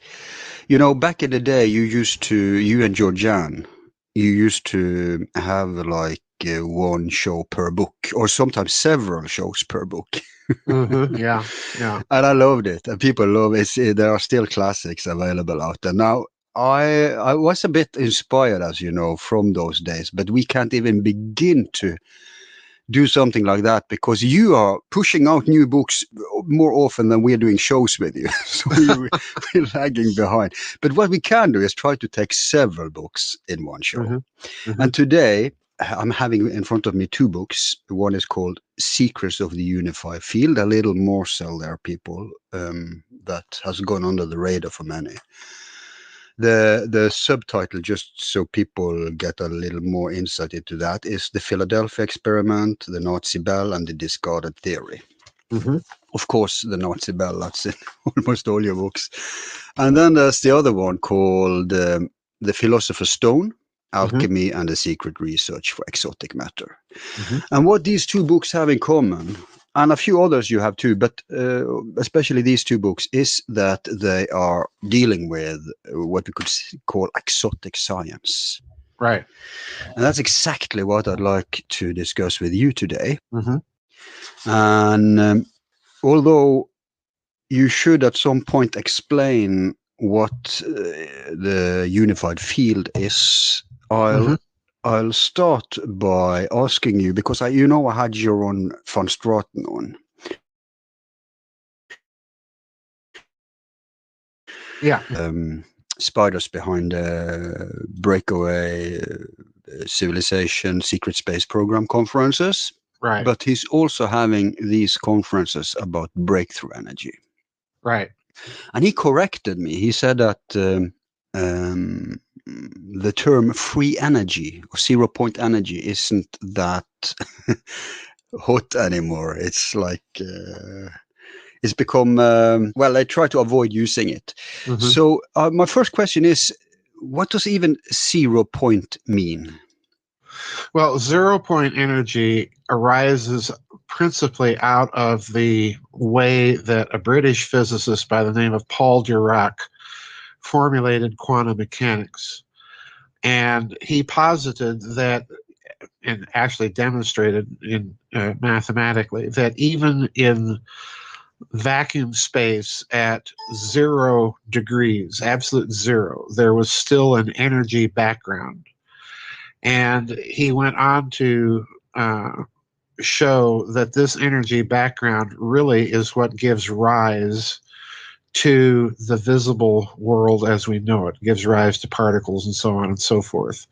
So he basically took the final step in quantum mechanics to posit this kind of all-pervasive all-encompassing energy field. And if you want to look at it in a kind of an analogical sort of way to what had happened previously in physics, what he did was he kind of formulated a quantum mechanical version of the older idea of an ether luminiferous, this all-pervasive substance that supposedly in the 19th century physics version that electromagnetic waves waved on, if I can be that blunt about it. But that's essentially what he did. So the term zero-point energy is actually a technical term for this kind of endless sea of energy that if I can put it in his terms, foams into, and that's one of his expressions is kind of a foam that emerges into the particle world and then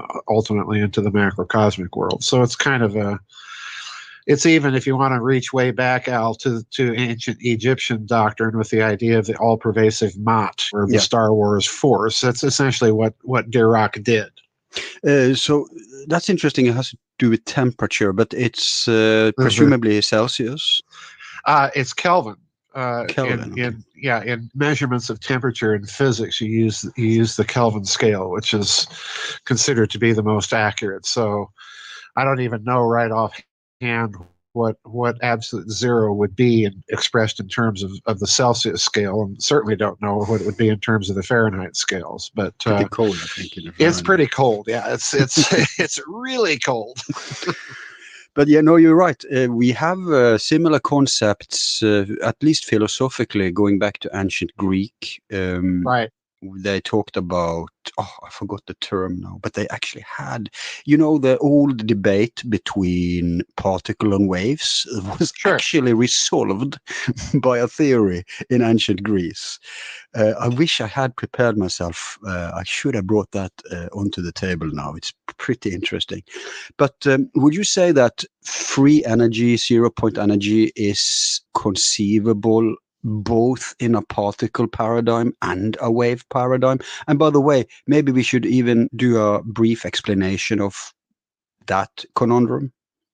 Well, the particle, let's take the particle wave duality first, and let's express it in terms of Schrodinger's formulation of that paradox. In quantum mechanics, if you have a system that is not under observation, then it has to be mathematically modeled as being in all possible states. So he comes up with his famous cat in the box analogy to explain what he's talking about. And if you have a cat in a box, it can be in one of two states, either alive or dead. And you don't know what state it's in. So you have to model the cat in the box as a wave function moving between the amplitude of life and death, quite literally. And once you open the box that way and observe what state the cat is actually in, then that wave function collapses and the cat enters into one of the two states. But it's also important to notice the wave function collapse occurs not just in the cat, it also occurs in the observer of the cat. Yeah. So in other words, the wave function is also describing the state of the observer before an observation is made. So that's the wave particle duality. And you mentioned ancient concepts in this respect, and there's another well-known ancient concept that was certainly known to the Greeks, and that's the idea of the materia prima, the primal matter. And it's very interesting. It's a very interesting concept because if you look at people like Aristotle, he expresses what the prime matter is in distinction to the matter that we observe, precisely as that sort of wave function collapse, because he says that the distinction is that the materia prima possesses no form. In other words, it doesn't have an observable form that we can observe, of tables or chairs or cats or dogs or whatever. So you even get that idea in a kind of clumsy expression way back in Greek metaphysics. So, it's been around for a long time. What has happened, really, if you look at it in a particular way with the development of modern theoretical physics, the way I like to look at it is that they have just added equations to the metaphysics. In other words, they're doing metaphysics with equations. So, more maths, basically. yeah, exactly. Yeah, exactly. But it's true they have, as is very well known and probably overhyped in New Age, they have determined that you cannot surgically distinguish between an observer and a phenomenon. Right. It is like, as soon as you have an observer, it influences the results. And the Princeton eggs and many famous experiments after that has just confirmed and confirmed and confirmed. And this is a huge problem for modern, not science, but scientism adherers, because it crushes, because it implies consciousness is a big deal. But I have to say also about the Schrödinger cat experiment, so it's more clear to people that the reason we don't know if it's alive and dead is it's important to understand that they have rigged the experiment so that it's 50-50. Right, exactly. Otherwise, 99% chance that the cat is alive. Right. But if it's 50-50, that's when you get that interesting. Right. Statistically, it shouldn't be. It should be like any 50-50 odds. So, but I'm not sure if did you really explain the difference here between particle and wave? Well, the difficulty with the particle and wave theory is that physicists themselves have difficulty explaining it. So I can hardly be expected to improve on their difficulty, but this goes to the famous double slit experiments and so on and so forth. That if you look at the formulations of that experiment, when you send an electron through one of two slits, scientists discovered in the early development of quantum mechanics that statistically they were not able to make any predictions, and what results is an interference pattern, and it's almost as if the electron is going through both slits. So is it a particle or is it a wave? And again, if you look at the slits themselves, it's a wave, but when you look at the interference pattern that results from the wave, it's a particle. So, so they're in a bit of a conundrum, and it's like you say,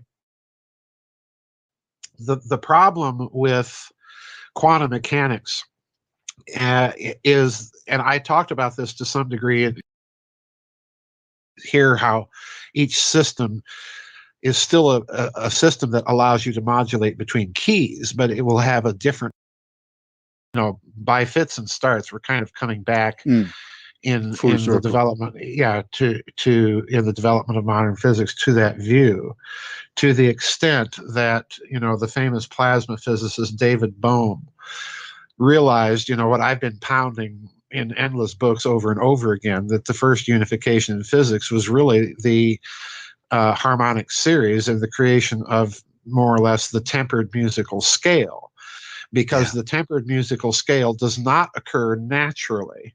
It requires a small mathematical adjustment to give us the scales of music that we in the West are used to listening to.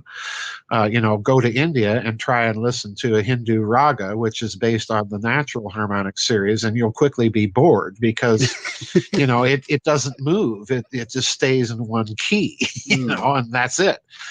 The problem that Bohm saw was, okay, if we can do that to that small portion of the harmonic series that is acoustic in nature, we should be able to do it throughout the whole harmonic series. We need to find what that mathematical to create a kind of a well-tempered harmonic series throughout the whole thing. And he devoted much of his life to trying to calculate the exact nature, the exact unit, kind of a. Oh, is he dead now? Yeah, he's dead. But he tried to calculate this quantum unit of vibration, so to speak. And again, that comes out of Max Planck and his work, and so on and so forth. So it's a very interesting field once you get into it. But like I say, they're slowly coming back to this idea of vibration being one of the key things of all physical systems, like it or not. Everything has its own natural resonance, its own fundamental tone, so to speak, if I can draw the musical analogy. And that fundamental tone sets up its own individual harmonic series, be it the planet Earth or you or me or a string in a piano or what have you. Absolutely. I'll get back to that, but I just want to take a little detour here because I had someone on, Robert Bonomo is name, and we discussed, we slightly touched this, and we wondered, and I said to him, you are the right person to ask. We couldn't recall Bach and what system he used in his music tuning. Did he, well, can you tell us what did he use? Did he use the old school or the new? Who Bach, used? Johann Sebastian Oh, Bach. Johann Sebastian Bach. Mm.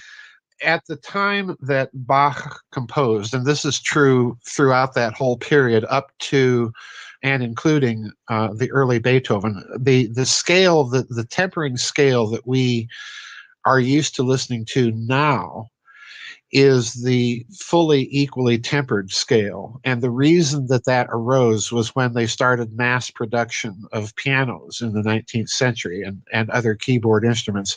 So everybody just started tuning, to the same temperament. But if you go back to the 18th century, J.S. Bach or Haydn or Mozart or Buxtehude or people like this, there were several different tempering systems that would allow you to modulate keys. And Bach himself kind of invented one of these systems, the Bach-Lehman temperament. And you can go online onto YouTube and listen to pieces of music like Beethoven's Moonlight Sonata played in the just temperament that he probably used, and then listen to it again played on the modern equal temperament. And you'll discover, if you listen carefully, you'll discover slightly different tonal resonances.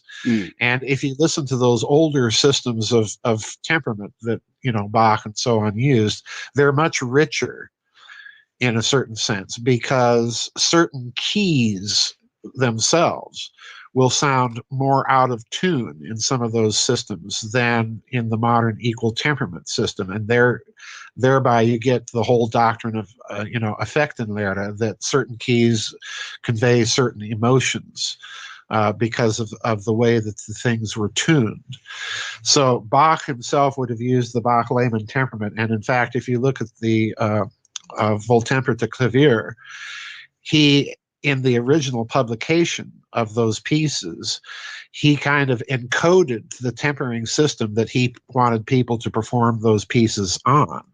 So you can go online on YouTube and listen to the C major prelude from the Well-Tempered Clavier in different tempering systems and hear how each system is still a system that allows you to modulate between keys, but it will have a different sound in each of those systems. Yeah, and an affect, like you indicated. And an affect, right. And if anyone think that we've walked astray, no, this is actually tied directly to today's subject. Right, it is. And I'll get back to that too. But I just want to ask you also, first, what do you use when you play Bach? Well, when I just received my virtual pipe organ about 6 months ago. Congratulations. Well, thank you. I'm having a blast with it. It's been 30 plus years since I've played regularly, so my playing isn't exactly up to snuff like it used to be. Will you disappear off the radar now, or? Well, I wish I could, but the instrument is a virtual pipe organ, so it actually has 4 different famous pipe organs, and it has also a German harpsichord. And the sound sampling on each of those instruments is a different temperament. So when I'm playing the English cathedral organ, it's in modern equal temperament, and you can hear it. When I'm playing the Bavo-Kerk in Haarlem, Holland, I've got the sound sample for that big organ, and that's in kind of a Bach-Lehman temperament, and you can hear it. And it's incidentally also tuned to A432, whereas the English instrument is tuned to A44. I've got another Dutch instrument, the one at Zwolle, the Schnitger, that's tuned to A492. which that's a very interesting debate about, and some people talk about a 440, what is it? 44 conspiracy. Well, but it's nuts. If you look at but if you look at the nature, you'll see that pure A, one stroke A or whatever, key A, is actually 427 in nature. Now, I'm not talking about music because yes, you have to adjust it so that you can actually play. Right. But there are some tuning systems, I think, who cater to that, so that C becomes 256, 512, etc. Well, essentially, the people that let me try and shorten this discussion so that people can understand what we're talking about. There's this idea out there that there was some big conspiracy, and some people even blame the Rockefellers. And talk about a musically illiterate family. It's just nuts. But if you take A444, which is the standard modern tuning, and it's basically based on the modern oboe. That's why you have the oboe sounding the A when orchestras tune up. If you go back to history and listen to a Baroque oboe, then it's going to be tuned to a lower A. You know, it's this problem. But basically, Al, if you and I could demonstrate this very easily on Bruno on the virtual pipe organ by playing the different instruments and letting people hear what's going on. If you tune to A432, basically what you're doing is you're stepping the sound that is produced down 1/2 step on A44. So in other words, when I'm playing the A432 instrument, it's going to sound to a modern ear like I'm playing in the key of A flat, even though I'm playing in the key of A on the instrument. If you step it up, like the Zwolle instrument in Holland, to A492, it steps it up a whole step. So, you know, I can sit down and play the Dorian toccata in D minor on the Zwolle instrument, and it's going to sound to a modern ear like it's being played in the key of E minor. And not in the people that raise their hackles at A444 are missing the point, because if you're stepping things down, you're going to hear that harmonic of 444 or something close to it somewhere in that scale. That's the problem. You know, you're not getting rid of that harmonic or that overtone when you do that. There's going to be something close to it. So there's scale. No, they try to resolve it with the Pythagorean tuning. Yeah, well, that's another can of worms that I got into in the book Microcosm and Medium, because damn, I need that book.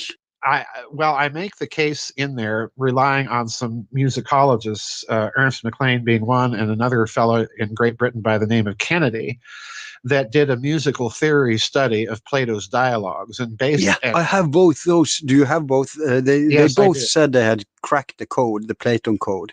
Well, they have. And basically what they're showing is that the modern system of tempering was known to the Pythagoreans and the Platonists. So in other words, there was the modern system of Western music, the kind of music that we identify with Bach or Mozart or Haydn or whoever. That whole system of tuning was known, but it was a secret. It was a secret. Yeah. So what's A? It doesn't matter what A was. It's not what A is. It's the ability to adjust mathematically the natural harmonic overtones to allow you to modulate between keys during the course of a piece. That's the key. Without stopping and tuning the instrument on the way. Without stopping to retune the instrument, right. And they knew that. So you can actually use you can use A427 in that system too? Sure, absolutely. Or 492? You can 492, 444, 432, 427. Okay. It's really the mathematical adjustment of the fifth overtone from the fundamental. That's the key. It doesn't matter what the fundamental is. Interesting. So all of this fuss about A44 is just a tempest in a teapot. It means absolutely big fat nothing. People who don't understand it, who spew it. But what about this so-called natural tone scale? Well, the natural overtone series, if people want to get a demonstration of it, I always tell them to listen to the first lecture of Leonard Bernstein that he did in 1973 called The Unanswered Question. Listen to the first lecture in that series where he demonstrates the harmonic series and why that adjustment was made. Yeah, but I mean the thing called the 12 tone system. Yeah, no, the 12-tone compositional system is something else entirely. Oh, okay. The 12-note dodecaphonic scale that we have on our keyboard instruments, and keyboard instruments are at the heart of this tuning thing, because you're dealing with instruments with fixed tones on their keys. Okay, this is why this arose. So, with the rise of keyboard music to become the dominant form of musical composition in the Renaissance and then forward to today, it's that led to this tempering system. Because when you're dealing with instruments like guitars or violins or viols or what have you, you're dealing with instruments that can reproduce microtones if you play them with an ear to do that, as used to be the case when you played string music. So the problem isn't really what you're setting A at, it's how you mathematically adjust the fifth overtone in the naturally occurring harmonic series. Yeah. Let me give you an example. If you take the note C on a keyboard as being the fundamental note, and for people that want a demonstration of the harmonic series, I have a little webinar using Bruno to demonstrate the harmonic series on organ stops. If you're an organist, you grow up living with the harmonic series, because hang on, which Bruno would this be? Bruno is my nickname for my virtual pipe organ. Okay. I thought you were talking about. Sorry about that. Giordano Bruno. Yeah, well. No, not talking about him. No. No, okay. I'm not that nerdy into music here, so good you clear that up. Go on. Well, if you go online, if your listeners are members of my website, in my members area, I have a demonstration of the harmonic series on the pipe organ, because organ stops are based on the harmonic series. All those numbers that you see on organ stops are based on the harmonic series. So you grow up with an instrument where you literally have to learn about the harmonic series, from the get-go. But in a way that you don't have on any other keyboard instrument other than perhaps a harpsichord. Pianos, no. But if you sit at a piano and take the note C as the fundamental that sets up the harmonic series, between the note A and B flat, that's the fifth overtone from the fundamental. It's a note, in other words, that's not even present on the keyboard. It's lying in the crack between A natural and B flat. So there's your mathematical adjustment. They had to adjust that interval up or down a quarter step, essentially. And in doing so, they created the ability, the 12-note scale on the chromatic scale on the keyboard, that allows you to modulate between keys. And the solution was a 12th root of the number 2, if I remember the interval correctly. And they pressed that naturally occurring note down to the note A. Okay. So that's how we got the scales that we're accustomed to listening to for the past 500 or so years in the West. And you can't imagine... Including Bach, including the Beatles, including REO Speedwagon, Duke Ellington, everybody is using that system. Because you're so right that the pitch of our tone has an effect, and there's been deep research into this. Yes. It's even used in, we know it's been used traditionally, like Tibetans have these singing bowls and shamans and everything. So it can be used for healing, but military, of course, very early understood, geez, it's not just that, the classical is the opera singer who smashes glass with the right pitch, but it's also that you can use it destructively. So, Yes. for example, if they wanted resources, they put up audio generators that made, if a tribe lived there, they wanted to drive them off the land, so they made people sick with, and then they went in and seized the land. And it's been used in torture, it's been used in warfare, but in positive, it can be used for healing. And have you ever tried to use the natural frequencies, the natural hertz? I'm talking here from 256 to 512 from C to C. No, that's not to say that I'm not aware of it. In Microcosm and Medium, I discuss in a whole chapter, which really doesn't do the doctrine much good other than to give it an overview, the whole Baroque era doctrine of affect, Affektenlehre was what it was called in German, that music was understood to be something that could summon or conjure universal human passion. And please note the way I put it, universal human passion rather than individual subjective emotion. There is a difference. And the Baroque composers, particularly in Germany, Bach, Buxtehude, people like this, were very well aware of the difference in keys, the effects of tones, the effects of certain rhetorical procedures that were adapted to music to create an emotional response that was more or less universal in the audience. And if you doubt that such a thing can be done, there is a modern equivalent to that, and that's film music. If you listen to what goes on in the music to films, you'll always discover certain chords are used by those composers to produce certain effects. It's very, very typical. What they're missing is the grounding of that doctrine. It's very, very seldom taught anymore in music theory. But if you're an organist, if you want to play Bach or Buxtehude or somebody like that, you have to know the doctrine of affect and what they were attempting to accomplish in their music. And that's a very involved thing. And many organists now, I would say a good 90% of them don't know of that doctrine and how it should affect their playing. I was taught by a German in South Dakota when I was taking organ lessons, and one of the things he would always have me do when I was starting to learn a fugue, for example, was to tell him whether the fugue subject was masculine, feminine, or androgynous, and why. And why, and there are reasons for it once you get into the way that these people thought about their craft back then. Absolutely, and this also has direct parallel to what we're talking about, but I'll tie it in two. I just want to continue a little more on this track.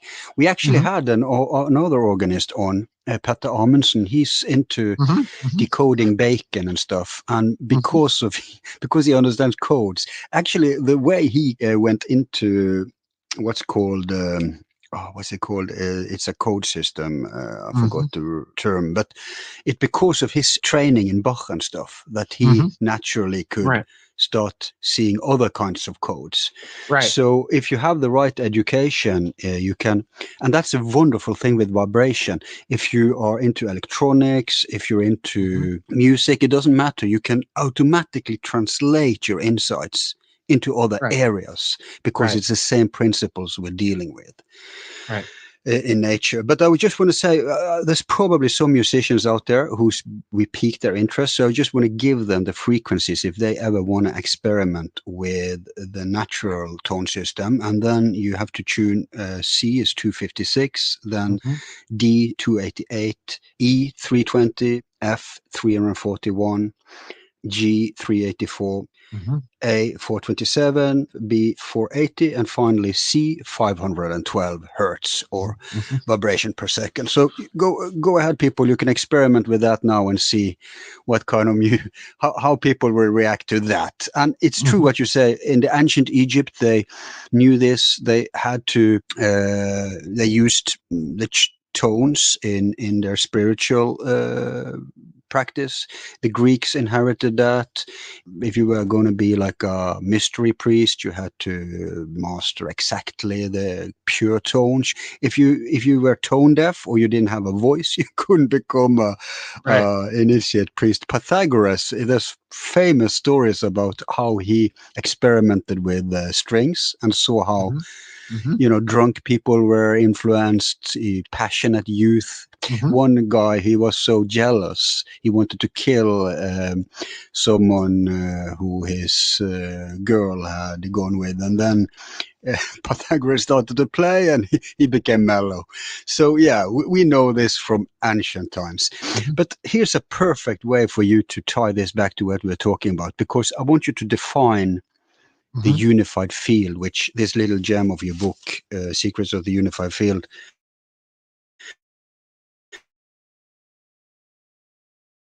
probably, I think it was Pythagoras who introduced the first crack at the unified field. Yes, well, as I said, the first unification in physics was precisely this mathematical adjustment that led to the tempered scale that we take for granted in Western music. And it was the Pythagoreans that I think clearly cracked that code, and you can definitely see that the code was cracked in Plato. And I get into that whole thing in Microcosm and Medium. But what does it mean, unified field? What are they talking about? Well, in terms of modern physics, there are 4 forces in physics that they think are the fundamental forces: gravitation, electromagnetism, and then the strong and weak nuclear forces. All right. Yeah. Now, in the evolution of unified field theory, if you go back to the interwar period in Germany particularly, you had a lot of scientists, including Einstein and some other people, very famous guy by the name of Theodor Kaluza, K-A-L-U-Z-A, that were working on these unified field theories. And what they were trying to do was a kind of a limited unified field theory in trying to unite in one set of equations the equations of electromagnetism and gravitation. And the first real unified field that was able to do that was Theodor Kaluza's unified field theory, which was a 5-dimensional theory. In other words, there were 5 spatial dimensions that allowed him mathematically to unify the equations of gravitation and electromagnetism. Einstein himself experimented with a number of different approaches to that whole concept as well, and he was certainly influenced by Theodor Kaluza's work. And I start talking about that in Secrets of the Unified Field, because there's an interesting character that comes along in that book, and he reappears in my most recent book, McCarthy, Monmouth, and the Deep State.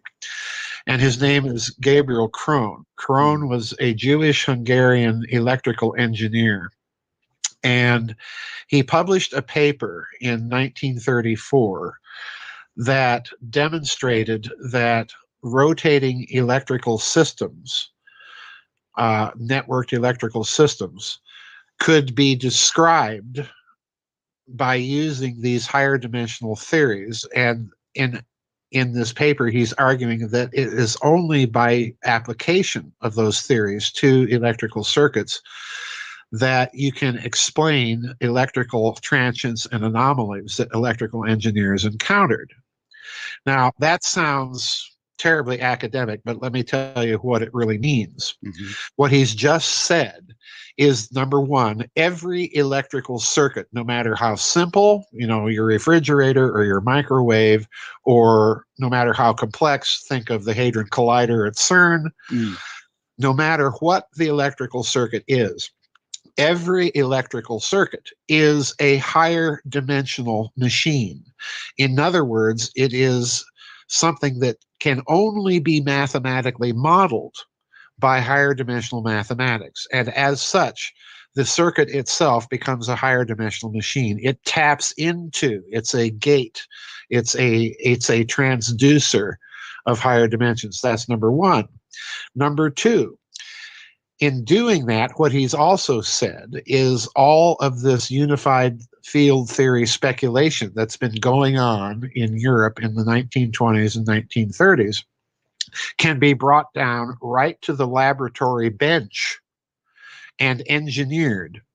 And he goes so far as to say, once you understand the role of the tensor calculus, what you can do is you can use that calculus to design any sort of electrical machine that you want to.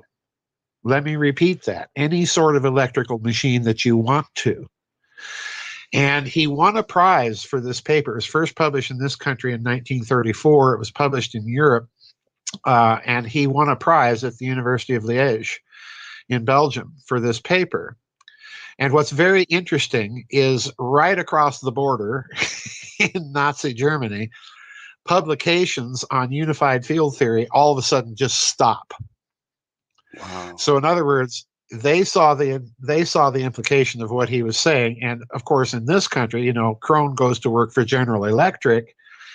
And I strongly suspect that because of what Krohn is writing in terms of his theoretical speculations on electricity, and he published a number of very, very wild, interesting books, and I talk about them in Secrets of the Unified Field, and then again in the last book I published, McCarthy, Monmouth, and the Deep State. If you look at what Krohn did, he is basically giving engineers the mathematical tools so that if they are given a strange technology, and a strange unknown electrical technology, they can actually break it down mathematically into the subsystems and analyze it and reverse engineer it. So in other words, Gabriel Krohn, who definitely worked on a number of black projects in this country, would have been the perfect fellow to have involved in things like looking at UFO technology, in things like the Philadelphia experiment, and so on and so forth. Because what he's done in his work is he's shown people how to apply tensor calculus, quite literally, to the problem of engineering any sort of electrical system that you want to. Mm. Would you say he's the first published scientist who cracked that? Yeah, yes, he is. He's the first published scientist, really, that's saying all of this unified field theory speculation can be brought down to the laboratory bench, and it has a practical application. Don't you think Tesla was onto that? I think Tesla was onto aspects of it. The difference between Tesla and Krohn is if you look at Tesla and his patents, it's very clear that Tesla's not giving you all of his mathematics. Yeah, exactly. If you look at Krohn, it's very clear that he's giving you the key to it all. He's giving you the analytical and synthetic tool that you need to examine. Yeah. Tesla didn't publish it, but don't you think he was retaining it deliberately because he realized? I definitely think his experience with Morgan and all of that kind of put him on guard. And you can read those patents and just tell that the equations that he does put in there are kind of how to put it, they're like the last couple of steps in a mathematical argument of several steps. Because Tesla is known for an interesting quote. He says, I'm paraphrasing, I'm not even sure I recall it correctly, but he says something in the manner of, if you want to understand the universe, think in terms of vibration and frequency. Mm-hmm. The thing is vibration, we talked about that. You know, we use often the musical reference to understand vibration, but what people maybe don't get is that it's not just that what we hear can be divided into the same principles and what we see can be divided in, because everybody knows that like color and sound is related. Right. And by the way, all the fifth senses, they just, for the longest time, they argued, no, smell, that's actually particles. But now we know perfume industry has actually been a very good pioneer in the avant-garde here. They know that even smell can be divided into these 12 principles, and also tactile and taste. Now, that means that everything and anything we can perceive in existence is following these principles of 12. And it's not just that, but it's also that they are all present in the same scale. In other words, if you raise the vibrations, there was this scientist back in the late 1800s, I forgot his name, but he had this famous experiment where he took this ball, I think it was iron, and he vibrated it. And Keeley. Yeah. And you could observe how it went in the low vibration is whoa, whoa, whoa, whoa, whoa, whoa, whoa, whoa, whoa, whoa, whoa, whoa, and ping, and then it goes silent, right? But it's still, as the vibration or the movement increases, the effects start going into color, right? It starts with red, and then it goes all the way up. And theoretically, it would become invisible. We're given enough power, given enough force. So this means that it's not that we have 5 disparate windows to the world and they all follow the same principle. No, it's that everything is actually tied in together. Maybe the cosmic scale, if we should call it that, is eternal. Yeah. Let's put it this way: the harmonic series. What you're getting at is that the harmonic series is universal. In other words, the acoustic series that we hear in music or speech and so on and so forth, that is a small subset of the whole harmonic series, which includes vibrations that are in the spectrum of light, infrared, microwaves, radio, and then at the other end of the spectrum, blues, purples, then into X-rays, gamma rays, and so on. Things that we cannot see. Cosmic rays, but things that definitely have their own frequency. And what the senses are, if you look at them from that point of view, is that the 5 senses are just sense organs that look at different subsets of that whole harmonic series. Exactly. And imagine how that means that we are blind, not just in terms of visual, but in all ways of orientating ourselves. We are blind to most of what's in existence, because those small windows we have on these 5 senses can only perceive, like you call it, subsets or limited ranges of this universal vibration field. And then we can understand that enter, for example, so-called UFOs. Very common in UFO observation is that when the phenomenon is disappearing, when it's going away, very often you see it start vibrating and then it just boom, goes invisible, and people imagine, oh yeah, it's incredible speed it left. No, it's just that it's vibrating so high that we cannot see it anymore. And enter the night vision goggles that are so popular, you know, and they are able to see that lots of stuff is going on in the spectra that we can't directly perceive. And not only that, I've seen they have started to, science have really moved on, because they've started to find phenomenons. I wish I had a reference open, but they're talking about that the life forms. I don't know if you've seen this, but it's pretty new. There are life forms existing in specters that we cannot perceive directly. Like, I'm not talking about, creatures like humans, but primitive life forms. And it's conceivable as soon as we understand that the entire existence is an ocean of vibrations and we can just perceive some of it, then it's fully conceivable that anything can be going on in those specters that we cannot directly. We can interact with some, like X-ray machines. We wouldn't have that if this wasn't a reality, right? Right. So then I have to ask you to move a little on here. When we talk about harvesting this energy or countering parts of the forces in nature, like gravity and stuff, then I think we should introduce, you mentioned him already, Kosarev. What's the big deal about, like Hoagland has talked about this forever, torsion?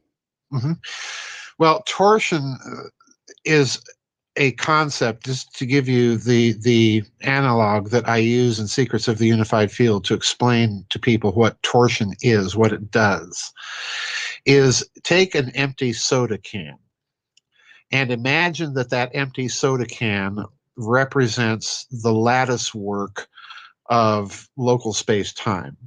And then take each end of the soda can in your hands and twist it, wring it out like a dish rag. Okay.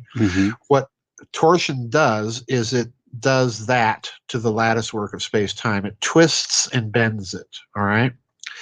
Now, in mathematical physics, there's two versions of the torsion tensor. The first version of the torsion tensor is the Einstein-Cartan torsion tensor. And the effect of that twisting on space-time is rather negligible. It's there, but it's rather negligible. So physicists have tended to ignore it. There is another version of the torsion tensor called the Ricci tensor, which deals with those types of rotating systems within rotating systems within rotating systems and so on. Hoagland calls it dynamic torsion. In other words, it's systems of rotation within systems of rotation and so on. And the effect of that tensor is not nearly as negligible. So torsion, if you look at what that whole area of physics, which tends to be, again, kind of a fringe area where some physicists have experimented with, Nikolai Kozyrev being, you know, right at the top of the list, is that basically what they're saying is we do not encounter any physical system that does not involve at some level rotation. In other words, forget about this nice rectilinear Cartesian coordinate system, because nothing in nature really works that way. Okay? Everything in nature really is in a system of rotation at some level. And usually those systems of rotation are dynamic torsion systems because they're systems of rotation within systems of rotation and so on. Think of the planets in the solar system. Each planet is revolving on its axis. Each planet is orbiting around the sun. And the sun, in its turn, is orbiting around the center of the galaxy. So that, you know, this is a classic system of dynamic torsion. Couldn't you say the same for microcosmos? Sure, yeah, absolutely. Atoms, electrons. Yeah. Sure, absolutely, absolutely, absolutely. So that's a whole area of experimentation that Kozyrev got into, because he was trying to determine if these torsion effects were in part temporally based, and he discovered that they were. And as a result of those experiments, and let's remember how he got into this. This is a crucial point. Kozyrev was an astrophysicist, and he looked at the chained up hydrogen bomb model of the sun, and he concluded that the sun was putting out way too much energy for just the chained up hydrogen bomb model of the sun to be true. So where's this other energy coming from? And he concluded that it was coming from the fact that the sun is a system in rotation, and it's a system of dynamic rotation because the different layers of the sun are rotating at different speeds. Okay. So you've got all of this, to be simplistic about it, you've got all of this angular momentum that's there, that's contributing in some form or fashion that we don't quite understand to the energy that it's producing. So then when he makes this conclusion, it's an interesting thing, and I get into this in The Philosopher's Stone, as you know. Kozyrev was denounced in Pravda in the late 1950s for being a kook. Okay? But what happened in reality was that the Soviet government had denounced him because they put him to work in super secret research into this stuff. And I suspect that the reason that they did, Al, is that they discovered the same thing that we discovered when they started letting off their hydrogen bombs.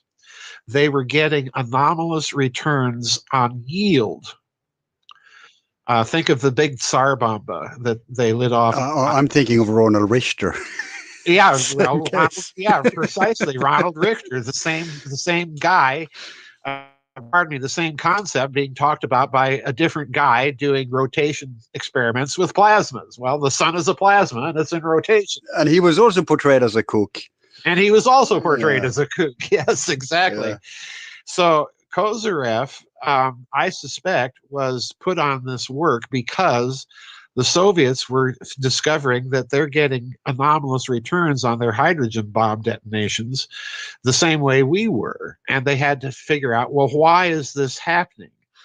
And I suspect that they came to the conclusion, and I've always maintained this, Richard Hoagland has maintained this, that they realized that the yield would vary slightly depending on what time you set it off, meaning what configuration of planets is in existence at that time, and depending on where on the planet Earth you set it off, because, of course, if you're detonating bombs up in the Arctic Circle, as opposed to the United States detonating bombs in the equator of the Pacific, you're getting a different angular momentum from the spin of the Earth. And therefore, if they're contributing anything to the reaction, that the yield is going to vary slightly according to the time and place that you set them off. So in other words, Kozyrev goes on to formulate that time itself, going back to your comment about the ancient Greeks, the time itself is part of the considerations of energy. The time is a form of energy. Okay, that's basically what he's saying. And I think he's absolutely right.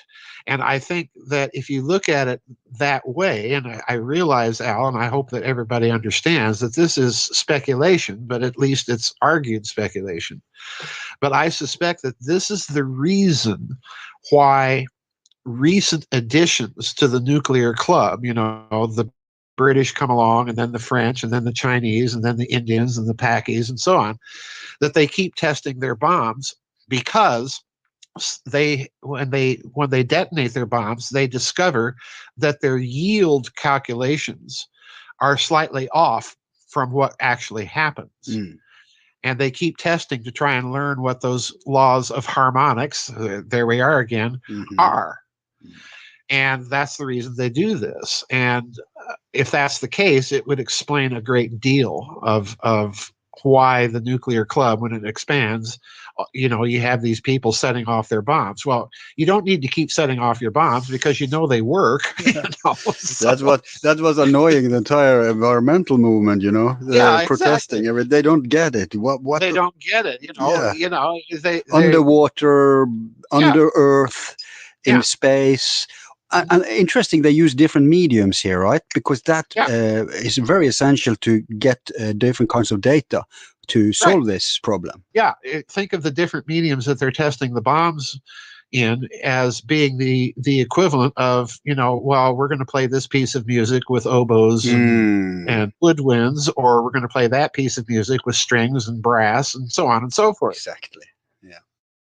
Exactly. Regarding time, I usually say that's space in movement. Without movement, no time. Right. It will freeze. So you cannot divide surgically time and space. Right. It is two sides of the same coin.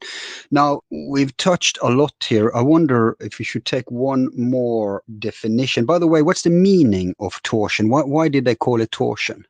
That's a good question, and I don't know the answer to that, Al. That's a very good question. But you have a chapter called The Meaning of Torsion. Well, torsion, the meaning of torsion to the physicist is precisely this twisting effect on the lattice work of space-time. Okay. But I suspect that torsion is coming out of a purely mechanical thing, torque. Oh, okay. And the equations of torque. And they simply took that and extended it to an application to the actual physical medium itself. And once you do, you've got torsion. You've got the two torsion tensors and so on. Okay. We should define a little, when it comes to this other book, Philosopher's Stone, I think we should get a little into the background of understanding the prima materia and, what's up with this talk about Philosopher's Stone and how is this related to everything? Well, the Philosopher's Stone, if you look at alchemical texts, and I looked at quite a few in that book. I didn't use them all when I wrote the book, but I looked at quite a few. And over again, I don't know, I know that you're familiar with alchemical texts as well, but over and over, I had the impression, Al, that I was reading works that were basically talking not only about metaphysics, but they were talking about this Dirac sea. They were talking about this ether. They were talking about this materia prima, the prime matter.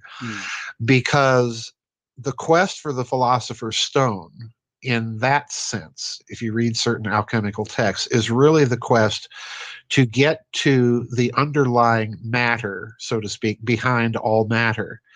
And they realized, to their credit, I think, that all matter is really a series of transformations of something underlying it, be it, Dirac's energy sea, or in modern parlance, the information field. If you think of music, think of Bach. What is he constantly doing? Well, he's constantly permuting very basic units of musical information, turning them upside down, running them backwards to forwards, so on and so forth, and extending the time value of notes or shortening them. So in other words, he's performing permutations on information. So it's not without reason that the Baroque composers, the Baroque music theoreticians, borrowed in their terminology, in their music theory treatises, terms directly from alchemy.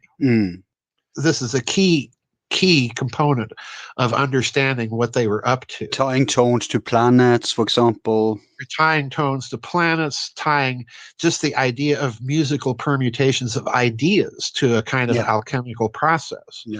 So if you look at prime matter from that standpoint, this is really what the alchemists are about. They're trying to understand the processes of the transformation and transmutation of matter. And to do that, they come up with this idea. They go back to Aristotle and some of the early Greek philosophers of this idea of the materia prima, the matter that underlies all other matter. And once you understand that, then alchemy itself, alchemy itself really becomes a kind of quest for exotic matter. It's a matter that they know must exist, that underlies the matter that we see, and they're trying to discover, well, how do we get to it? How do we reverse engineer it? And once you understand that, then it stands to reason that, okay, if that's possible, then we can transmute base metals into gold, and so on and so forth. And let's not forget the esoteric side of alchemy, that we can transmute the base metal of, a vicious soul into the virtuous metal of a virtuous soul. And it's important also to add that the underlying understanding here is that everything in existence are striving towards its own perfection. Right, exactly. So that in this, if you're talking minerals, then gold is the perfection of minerals. Right. And you will have the same equivalent in terms of, for example, soul or consciousness or whatever. Right. So everything can be raised. Right. So the difference between transformation and transmutation here is that transformation just means that things are changing in the outer shells, in the forms. Right. Whereas in transmutation, it's not just changing, but it's changing in a specific evolutionary direction. Right, exactly. There, you've hit the nail on the head there, because the other thing that you get from reading these alchemical texts is the underlying cosmology behind it all is very strongly teleological. In other words, if Aristotle were to express it in his terms, he would say that alchemy is concerned with final causes.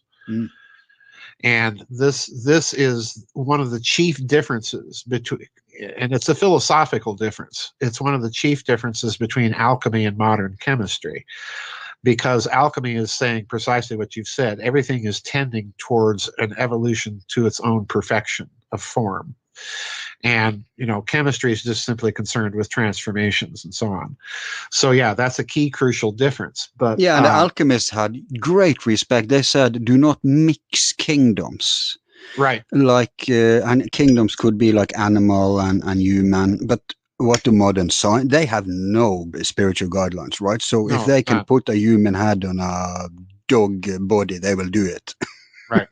Well, yeah, and that, we're as in the days of Noah, but Yeah. And now they do the same. Did you see? Oh my God, I have to send you that. But you may, how you have people sending you stuff. Did you see that they have now made a hybrid of a life form and mechanical? Yeah, I have. Yeah. In the white world. Yeah, I have.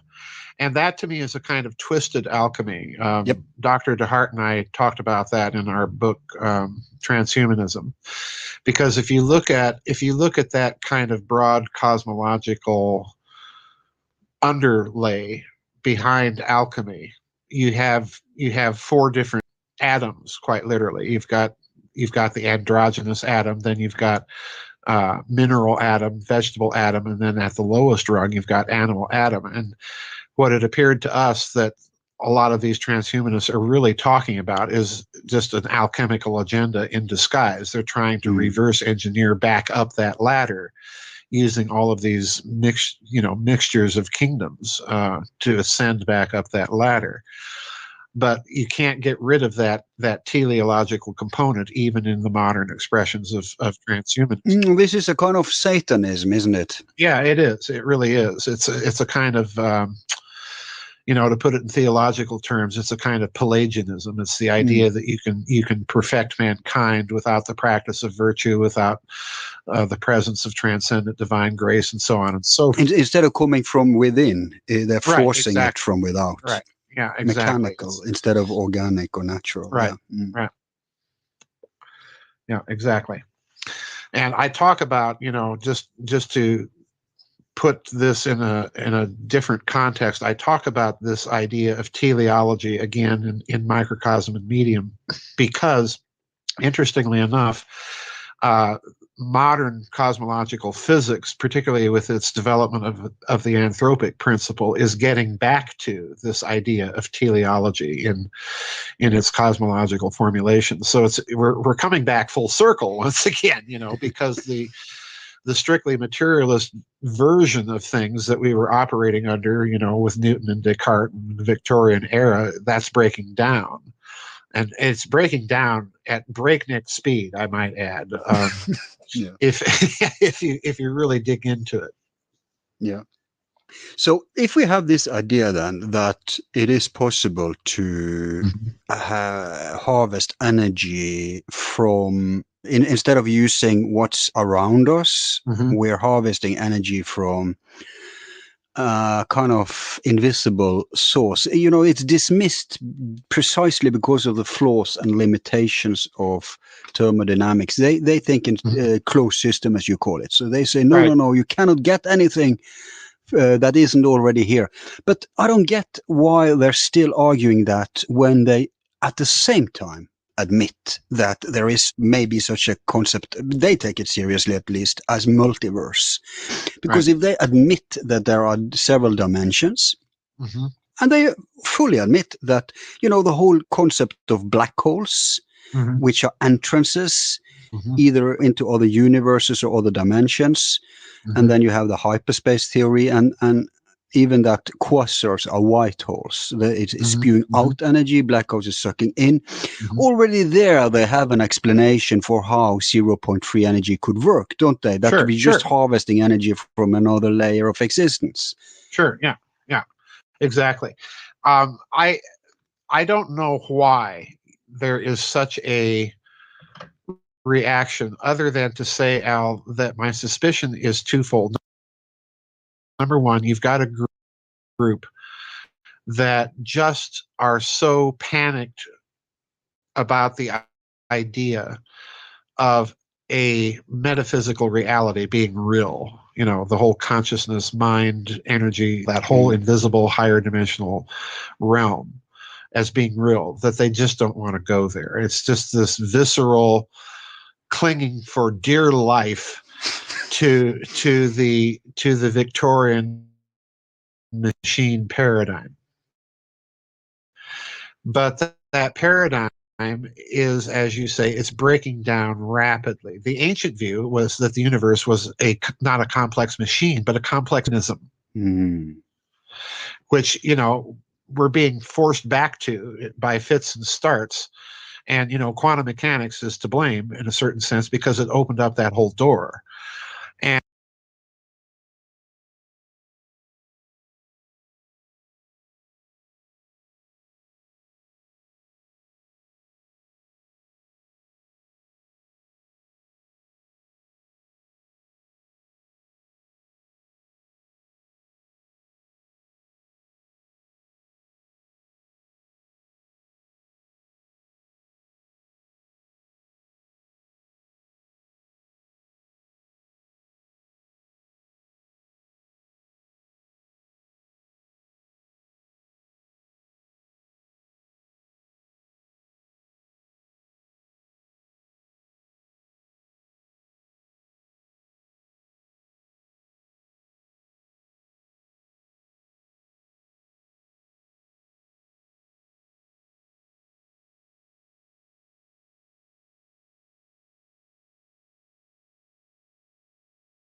his tuning with Here's his the spot I microscope was and claiming looking to for. be able to see viruses optically. Yeah, doesn't my which, of course, alchemy by experiment standard look optical like an physics is ocean? impossible. So I'm gonna let this play out for about 5 more minutes while I adjust the science experiment slash alchemy ocean in front of us. Which could see into the And quantum phase state of the virus.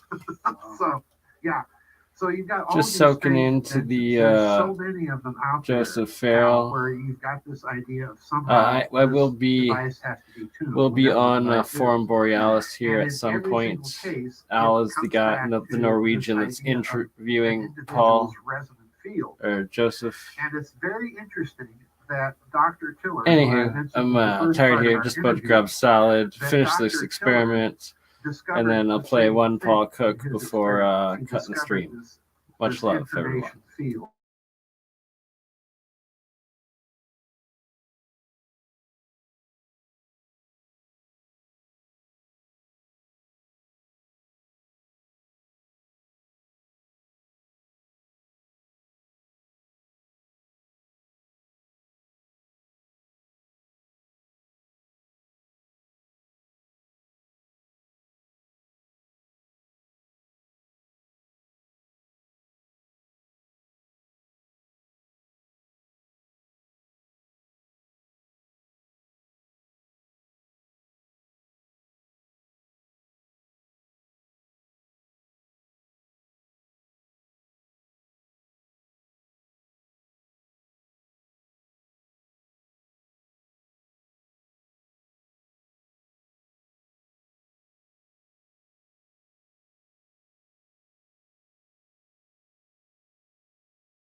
was done with private funds, I do not think the government of the United States should have any authority whatsoever to classify your or my invention. And I thank you. I'm with you.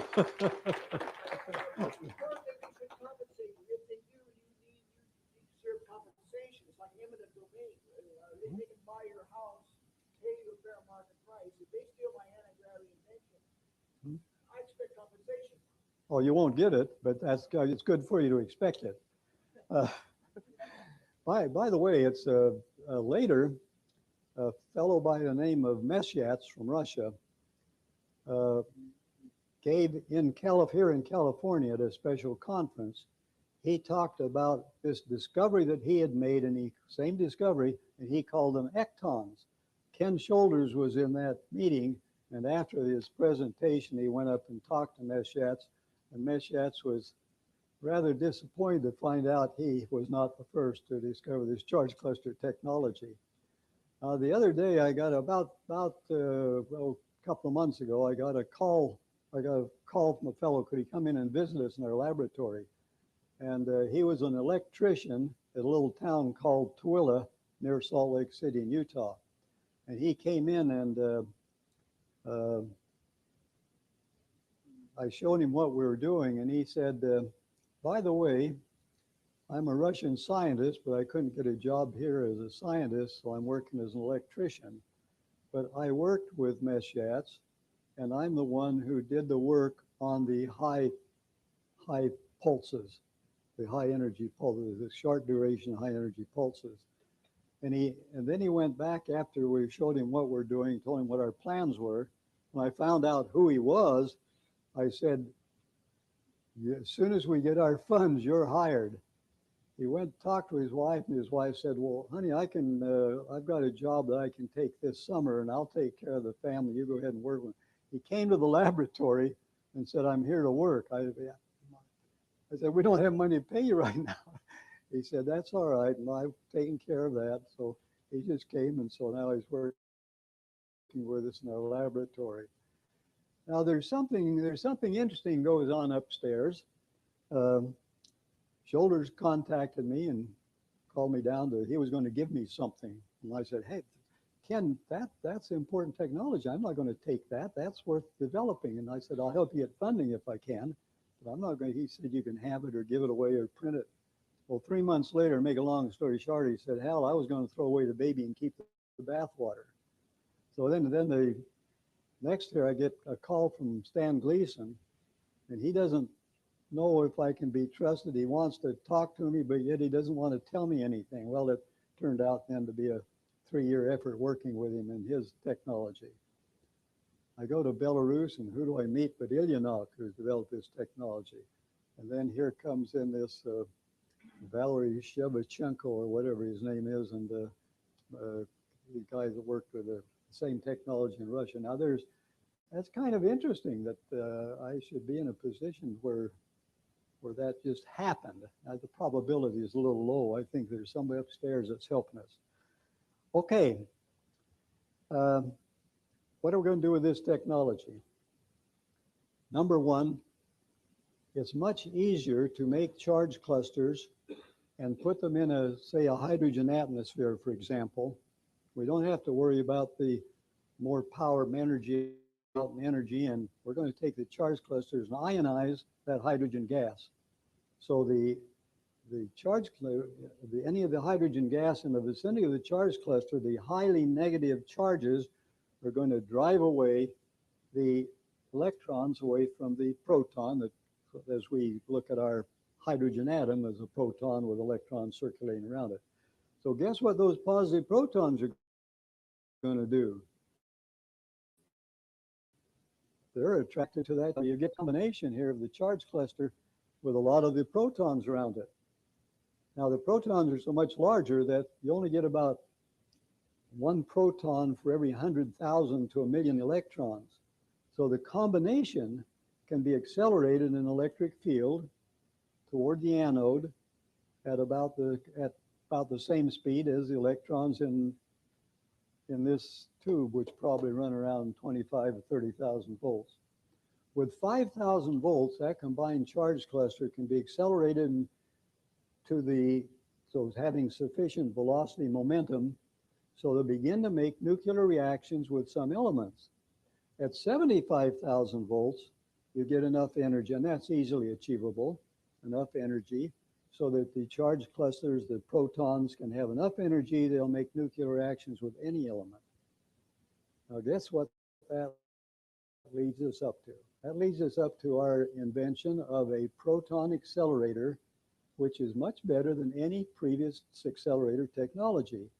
For example, a proton accelerator, to get the same velocity as we would get with our combined charge cluster with the protons at 5,000 volts, takes 9 million volts about for the standard proton accelerator. So here we've got a mechanism now that we can take radioactive materials and stabilize them.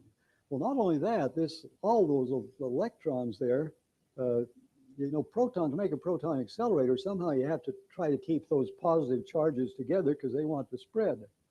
Well, with the charges here now, they love to hang around that large negative bundle of electrons.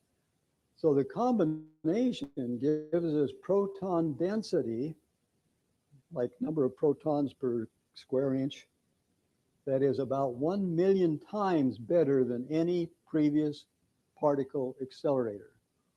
So that is, I think, is going to, now we've got to demonstrate that. We've done all the mathematics and everything works out very nicely. We're getting our vacuum equipment together so we can demonstrate that in our laboratory and take it to DOE. By the way, what do you think the probability is that you could sell this technology to the Department of Energy? Whoa, right on. We spent 3 years talking to people at DOE, and guess what? They're not interested. And it took me a while to figure that out until somebody explained to me the facts of life and said, Hal, you're destroying their jobs. You take care of all that stuff. What are they going to do? Their jobs and their grandkids are secured for 10,000 years when they send that stuff out to Nevada. So we found we couldn't get anywhere there. So we went to the staff of the Appropriations Committee that makes the appropriations for the Department of Energy. And this was 2 years ago now. And so they put in an additional, or else anyway, they ended up saying, you will spend $9 million on accelerating our particular device. We don't want government funds because they'll steal what we got. We want to get the patent protected first, finish it up, and then license it to some of the bigger corporations that know how to deal with DOE. Anyway, so guess what they did with the 9 million? They sent it immediately to one of their national laboratories. I thought, goodness, I thought they'd spread it around a little bit, but they sent it to Los Alamos or San Diego, southwest of the United States. The ones that, so they spent it working on some big new proton accelerators. So we went back to the committee and they said, okay, next year we'll put in $3 million saying this has to go to private industry. I haven't seen that. That's still in, I think, still in process. Anyway, that's the way that you want to work with the DOE. Unless you got better contacts than we've got, you better get in the appropriations bill. Otherwise, it's very unlikely DOE is going to spend any money on it. I mean, they will they'll spend $200 million on coal. They spend a little bit on alternative energy. And by alternative energy, the way we use our buzzwords, that's for solar, wind, tide, geothermal, biomass. That's the alternative energy. New energy excludes the alternative energy, the way we use the words. By the way, we publish a technical journal on new energy. We also publish New Energy News and send it out email if any of you are interested. Give me a card or something and I'll send you a courtesy copy. Okay, we're about wound up with charge clusters. We've looked at over 100 devices to get down to where we think we've, to sort out the ones that we have. And so far, we think that the charge cluster technology, in my judgment, is the best of the four. By the way, let me read you the official DOE position, and it's in a publication called Nuclear Waste Technologies for Separation and Transmutation, Committee on Separations Technology and Transportation Systems, Board of Geoactive Management, Commission on Geosciences and Environment Resources, National Research Council, published by National Academic Press. Okay, this multi-million-dollar study they made, it was published in 1996, and the conclusion was there is no method for handling the high-level radioactive wastes that is more cost-effective than geologic storage.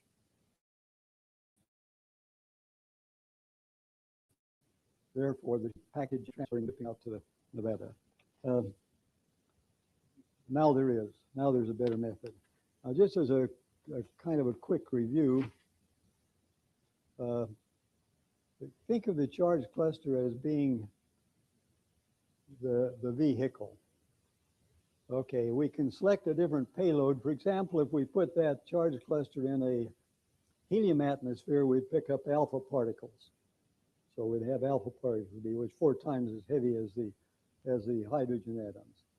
Okay, we can adjust the acceleration, and we can select different targets. Okay, the end result is we can get electrical energy and thermal energy. In fact, you can't get away from getting thermal energy out. You get about much electrical and about as much thermal energy as you get electrical energy. We can stabilize radioactive materials, and think that in the future we'll be able to make some scarce elements from some plentiful elements. And then we say, tongue-in-cheek, other than that, this technology doesn't offer much. So that's our concept then of the charge cluster technology. There is another very interesting technology.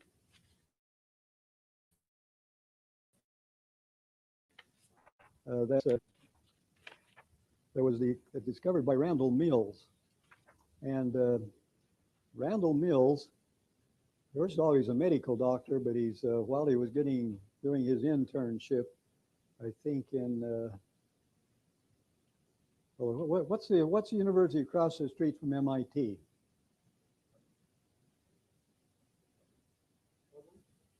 Say it a little louder.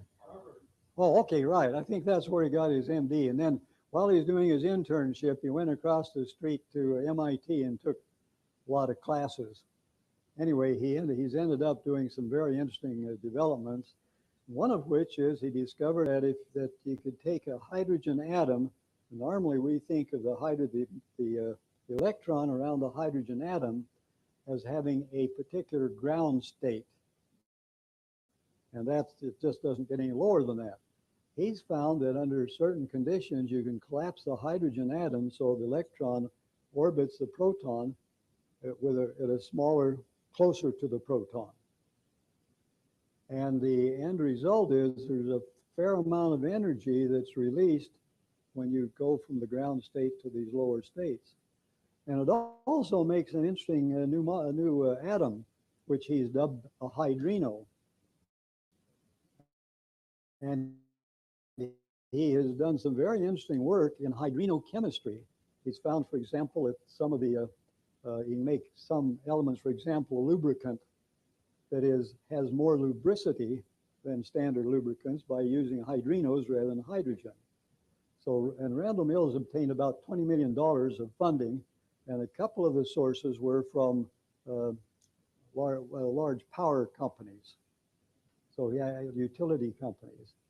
So he's actually had, I think he's down to where he's down to, only has about $8 or $10 million left, but he's planning on taking this company public sometime probably later this year.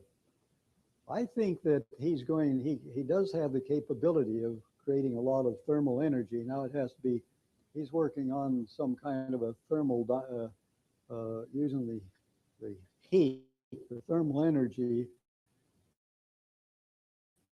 to make a hot gas to run a dynamo to create electricity. He's got some clever ideas there. However, in my judgment, this is going to be a bit more expensive way to go than with the charge cluster technology. However, I would like to predict that he's going to make millions of dollars from hydrochemistry. So Randall Mills is has discovered what we think is one of the top new energy discoveries of the past many years. There's another very interesting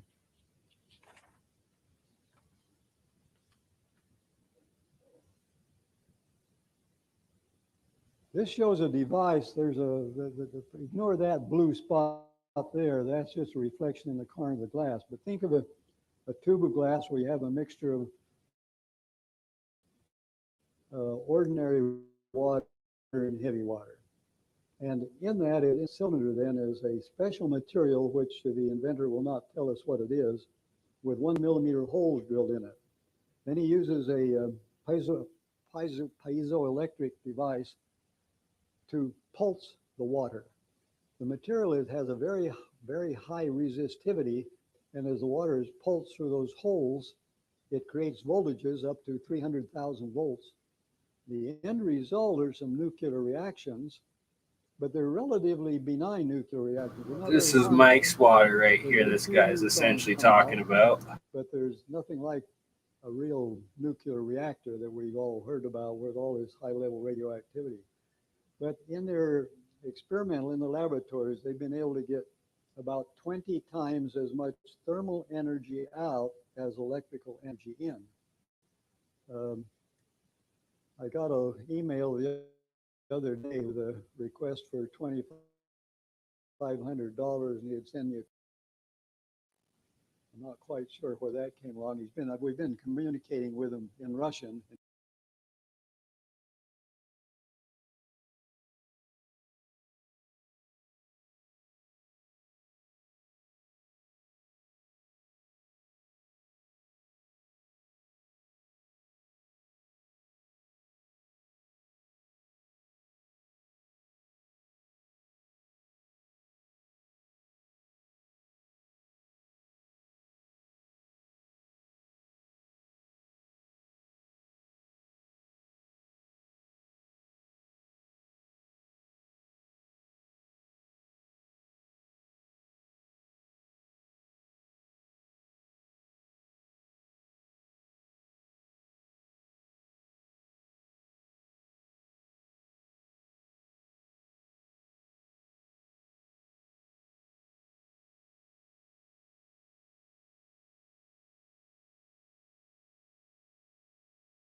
So these were megalithic structures. Who knows?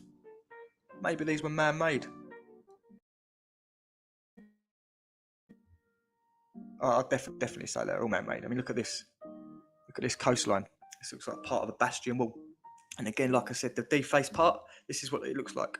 So this was all smooth at one point, but they've gone along, definitely done by army, and gunned it all down to make it look like it was rubbish, and obviously block up all the entrances and leave a few caves for tourism. It's as simple as that. It's the same script, pretty much every town, every city. But anyway, let's go to Ireland. Let's go to this place over here, because it's called Giant's Causeway.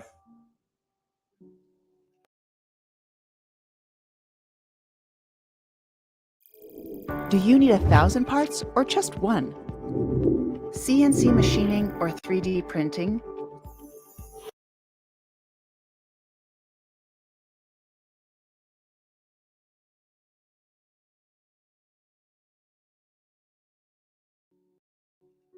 And if we have a look at it, it just reminded me when I was looking at it, just like, that's actually meant to be hexagon blocks of basalt, dried lava, igneous rock. This is what it's meant to be. But I don't see that.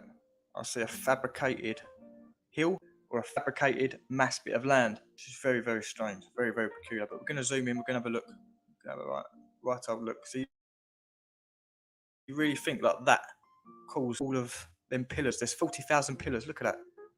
Look at that. Lava doesn't go up in hexagonal blocks. It sets all droopy like something's melted because it's melted. So it's very droopy. It doesn't go up. It doesn't push up in blocks. Look at that. Individual blocks. So I don't know how people are accepting that. It's a load of cobblers. So let's have a proper zoom in. Let's go to the area of about 40,000 interlocking basalt columns, the result of an ancient volcanic fissure eruption.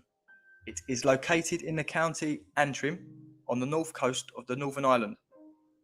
The tops of the columns form stepping stones that lead from the cliff foot and disappear under the sea. Most of the columns are hexagonal, although there are some with 4, 5, 7 or even 8 sides. The tallest are about 12 meters, which is 39. I'm not having it. It's not come from. It's not volcanic. This is basalt. This is geopolymer. This is a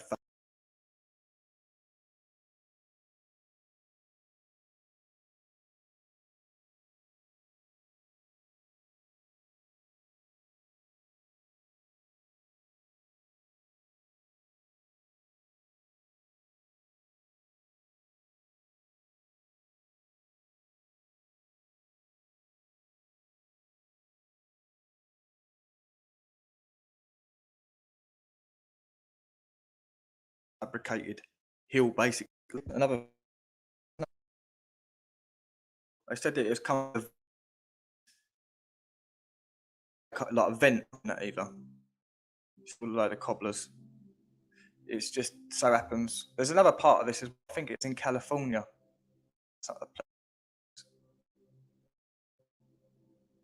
It's just block work. Clearly block work. And where grass was over these, and then the grass deteriorates because it's like this was the mass underneath the grass.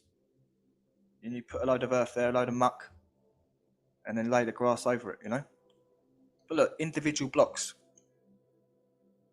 Like, it is impossible. If that was venting from the earth, volcanic lava, it wouldn't be individual blocks like that. It's a joke.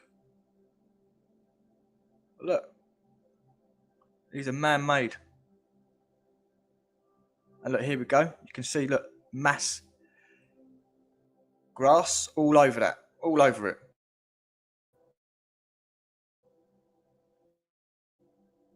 And then the earth's come up and the grass has come up. For some reason, I don't know what's happened. Let's have another look. Look, it's just blocks, all blocks. Columnar jointing is a geological structure where sets of intersecting closely spaced fractures, referred to as joints, result in the formation of regular array or polygonal prisms or columns. This is geopolymer blockwork, by the way. This is them trying to cover it up. Referred to closely spaced fractures. These are all blocks. Look, I'll show you anyway. Where was I? Columnar jointing occurs in many types of igneous rocks and forms as a rock cools and contracts.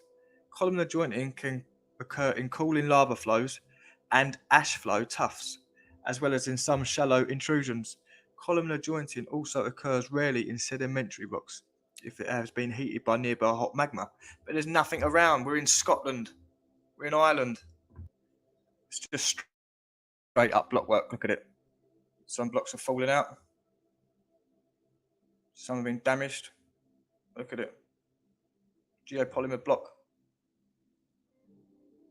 Look at this. But how could that be? How is this natural? You're telling me this was pushed up through a vent and made it come out in hexagonal shapes. So if that's true, then how do you explain all the mixture at the bottom and at the top? It's just going against what they're saying. It's just block work.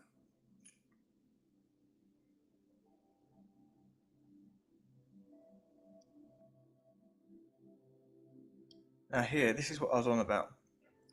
If it's been pushed up, how comes you've got a different mixture at the bottom, and at the back hill, you've got the landmass on top? If it's pushed up through vents, it'd all be the same all the way through the top, from top to bottom, from where it exited the ground to where it finished at the top. It'd be the same. It wouldn't be block work, then go into something that looks like it's lava or some sort of geopolymer mix. Look at this. Look at this. I honestly believe these are building blocks for the realm. And for some reason, the earth and the grass has come off it for some reason. But look, other places that are similar to this. Let's have a look. So in Sawn Rocks, Karakoy, Mars, Giant's Causeway. I think we should explore a few solutions. Grammarly's suggestions catch when your tone might undermine your message.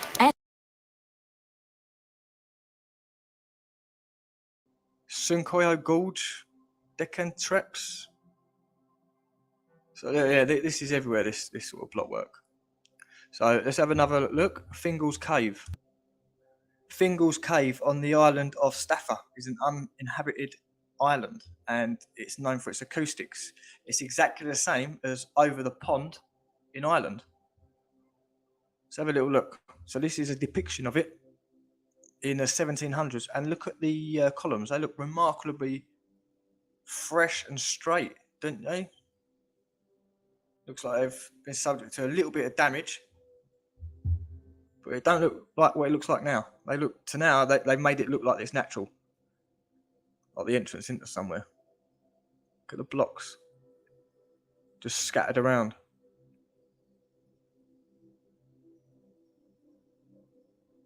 No way was this done by a volcano. No way. And there seems to be some sort of mix on top, like just a geopolymer mix plonked right on top of it. Look. And like I said, if it's come from underneath, why is it not the column all the way down? How is lava causing these columns? It's a joke. It's an absolute joke.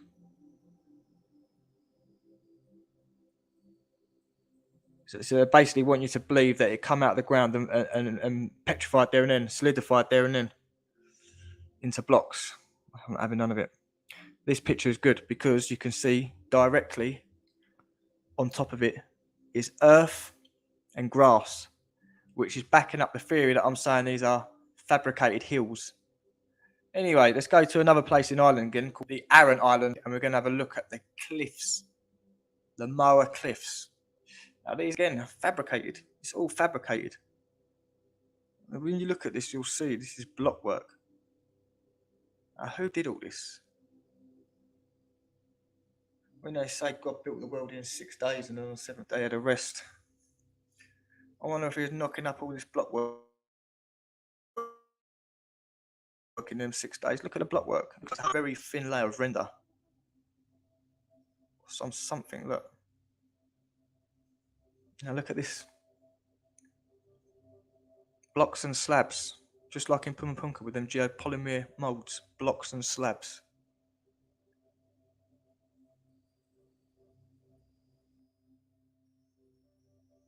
Look in the background. Look at that.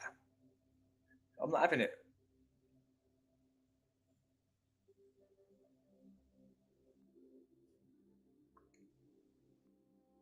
So at what point did the rock decide to stop growing and then grow? It really baffles me, like every course, look. Even blocks that have fallen down, just straight up blocks falling off the cliff. Sitting in the water, getting washed away by nature. Straight up blocks. Who was the builders of these realms? I don't believe this was the original builders of the realm. I reckon these are just additional add-ons, these islands and bits and pieces. Like, that's what I believe. But look, block work. Pure block work.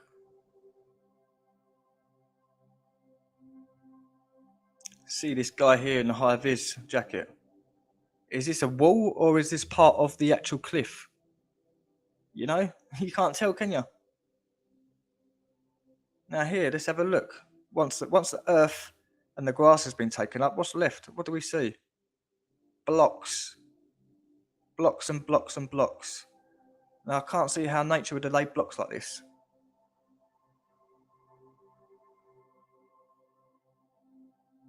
Obviously it's been damaged because this is very this is old stuff. Look at the block work there. Look at that. Just palm it off as nature. Everything started in the 1800s. So it's all cobblers. Everything is cobblers. No, it's just block work. And again, once the earth and the grass is gone, you're left with blocks.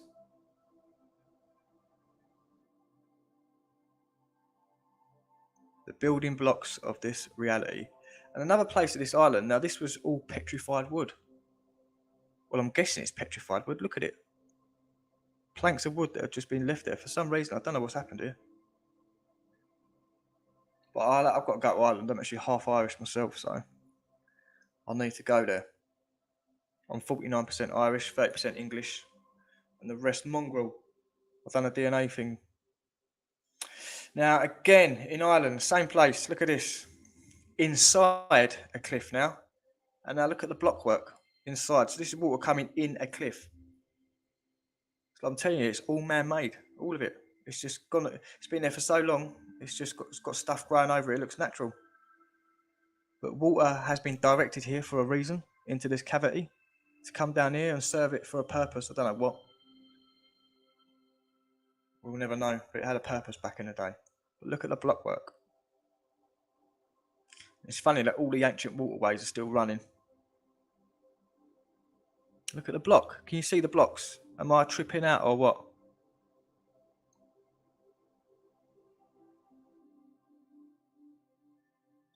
Incredible. It's like I say, wherever there's a waterfall, there's always some sort of block work. Always. You know?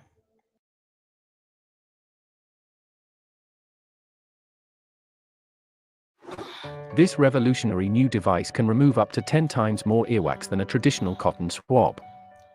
Latest studies show that cotton swabs are good for your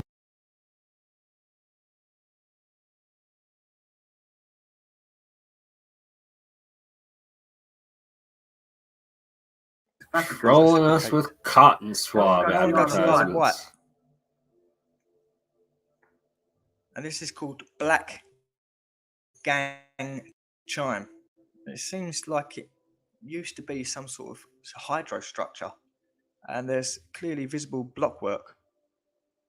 And like I said, where there's a waterfall, there's block work. It's like they built it, like for the water to flow down. Look, block work. And this is a picture of it now. What's the difference now is it's just had a bit of moss growing over it.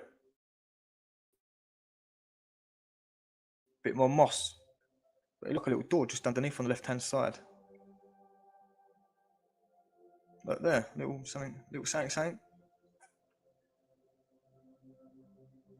Yeah, let me know what you think about that. It's very strange, you know. It's like they've put that one there so you can't see what's going on behind or where the water's coming from.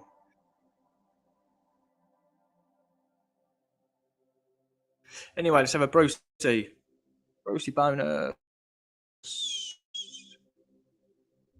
Right, so Portland, fabricated hills. This is when I found that pyramid. Well, my friend found it and we met up there. And it fits the story really because we found the same sort of thing in Turkey, Hattusa, and it was identical, same block work, same shaped pyramid. Look at it. But the one in Turkey just looked like it was a fabricated hill. And the one in Portland looked like it was a part of a fabricated hill. Look at this. this in Portland, fabricated hills. Now, if you was to peel away this grass, I 100% guarantee you there's block work under there. 100%. Megalithic block work all over the shop underneath your feet. I took a tape there, didn't I? The blocks were 150 by 100, some of them, and some of them were 3 meters long. But anyway, the point of this Brucey bonus is I had a loyal subscriber go there, and she went and had a little event for some. It was really, so she was showing us here, flint inside, and also loads of bubbles because it was a geopolymer mix. So they've put flint inside of this geopolymer block for some reason. I don't know why they're doing this, but flint seems to be in everything for some reason. But these are air holes. And again, this is a fit made out of blocks or some sort of slabs. I don't know what they are, but look at them. All piled up in it. At one point, this must have had grass over it because you wouldn't just have a pile of slabs, would you?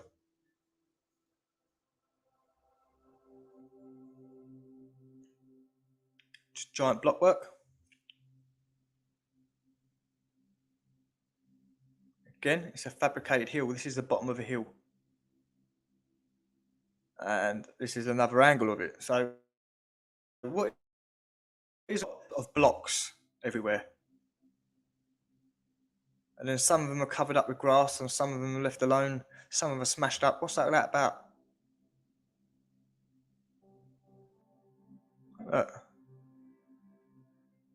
What is going on here? I can see 2 giant holes in there, probably about 2 inches big. I don't know what's going on, but look, there's some sort of geopolymer mix in between. It's just giant block work. Now, this is interesting because it's like they're covering up an entrance now. I've just seen a little gap at the bottom, a little cavity hole. But look, you can see very good mixture of geopolymer sandbags. That mixture looks like so good at the bottom there, this one here. It looks so good that it looks like it's a natural stone.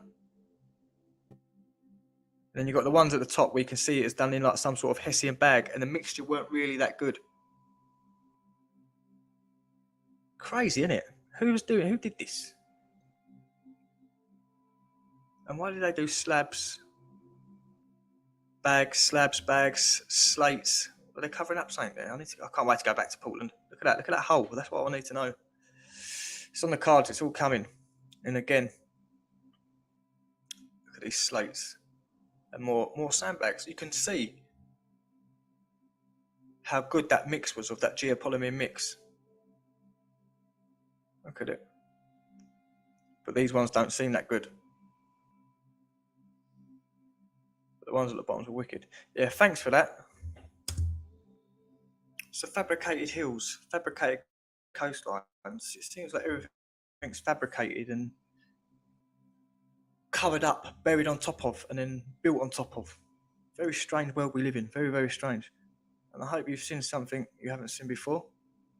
Don't forget to like, subscribe, comment, share, and all that jazz. If you want to join the gang, the link will be in the description for the Patreon.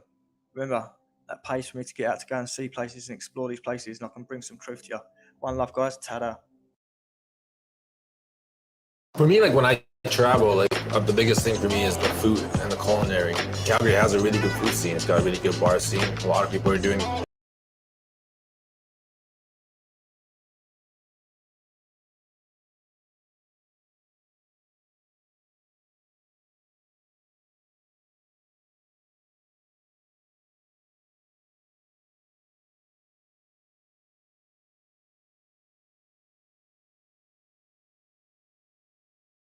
And it's going to be a bit more in depth because there's a couple of things I missed out last time. Now, what you can see now is actually a network of a hydraulic system or a high pressure water system that runs through London, and you can see 5 or 6 pumping stations, which are the dots. These networks branch off to factories and residential buildings. Now, when I say there's electricity from the kitchen tap and everyone's going, oh, is it? It's not. It's because it's connected to a hydraulic network. Okay, so that water will come into your house and it'll go straight back to the power network. Nothing to do with the waste of the property, literally just connected to the hydraulic power network. So when you see all these little devices like dynamos and things like that, that's what they're connected to in the house. So let's have a look. So the water would either come into your cellar tap through high pressure, or it would come through one of these that have been built into the wall. So you just attach your dynamo to this, and then the high pressure water will spin the dynamo. Okay, so that's how these worked. You just attach the dynamo to the wall and boom, there you go. Easy as that. Or like I said, go down to the cellar, get it out of there, high pressure water. So let's have a look at these turbines. These water turbines of an entirely new design are constructed to work from any household water tap. Both models are amply powerful enough to work dynamos, small tools, fans, etc. So the specification just tells you the size and all that jazz. Another thing I found interesting, they had a mains transformer. So it was for 200 to 250 volts alternating current mains, transforms down to 3, 5 or 8 volts. Bake-like case with enclosed connection sockets, suitable for working motors, bells and all electrical toys off the mains without the possibility of shock, complete with instructions. Mental. See, when you get a transformer now, they're on building sites or LED lights or things like that. Like back then, you used to make your own electricity. Now, we're put in fear of electricity, and we're told the only way you can get it is if you sign up to a electricity board, like a power board or something like that. And they say that making your own electricity can't happen. It's illegal. In the early days of electricity, you had to make it yourself, with primary cells or dynamo driven in some way. Water motors were used to drive small dynamos. They were beautifully simple compared to the steam or icy engines, but the output was limited. This outfit was intended for charging accumulators that were used to run radios. Given the open construction of the dynamo, there is a big incentive to get all the pipes truly watertight. However, if the dynamo was for charging filament batteries, HC batteries were usually of the dry cell type, the voltage would have been low and there would have been little risk of electric shock. So let's have a look at the picture. The hydronamo, all systems go with house and garage flow like yo. The hydronamo, British manufacturer, specially designed for accumulators. Cellar tap, works well on pressure of 45 pounds and over. So you can't attach this to any ordinary tap. That tap has to be connected to a high pressure system. Okay. So you get them in your set and you get high pressure running through the buildings of the walls. So you'll have a penton wheel in the wall in a little box, and you'll have like a spindle you can attach the dynamo to, and that high pressure will run through. It's like a ring on the it's like a primary and secondary running from the pumping stations to your house and then back to this pumping station. So yeah, they're $3 each or £3 each, hundreds in use, given every satisfaction. Again, we have a hydro electro dynamo. This one's $15 and the date is unknown. Again, water motor and dynamo combination, date unknown. But when they say that, of course they know the date, and they just don't want to put the date down. This is probably very old stuff.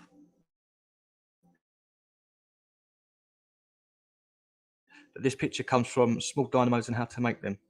Practical instructions on building a variety of machines, including electric motors and various authors. So yeah, I reckon this is very old. That's why they haven't put the date down on that one. Right, so water motor and dynamo combination again. It is claimed that it is to give 8 volts at 2 amps with a 50 per square inch water pressure. Wow. And a 4 volt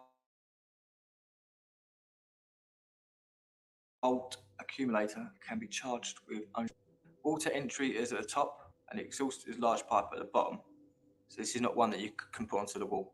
This is one that you connect to a tap. The importance of the accumulator charging was considerable. Radios were extensive before use before mains electricity became widespread, and the valve filaments were powered with lead acid accumulators. If you did not have one of these handy devices to recharge them, you would have to carry them to a local radio dealer who would have some form of generator, probably driven by a gas engine. A high tension which requires much less current was usually provided by dry batteries. This one is water motor for driving dynamos, 1898. So this is 130 years ago. It was getting electricity through water from the tap. But anyway. This picture comes from Electricity in the Town and Country House by Percy E. Scrutton, pub 1898 by Archibald Constable. No reference is made to it in the text, but it was presumably considered suitable for driving dynamos, or it wouldn't be in the book. It's difficult to judge the size of the thing, but given the size of the handwheel, it's at extreme right. We guess dynamo is 30 inches, making it one of the large water motors in this gallery. Exhaust was presumably at the bottom. Now this is a water motor and dynamo combination again, 1898. This is a hefty water motor dynamo installation. Once again, it is not easy to estimate the scale, but from the general look of it, I think to the box at the right, which contains a turbine, is about 2 feet high. Note that there is what looks like a 6-inch pipe coming from the extreme right. So basically, this is just generating electricity through water, passing a dynamo. This is like a little power station, this one here. And we all know that electricity is free. So if you look at the first power stations around the world and hydro power stations, they're generating electricity and it's all free. They've got rivers and seas running in a direction, and they've got wheels at the bottom, turbines spinning. It's all free electricity and we're paying for it. But anyway, that's not what we're talking about. So this is a water motor. This is water-powered massage machine. It's not quite what it seems. So it's not for massaging the tip of your nose, as shown here. It's actually a hydraulic vibrator. An advert taken out of the Warner Motor Company Incorporation in New York in Modern Women. They had offices in the famous Flatiron building. So the technology of orgasms by Rachel Maines. There we go. So she's done a little thing on it in 1999. But these cats, the Warner Motor Company, were selling vibrators, electrical vibrators run on water from the Flatiron building in New York. That's an interesting little fact for you. Stick that in your pipe and smoke it. So these are what you add to your kitchen tap if you want to run mechanical stuff. Like if you had fans run on water, you would then use stuff like this. You'd connect these to your taps, and then the water would run through there and power fans, sewing machines, and bits and pieces like that. So there's a massive difference between the hydro-electro machines and these Meccano water machines. Right, so I hope we've cleared that up now.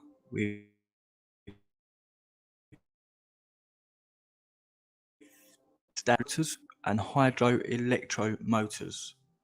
And also we haven't worked out, I've told you basically that the only people that could have this equipment in their house is if they had connections to the high pressure mains. Okay, so if you weren't connected to that, you couldn't have these little devices.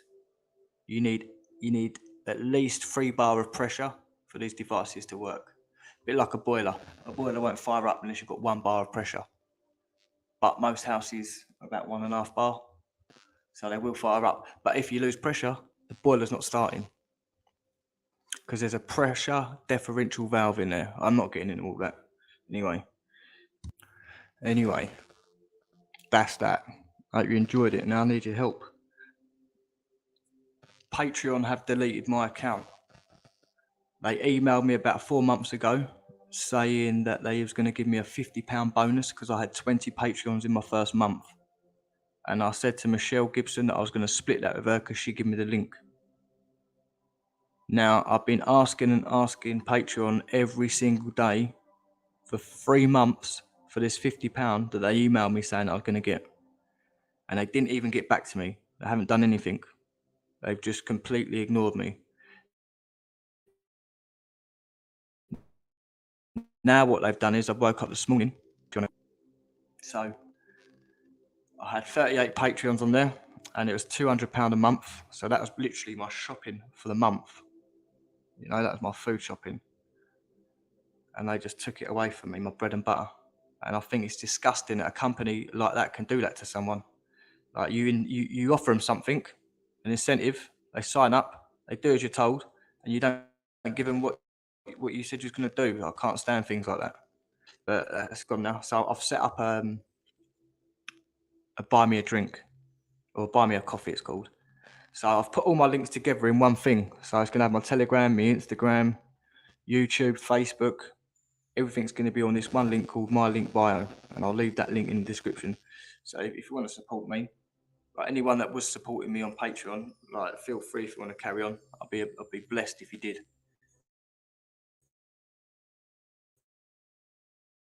But I understand if you don't. In the description. Thanks for everything, guys. Thanks for supporting me as well on Patreon. That's very kind of you. But that's finished now. Ta-da.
and apparently drove a 27-ton generator, which produced direct current of 110 volts. So they don't mention here the dynamo, but obviously it's dynamo. It's the same company, same principle in a house. Another thing about this is it's in the Holborn Viaduct, and that was built directly over an ancient river, which still flows now, which is the River Fleet. So I wonder if they tapped into the water underneath and used that, and they're just saying coal was the source of energy to power these dynamos, when really they were free energy. Because we'll get into it in a minute, hydroelectricity and how it links in with these dynamos, and we'll get into it. But the viaduct was preceded by 2 months by an electricity supply from a water wheel in Goldman, Surrey.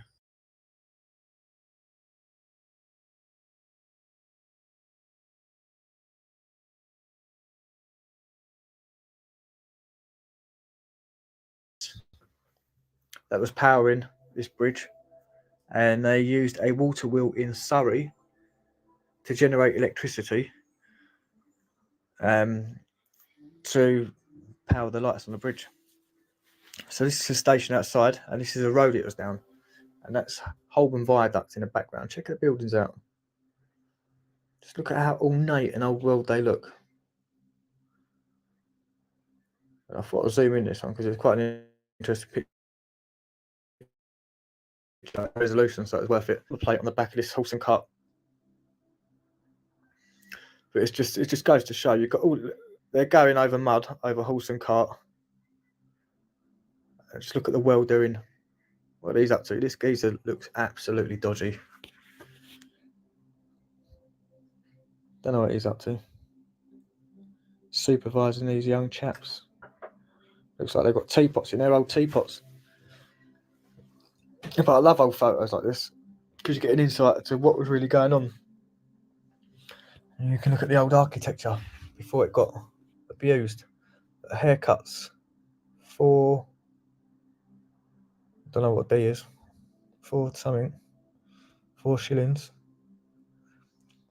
Chemical apparatus established in 1873.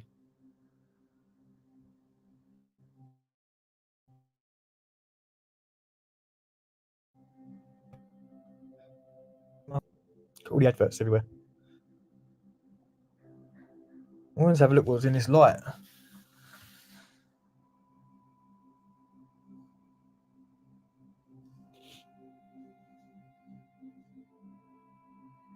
I couldn't work out what it was.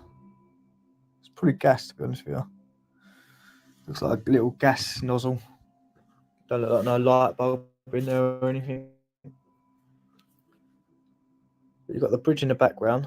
You've got some sort of antiquity on there. But now you've seen the other generators from the 17th century. When you see these little objects poking on buildings now, you now know that these are like collecting static charge.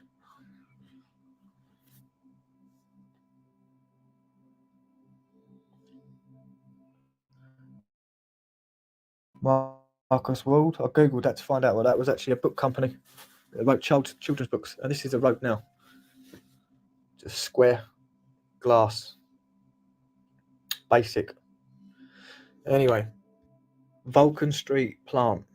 So this was the first Edison hydroelectric central station. The plant was built on Fox River in Appleton, Wisconsin, and it operated in September the 30th, 1882. The Vulcan Street plant was housed in Appleton Paper and Pulp Company building, which burned to the ground in 1891. How convenient. A replica of the Vulcan Street plant was later built on South Oneida Street. So this was the building that it was in, the hydroelectric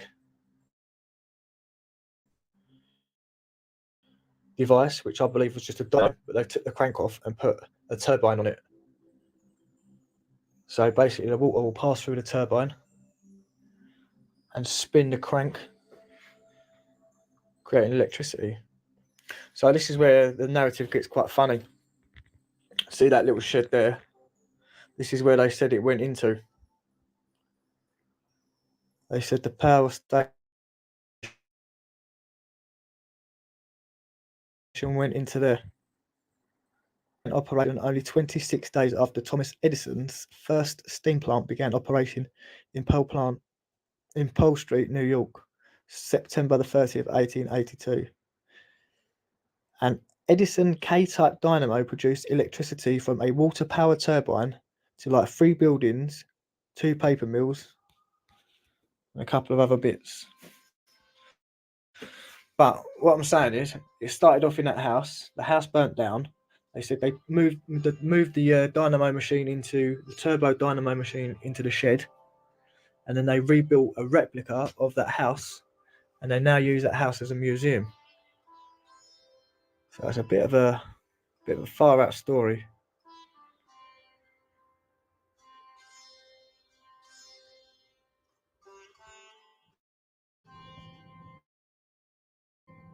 So shortly after September 1882, the generator was moved for practical reasons to a shed. And basically, we just found out that it burnt down, apparently. So stuff don't add up. So this was it. This is where the generator was originally. And when I see this, sometimes I think, did houses just have these? Because this is quite an old house. And then that house burned down and moved into this shed. And then this is a house they rebuilt. But when you put them next to each other, they are exactly the same. Notice that static charge on the left-hand side. The Van de Graaff generator. So this was the turbine that's inside.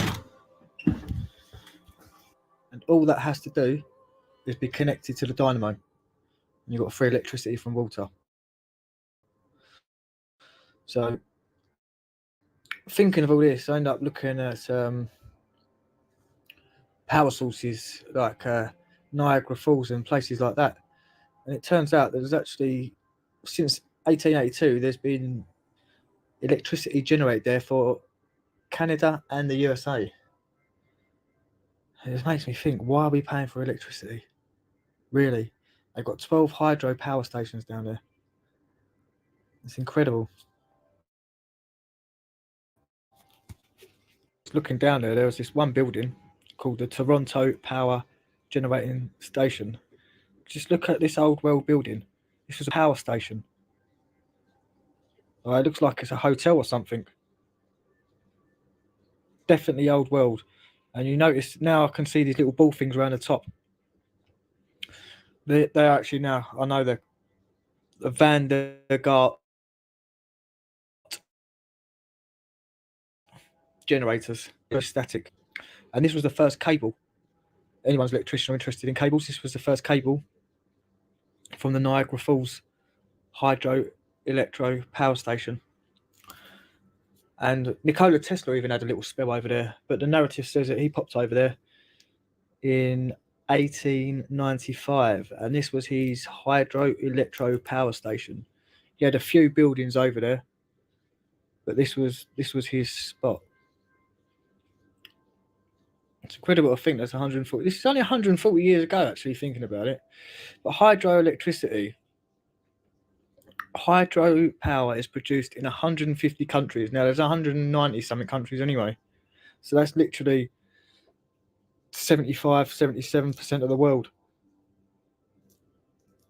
China has the largest hydroelectric producer with 920 terawatt hours. Jesus. The cost of hydroelectricity is relatively low, and it makes it a competitive source for renewable energy. Hydro station consumes no water because all it is a turbine. It's a house with a turbine underneath. And the water will flow past the turbine, through the turbine, and it will spin the turbine, the shaft, and I swear down, it can only be connected to a dynamo machine. but we call them. The names have been changed now. And let's have a look. So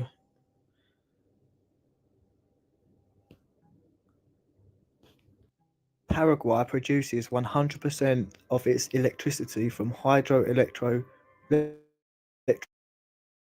dams and exports 90% of its production to Brazil and Argentina. There you go. So I hope they're not paying for electricity in Paraguay. I can understand there's maintenance fees, but what's that, 50 grand a year for a guy in a hut? But look at the countries. Yeah, when I was doing the research on this, I thought this must be really there must be something built there before they on Google Earth. I couldn't believe it. Just look at how old this stonework is here, and this is in Spain, by the way. And the name of it is called Jalunta. But look at the stonework. How old is that? That's the same sort of stonework I see in Malta. So it's even got a newer face on the front.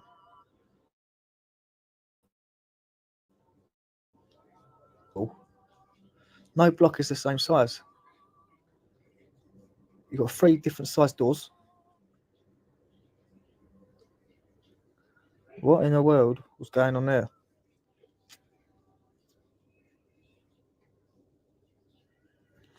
So I believe that even that wall on the right hand side, how old is that? And you've got a new wall built on top. And it's all channeling water to these places. Anyway, hydraulic power network. So this really interested me. I couldn't believe this when I heard this. This gobsmacked me. So it is a system of internet-connected pipes carrying pressurized liquid used to transmit mechanical power for power sources, like a pump to hydraulic equipment, like lifts or motors.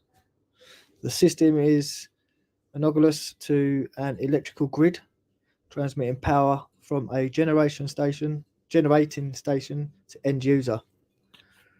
The idea of public hydraulic power network was suggested by Joseph in a patent obtained in 1812. The patent was obtained in 1812.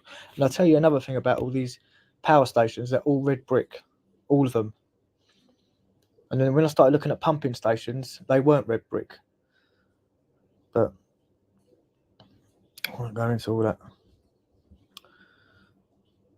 So yeah, this hydraulic pumping network was all over the world. You've got Birmingham, Manchester, Glasgow, Antwerp, Melbourne, Sydney, Buenos Aires, Geneva. It was everywhere. There's still one left now in Bristol that's still being used, and you can see it outside.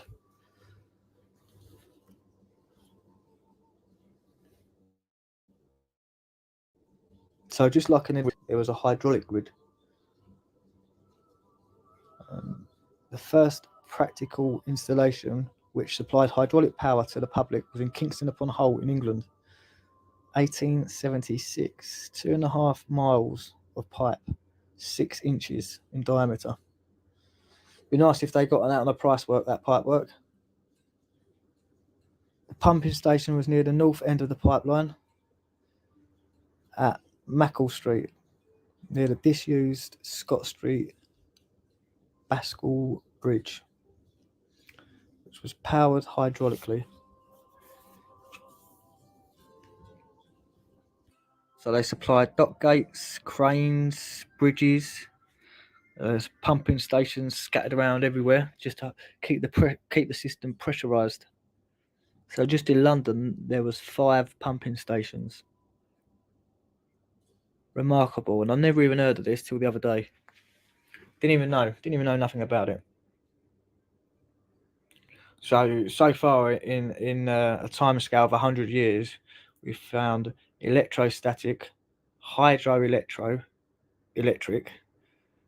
and electromagnetic dynamo machines. But now we don't hear of any of these anymore. We've just got coal, gas, and electricity, which who really knows where that comes from unless you work there? So I believe it's just done by dynamos, like wind turbines. I bet they've just got dynamos in the bottom of them. Again, this is the one at Bristol. It's red brick.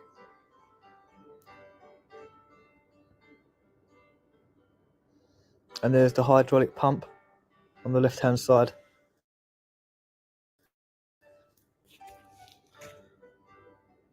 This is the one in Hull. You see it's been damaged at some point and it's got a tank on the top.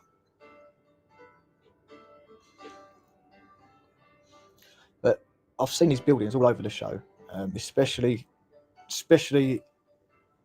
like online. You see these buildings. Now I know what they are.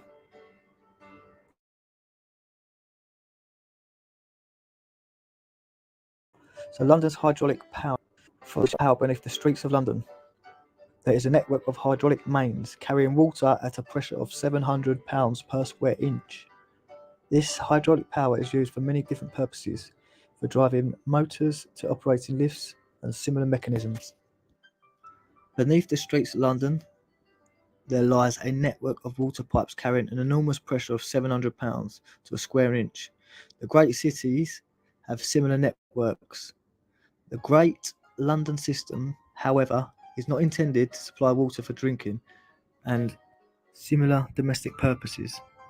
It supplied mains to thousands of hotels, shops, offices, private residences, and docks and factories. So these would have been the machines. That's a dynamo. And that must have had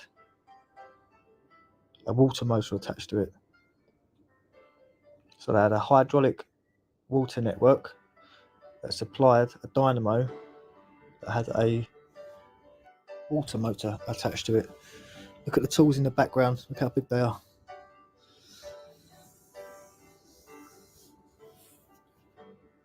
Mental. Free electricity by the means of power of water. So this is the one in Tower Bridge. So that would make the bridge go up and down.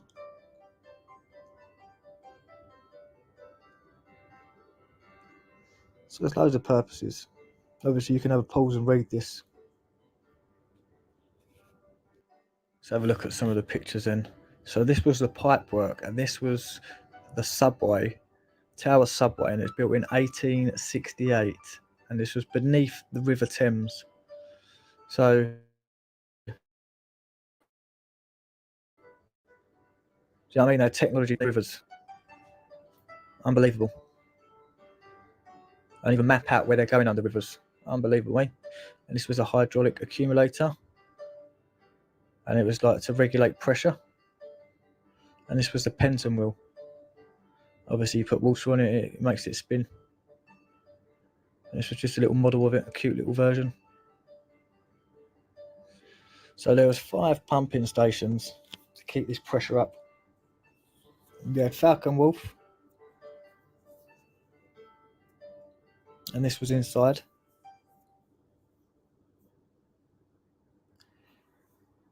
And let's not forget, don't forget all these buildings we're looking at are red brick. So, Wapping Hydraulic Power Station. So actually there used to be one ginormous Wapping power station, but then that's burnt down and it turned into 4 separate ones. So this is inside one of them now.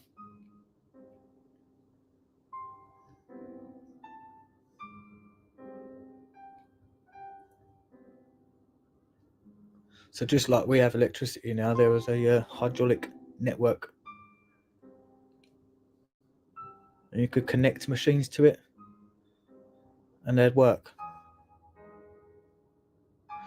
Another pumping station or power station, Renforth, which is now converted into apartments, which I found a lot of these are actually.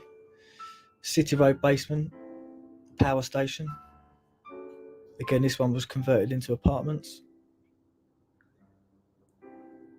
But this was what it looked like inside.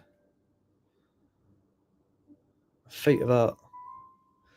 Now this was interesting because this was a power station But I noticed a red phone box in the corner, and they weren't around then. Apparently they weren't around then. Staines Power Station, Ropewalk Power Station, Shore Road Power Station, Manchester Hydraulic Station. So these places were all over the shop. And this was one in Antwerp. Now this was a bit freaky because check out the size of these men, check out the size of these blocks, and then check out this transportation. It looks like it should hook onto a horse, but it's for a giant horse. It looks like a chariot without the seating on it. But then blocks must be 5 foot in length, 5 or 6 foot in length, because they're the same size as that guy.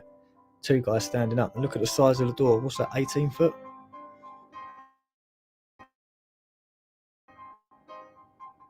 So this might actually be one of the original buildings for this technology. But what was that for giants? Like, how did that even get there? Horses cannot pull that, I'm telling you now.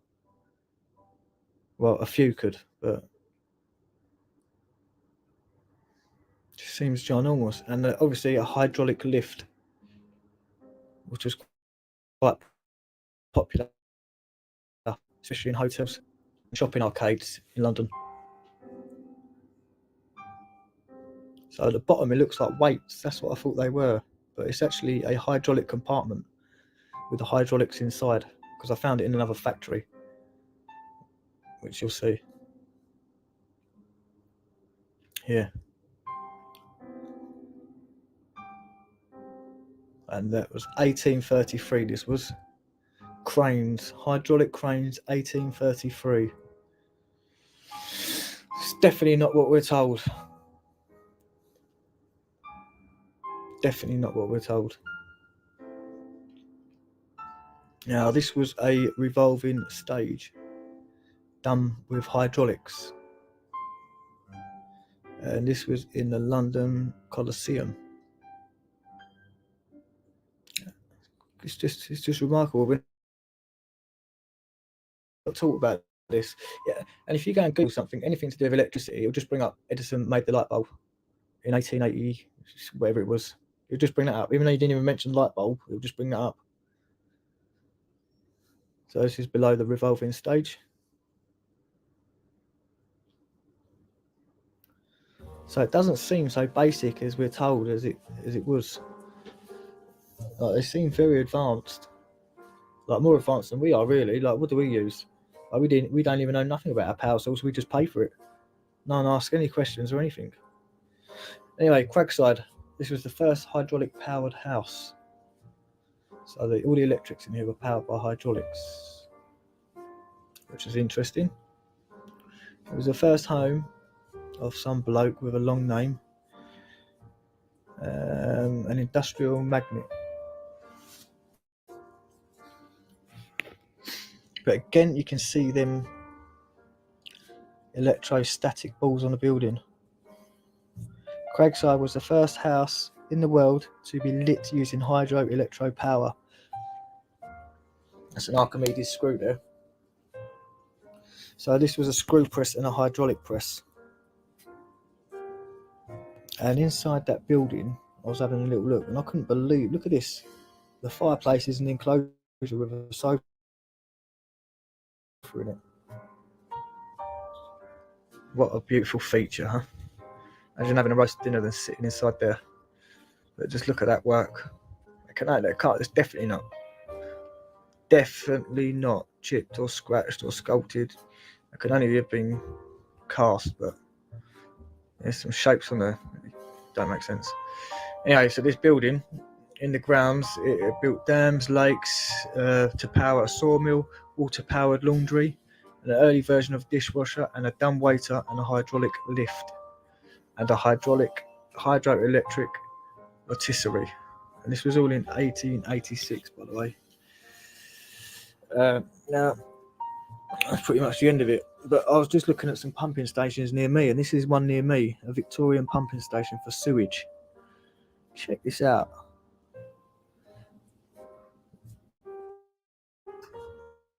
Now, I honestly believe there must be an ancient pumping system around this world. to keep the waters flowing in the directions they do. Because I don't understand how waterfalls can just not run out of water. It must be a continuous circulation, you know. And there's hydraulics and electrics, the similarities. So we learnt a few bits. We found out about electrostatic generators, dynamos, hydroelectric generators. You've also got tribo-electro generators, and we looked at the Van de Graaff generator. So you have all these different things going on, and we don't know nothing about them at all, really.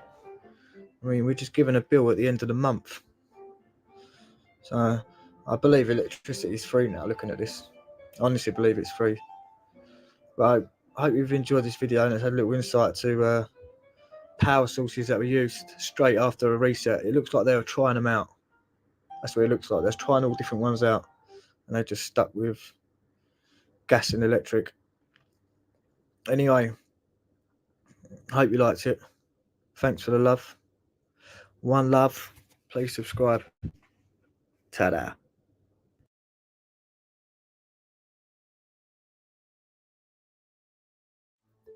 So you're interested in machine learning, but you're not sure where to learn more about it.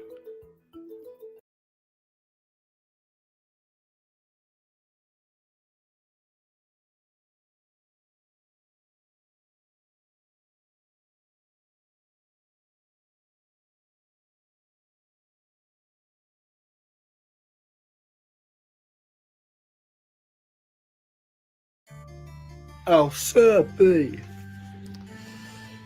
That is... Oi, mate. That's my oi, mate in Maltese. How's it going?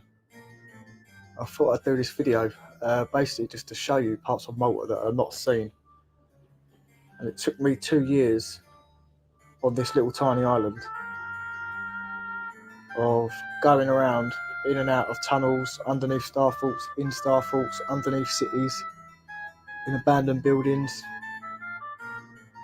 to get a real understanding of what the place really was. Because when I turned up on the place,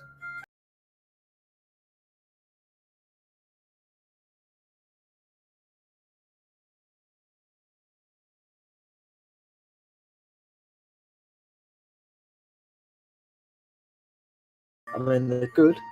Don't get me wrong, they're like, amazing. But that's just the surface. When you scratch and look a little bit deeper, there is a heck of a lot more. And considering this place was meant to be built, nothing existed in Malta 500 years ago. That's what the narrative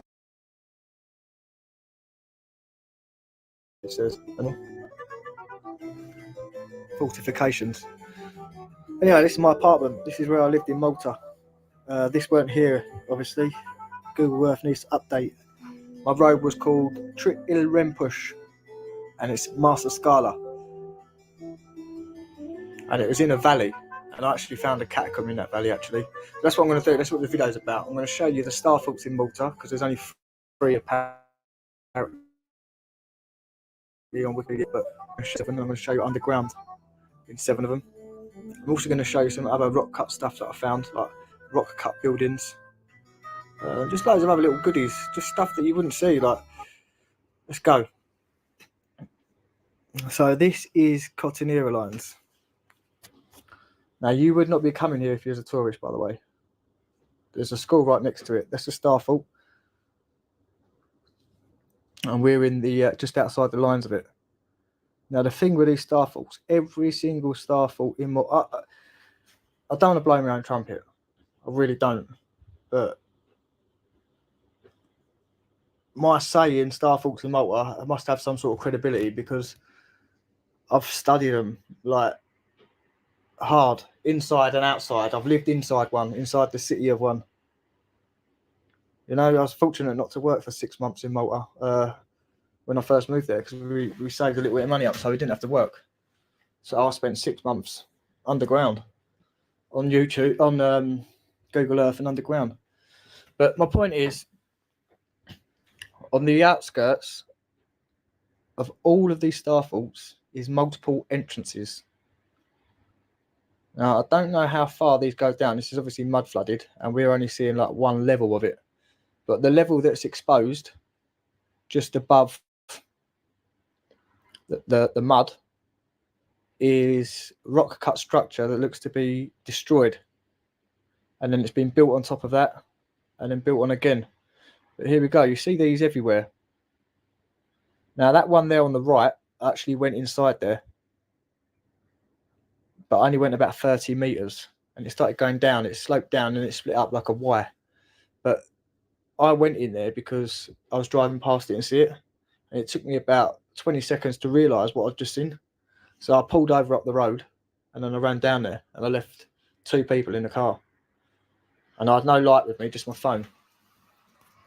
So anyone going to Malta, check these places out. But I went in there, it splits up into 2.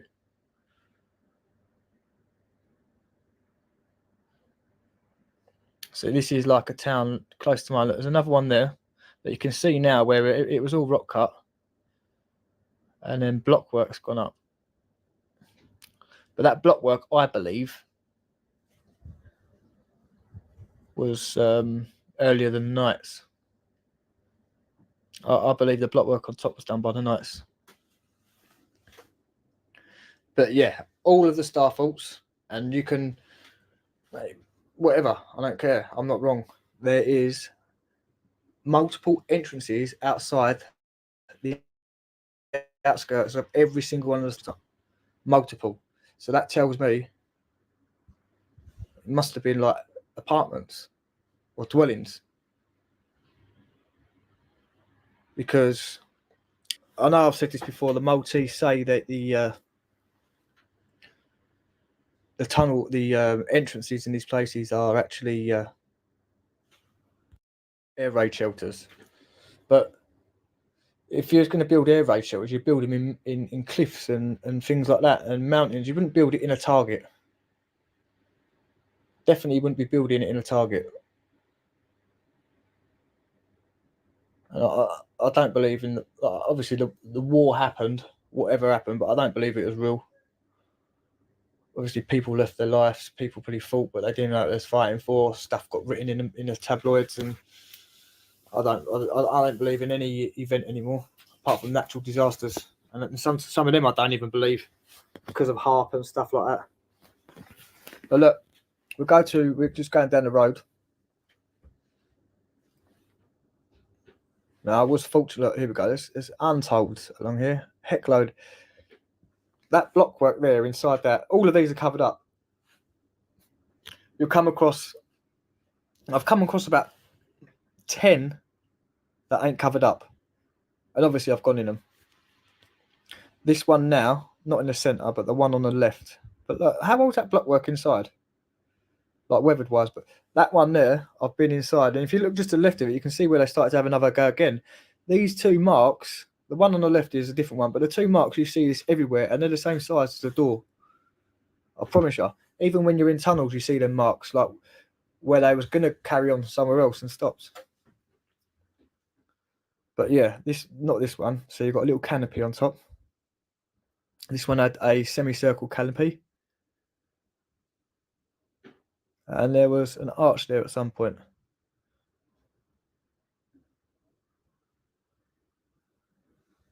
So the original structure, the rock cut structure, was the shape of frequency patterns that we call star faults.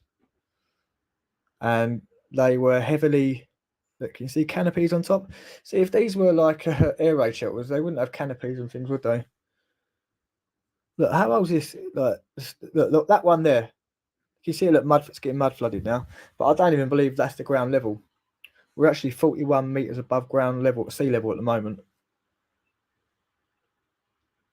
So God knows how far they went down, mud flooded. But I went in one, but it's just up the road a bit. I spoke. There it is. It's one of them 2 there. I went in that one, and you go in about 3 meters, then you turn right, you go about another 3 meters, then you turn left, you go downstairs for about 5 meters, and then you come into a room. See, there's more of them here. Look how old this stonework is on top. Now, at the top bit, I believe the night's done. That's what I believe.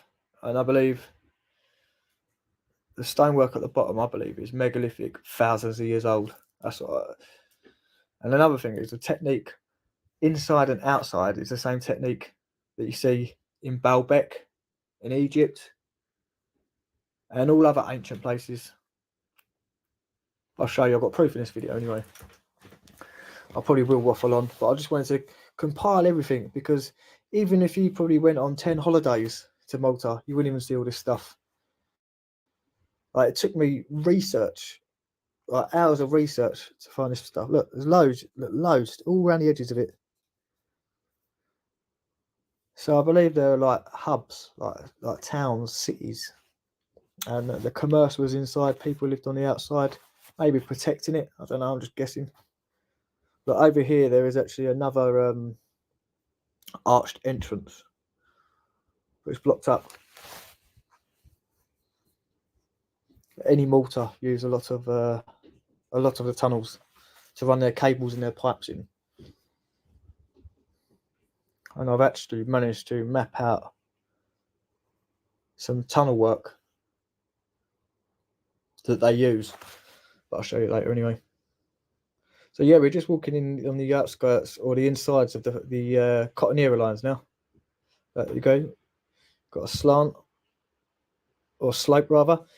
I take note of this steps with as they go together in the middle with a door in the middle. Take note of that, because that's everywhere in Malta, and that reminds me of something you see in like the Garden of Babylon, Hanging Gardens of Babylon, or something like that. So I don't know what the history was, but clearly, just from this road, you can see that the history's been written about 3 times. It's been smashed up, and then look at this.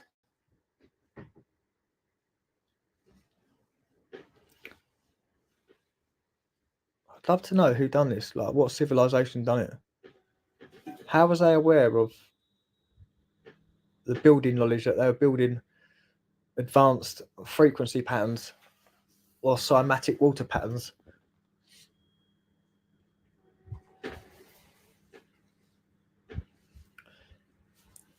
And obviously, you know, the shape of the fortifications now is the original shape because people have just built on top of it. So they're following the lower course. So the only thing that's altered is the top, where they've added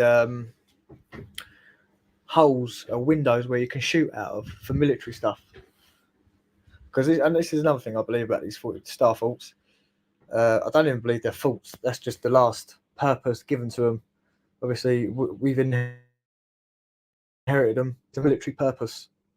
But before that, I reckon they had a different use. And before that, I think they had a different use. I believe when people touch on certain subjects about it, I reckon they're right. I reckon they've been there so long, they've just had different uses. Because the hydrogeological, all the waterways go in there towards it. Do you know? And this one in Malta, it's about the waterways underground here. There's a lot of water that's moved around underground in Malta and stored. Like here as well, I've been in water galleries. This is still the star fault, by the way. And this is, look, more of these entrances. I'm about half a mile down the road. I just waffled on. But there's more of these entrances, but you can see how old it is.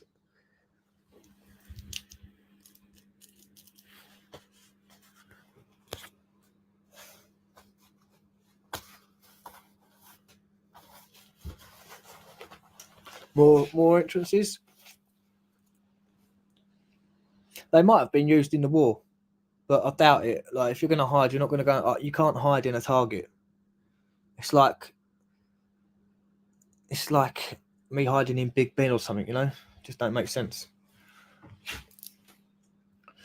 So, one of my favourite places in Malta is Manuel Island, because I spent so much time there underground, and every time I went there, I was finding out new pieces to the puzzle. We're going to go there in a minute. I'm just going to show you my way home. I've got a parking ticket there. That's why I zoomed in. My car broke down, and I've got a parking ticket there. But this was my journey home every night. Again, just take note of the rock cut structure either side of the camera. And this slope, I don't know what this was. I couldn't get in there because it was part of like the boating Palumbo. It was like a boating yard, but you couldn't get in there. But it connects. I think it's something to bring in stuff from the boat into the fault. Don't know why I call it fault. It's a star fault or star shape. But look, you can see this was all rock cut.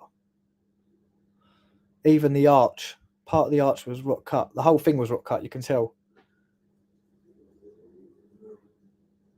So look at the precision on that. See, that was either rock cut or it's poured. Poured limestone concrete that I've been looking at recently. Because this, and another thing is it's megalithic. These structures, like the one in Valletta's, a square mile big. Like that's megalithic. Look, there's an old door there, like tunnel door.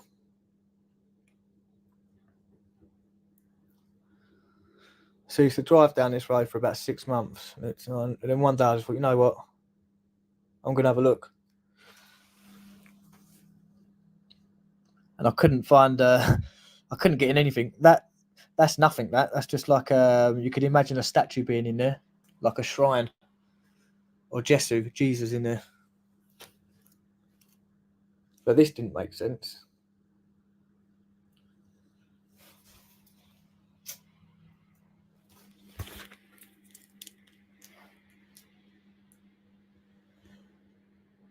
So you can see the different ages that are built on top of it. And you can see, you're looking back down the back of it now, how big this structure is. See, look, that's the can't get in there at all. But it just goes on. These shapes, I can't keep calling them stuff like fortifications because they're not faults. Again, more. See, this is an old picture. When I went there, this was blocked up fully. And another thing I've noticed, I know they're mud flooded, these ones here, but it was for really small people. Another thing as well, I've been in a few catacombs, and I don't even believe they're like resting places for death, like after you die. I honestly believe they were more entrances that have been blocked up. I believe they are literally dwellings, underground dwellings, and maybe not even for human. Call me crackers if you want, but I've seen a lot, and I can't imagine humans walking around. Like some of the places I had to literally crouch right down, like they're really small. But then on the other hand, some of them are ginormous. You'll see all of this in this video. You will see everything. You're going to see Malta like you've never seen it before. So I bet you didn't even know these were there. I bet you didn't even know every fortification in Malta had houses underneath it. Valletta's even worse. That's got like 5 stories underneath it.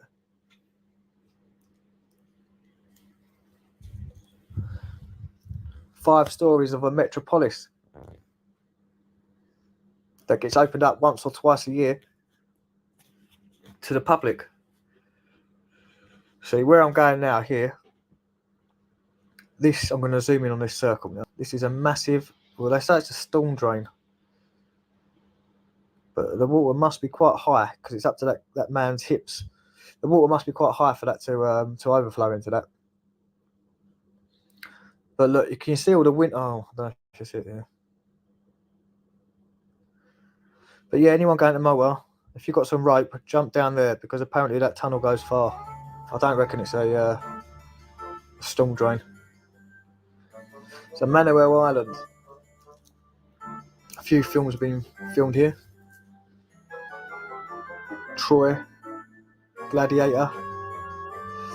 So they say the narrative is built in the 1720s and it was named after Antonio Manuel de Vilhena. And another interesting fact, that bloke actually built on top of existing fortifications. That's what it says out on his statue at the bottom of it on a plaque. He built on top of existing fortifications.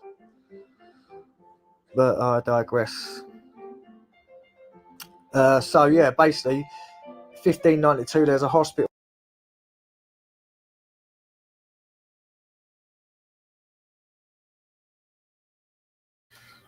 All right. Thank you for joining in. Anyone that has made it this far, blessed your souls. We will catch you on the next one. This is the rest of Paul's 2 and I think a half-hour Maltese Starfort extravaganza, where really he shows it's like the same as like in Turkey and like all the underground, and it's crazy. He exposes the Maltese like super citadel city complex, and like it's crazy underground, several layers. Highly recommend you guys check out the rest of it. I'd keep going, but I need to get some sleep. Isn't this crazy? Our little alchemy ocean right there. Just some silver, some copper, some zinc, and some aluminum foil. And we will catch you guys on the next one. Oh, yes, I do love Walter Bosley. I need to watch his airship one, though. I know. Walter Bosley is an amazing, amazing journalist and documenter and streamer. And on that note, catch you on the next one.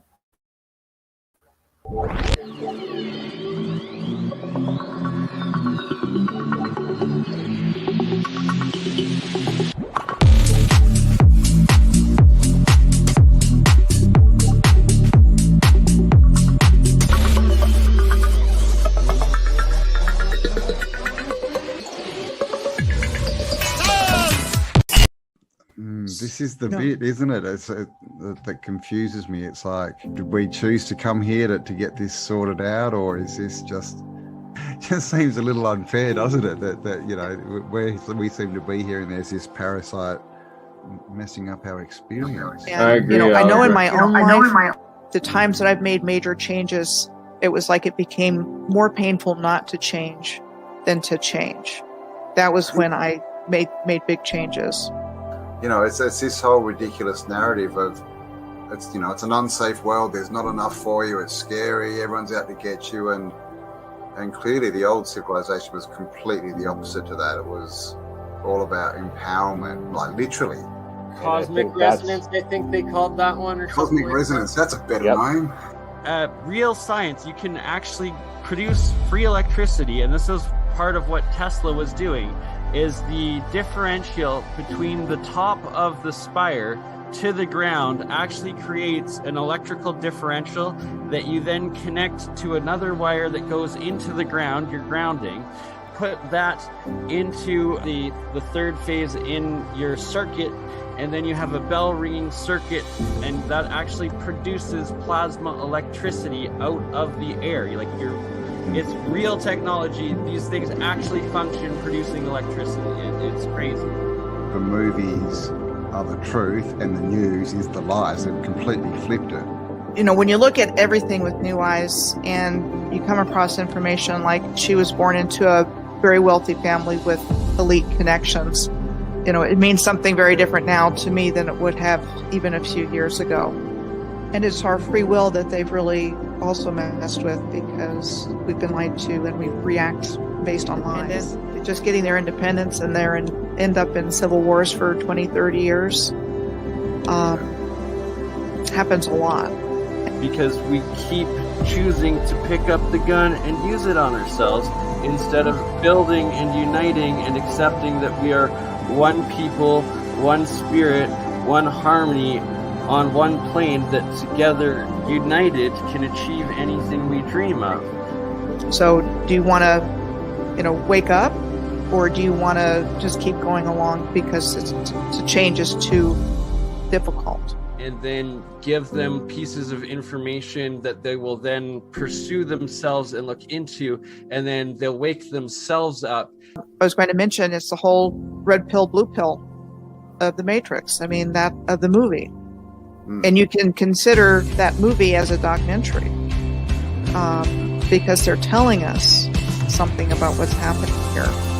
So do you want to, wake up, or do you want to just keep going along because the change is too difficult? Wake up.